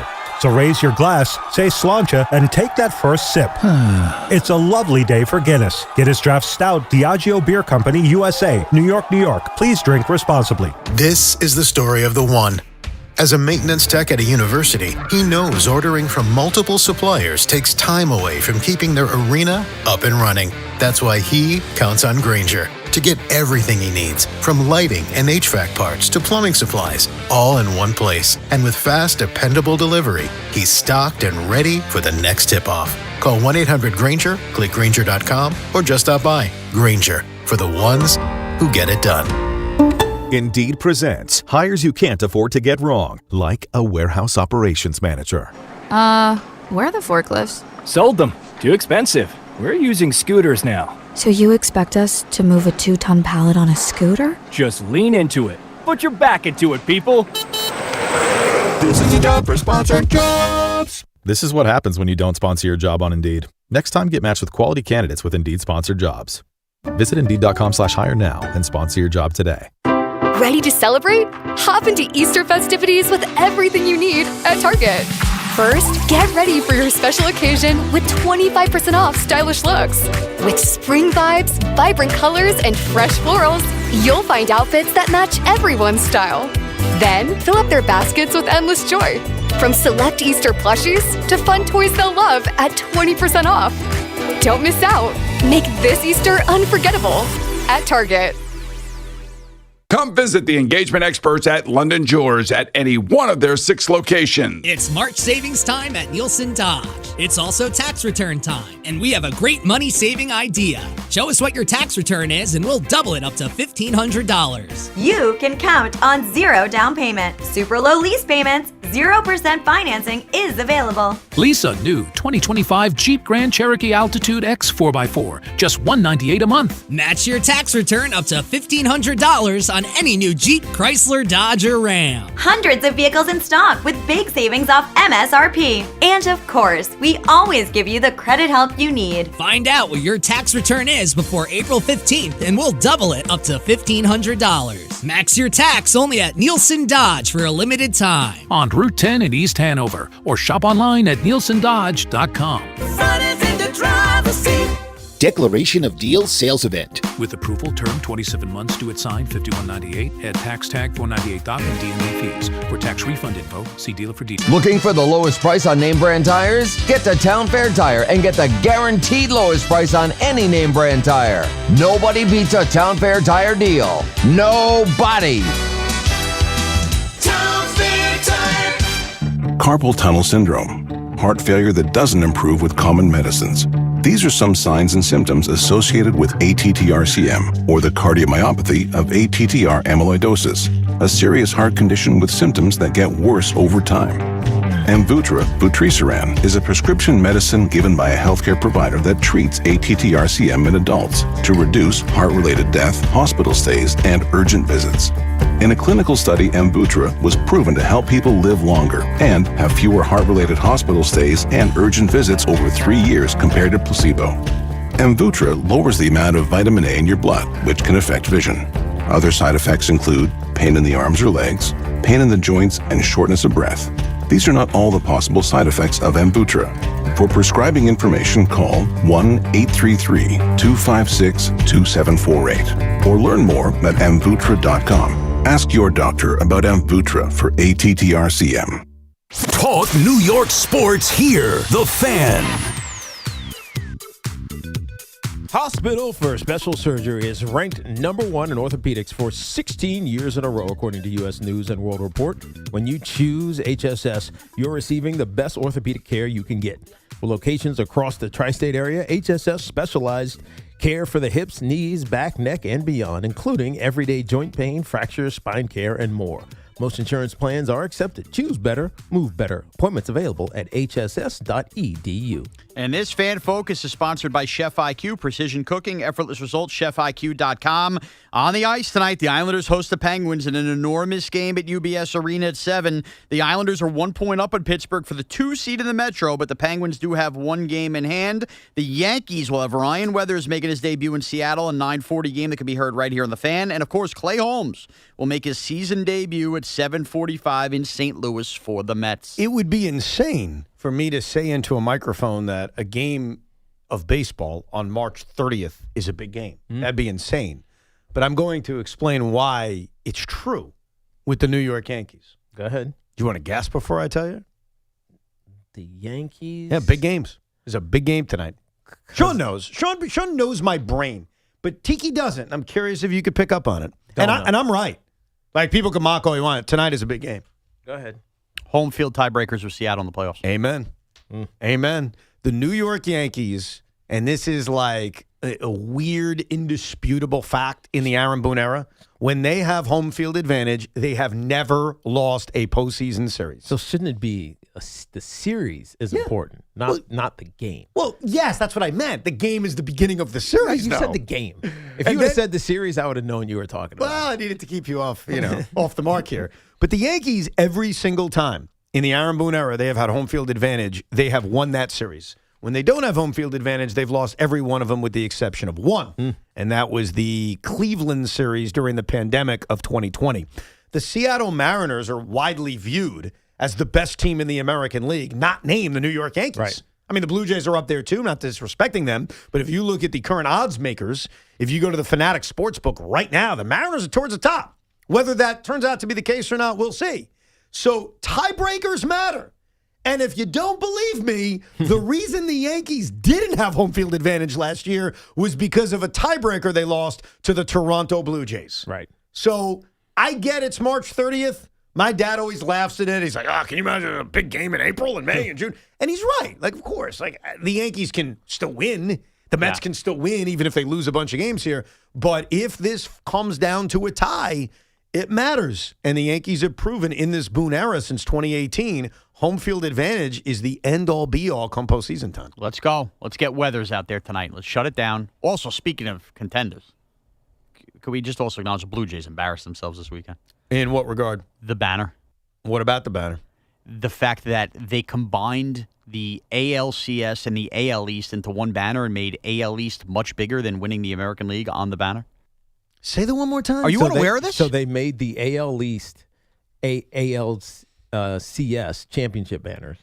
AL East was bigger, therefore more important. Interesting. Than the American League championship. I want to answer your question if I'm aware of it. I saw them raise a banner, and I have an issue with the banner. I haven't seen people's reaction to said banner, so if the reaction is that they did something that I'm not aware of, I will just tell you real quick what my issue was. They put up a banner that said, like, ALCS winner. Instead of American League champion. Instead of American League champion. Yeah. And that bothered me because it's like, you don't put a banner up saying you're the ALCS winner. You put up a banner saying you're the American League champion. You won the American League pennant. That's what it's called. Right. So that was my issue. They had to do that because in a previous year when they last made the CS and didn't win, they put up a banner that said ALDS champion. Yeah, I think that's dumb. It is dumb. Yeah, like a banner for winning a playoff round. Yeah, I don't think you should do that. Like, here are my banners, and you can configure it however you want. And by the way, Yankee fans. So now they're copying it by Well, because they made that first mistake, now they're calling the ALCS like the same thing. They were the ALCS champs because we were once the ALDS. So they couldn't have said after winning the DS, we are ALCS participants. Nah, that sounds illusory. That's what the Colts did when they said, we were the second runner-up in the AFC. No. The only things that deserve banners are obvious, and this isn't for Yankee fans. You guys are very different. You've also won a lot more than us. So I get it. I'm excluding the Yankees from this. This is for the Mets, the Blue Jays, normal functioning teams that don't have, a million championships in their history. World champion, winning the league, winning your division.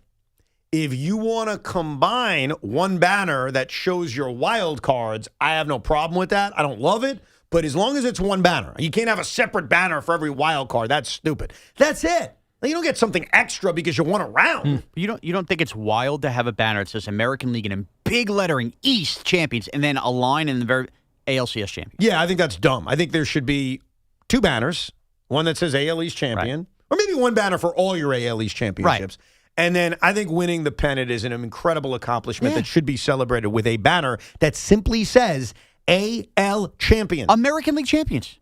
You didn't even have to put it, whatever. Either way you do it, that's a proud banner. They didn't do that. They're an embarrassing loser organization. In fairness, can I defend them real quick? What, because they're the Bills of baseball? Nope.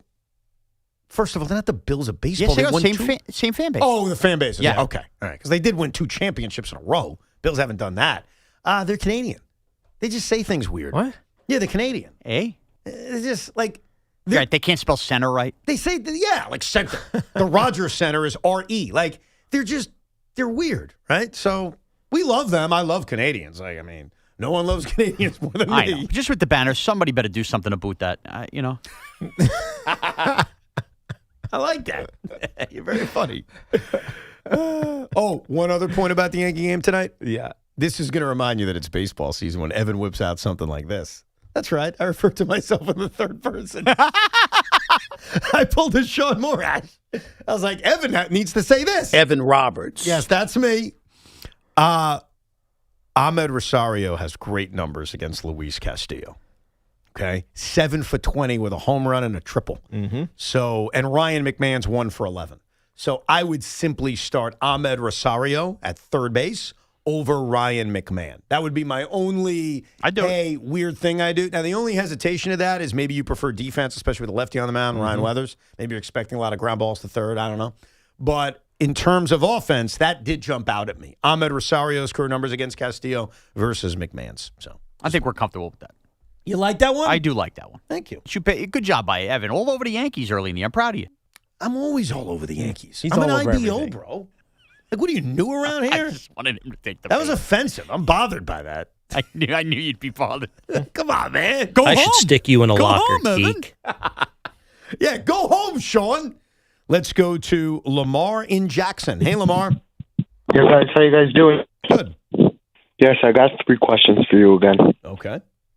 Yeah, so who is better, Bo Bichette or Michael Garcia Jr. of the Royals? Okay, Bo Bichette versus Michael Garcia. All right, what's your next question? Lindor or Bobby Witt? Lindor or Bobby Witt. Oh, we're doing a Royal breakdown right now. Yeah. Okay. And what else? And who has the best left side of the infield? Baseball. I mean, you basically, but you just asked your second question and your first question is combined with your third question. Like, wait a second. Who's the Royals' third baseman? Michael Garcia. Michael Garcia. And their shortstop's Bobby Witt Jr. Oh, that's what you meant. He combined the questions. He said, who's better, Bo Bichette or Michael Garcia? First of all, if you're playing fantasy baseball, the answer is probably Michael Garcia because he combines for so many different positions. Yep. In terms of who's the more proven hitter, it's Bo Bichette. Yep. But he he's just asking is. for right now. I mean, Are you asking for right now or are you asking for... The answer is Bo Bichette. We want to go right now. You want to go track. Bo Bichette's a better player. Okay. He's proven that. All right. Now, he's learning a new position. I definitely factor that in. Are we talking just offense or are we talking combined? I don't know Bo's defense yet. Yeah. I want to defend him in that regard. Like, are we really defining him as a third baseman 3 games into his career at third base? It's not even, you can't even get a fantasy as a third baseman. Yeah, he doesn't even. It's a good point. Technically. He doesn't even qualify as a third baseman That's yet. right. I love Lindor. I do. Bobby Witt Jr. is top 3 player in the sport right now. So I'd give Witt the edge. Who has the better left side of the infield?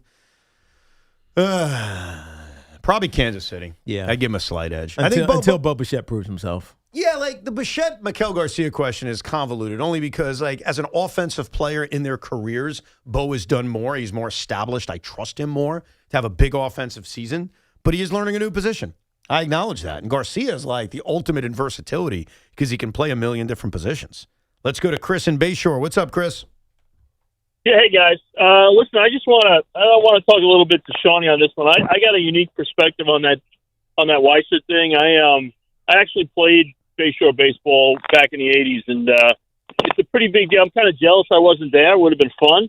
And I also went to grade school and high school with Weiser's dad, and he happens to be one of the nicest guys you're ever going to meet. Would you laugh at that joke that Sean issued of screaming "Red Sox suck" in the middle of a presentation for him? Well, yeah, that's what I'm saying. All that being said, and I love Shawnee and the Target parking lot and all, and I just don't think it was the venue to do that. I gotta say, I mean, at Bayshore we haven't had I guess it's a big deal. I mean, if they were discussing, him personally with the number and the retirement, I gotta say, Shawnee, I think I might have to give you the thumbs down on that. I mean, I'm moving. I've had enough of this. Moving? Are we kidding me? In New York, there's no town. There's now a town we can't say Red Sox suck because the guy plays there for a minute, by the way. There is Pete Hoffman, I think, is from the same town as Harrison Bader. Okay. And Harrison Bader's a great dude. Like, I think he helps out with the Little League. Like, awesome dude. If Harrison Bader was still in Philadelphia with the Phillies, no one would have a big problem with us screaming Phillies suck, right? What is going on? Also, we have to respect him. How about the fact that me from WFAN, I'm there taking time out of my day, huh? How about you treat me with the same respect? It's Greg Weiser. Now you're going too far. Are they retiring your number, Sean? I'm as relevant to WFAN as Greg Weiser is to Major League Baseball, if we're being honest. I am the Greg Weiser here. I should be allowed to make whatever jokes I want. Oh, by the way, speaking of comments you made and seeing how right you are, I did put up a poll about an hour ago in regards to the commissioners in sports because Sean made a comment that Rob Manfred may be the best commissioner of the four major sports. Based on his Cinco or de Luncho. Yeah, because he was talking about all the great changes in baseball. So I put out a poll about an hour ago. It was, who is the best commissioner of the big four sports? Roger Goodell, Rob Manfred, Adam Silver, or Gary Bettman? We have a clear winner. Who do you think the clear winner is? Goodell. Sean? Goodell. You guys are right.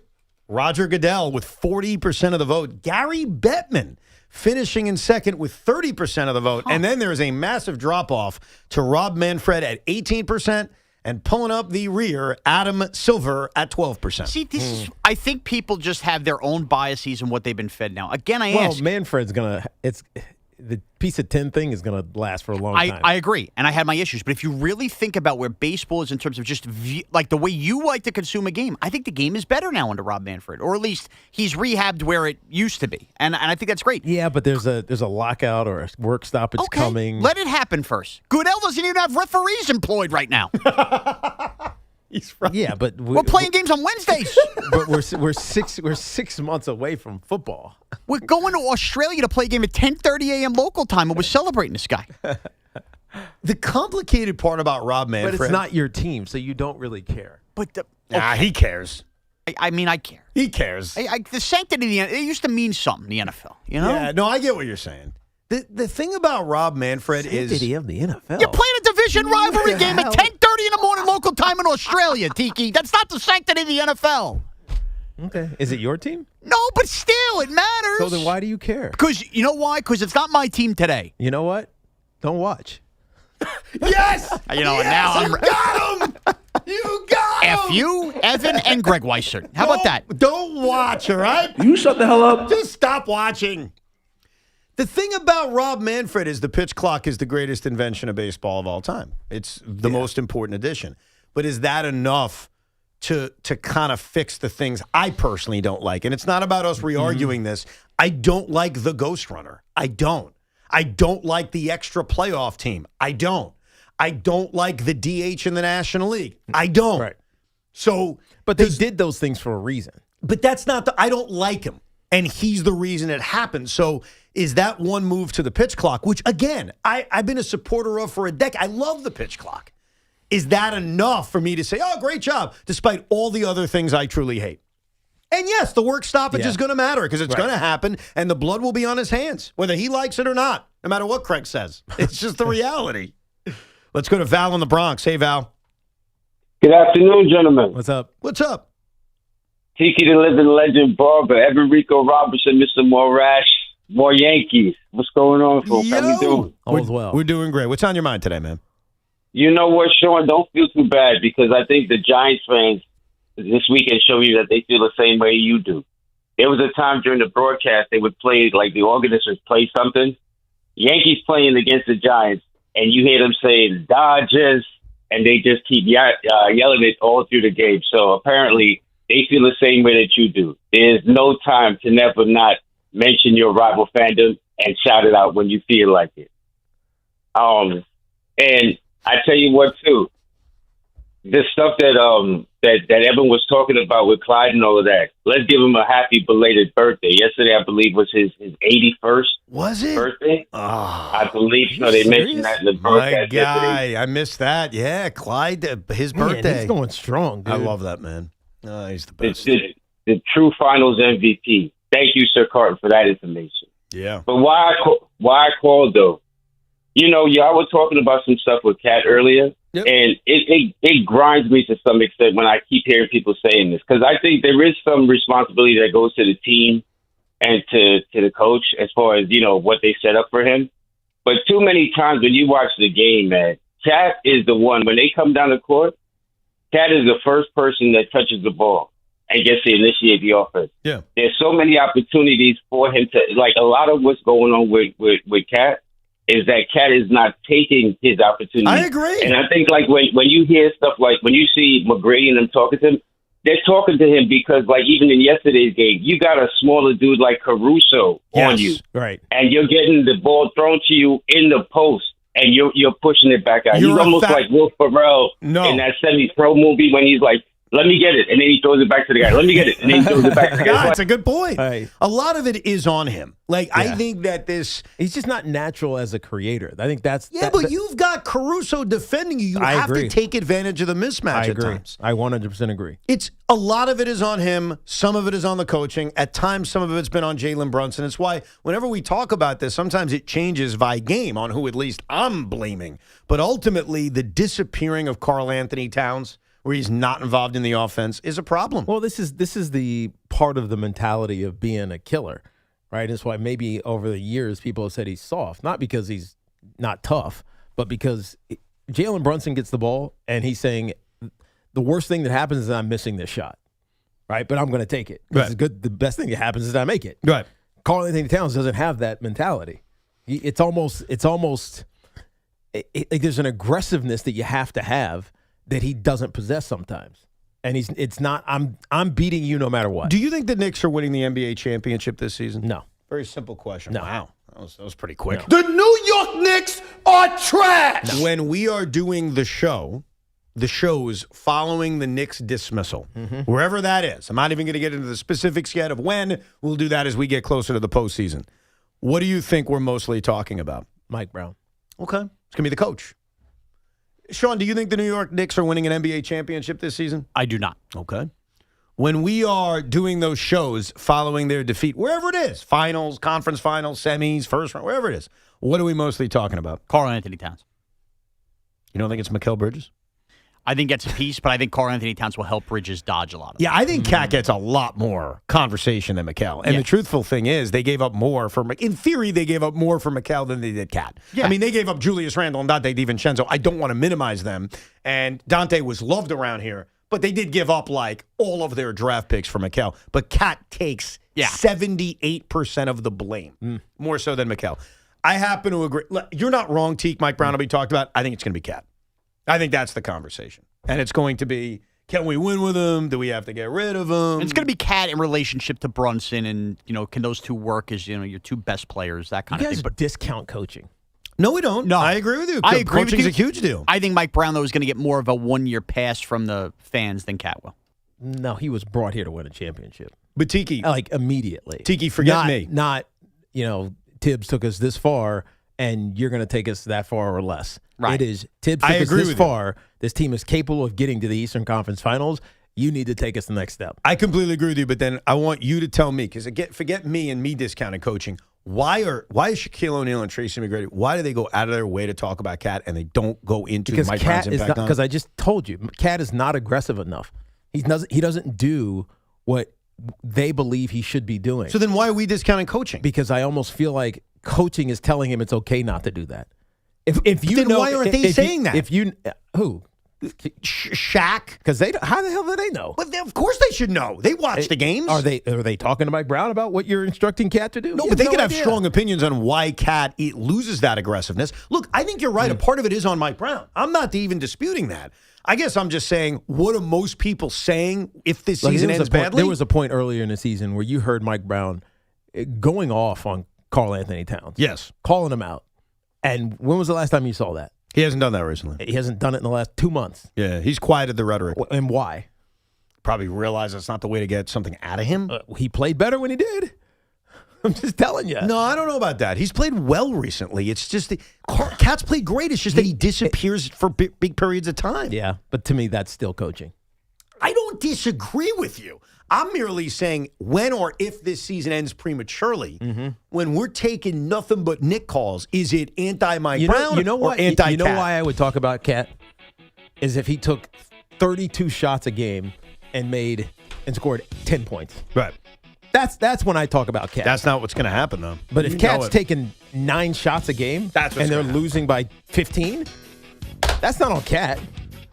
I think it's on everybody. The question is, if or when this season ends badly, who will we blame it on? Tiki's made it clear who he's going to blame it on. But hopefully I'm wrong, because I want New York to win. So hopefully it doesn't end that way. I can't even say that with a straight face. New York. That's funny. I love New York. If you missed any of the show, rewind on the Odyssey app or download the Evident Tiki podcast. It is Carton Big Mac, and they're coming up next.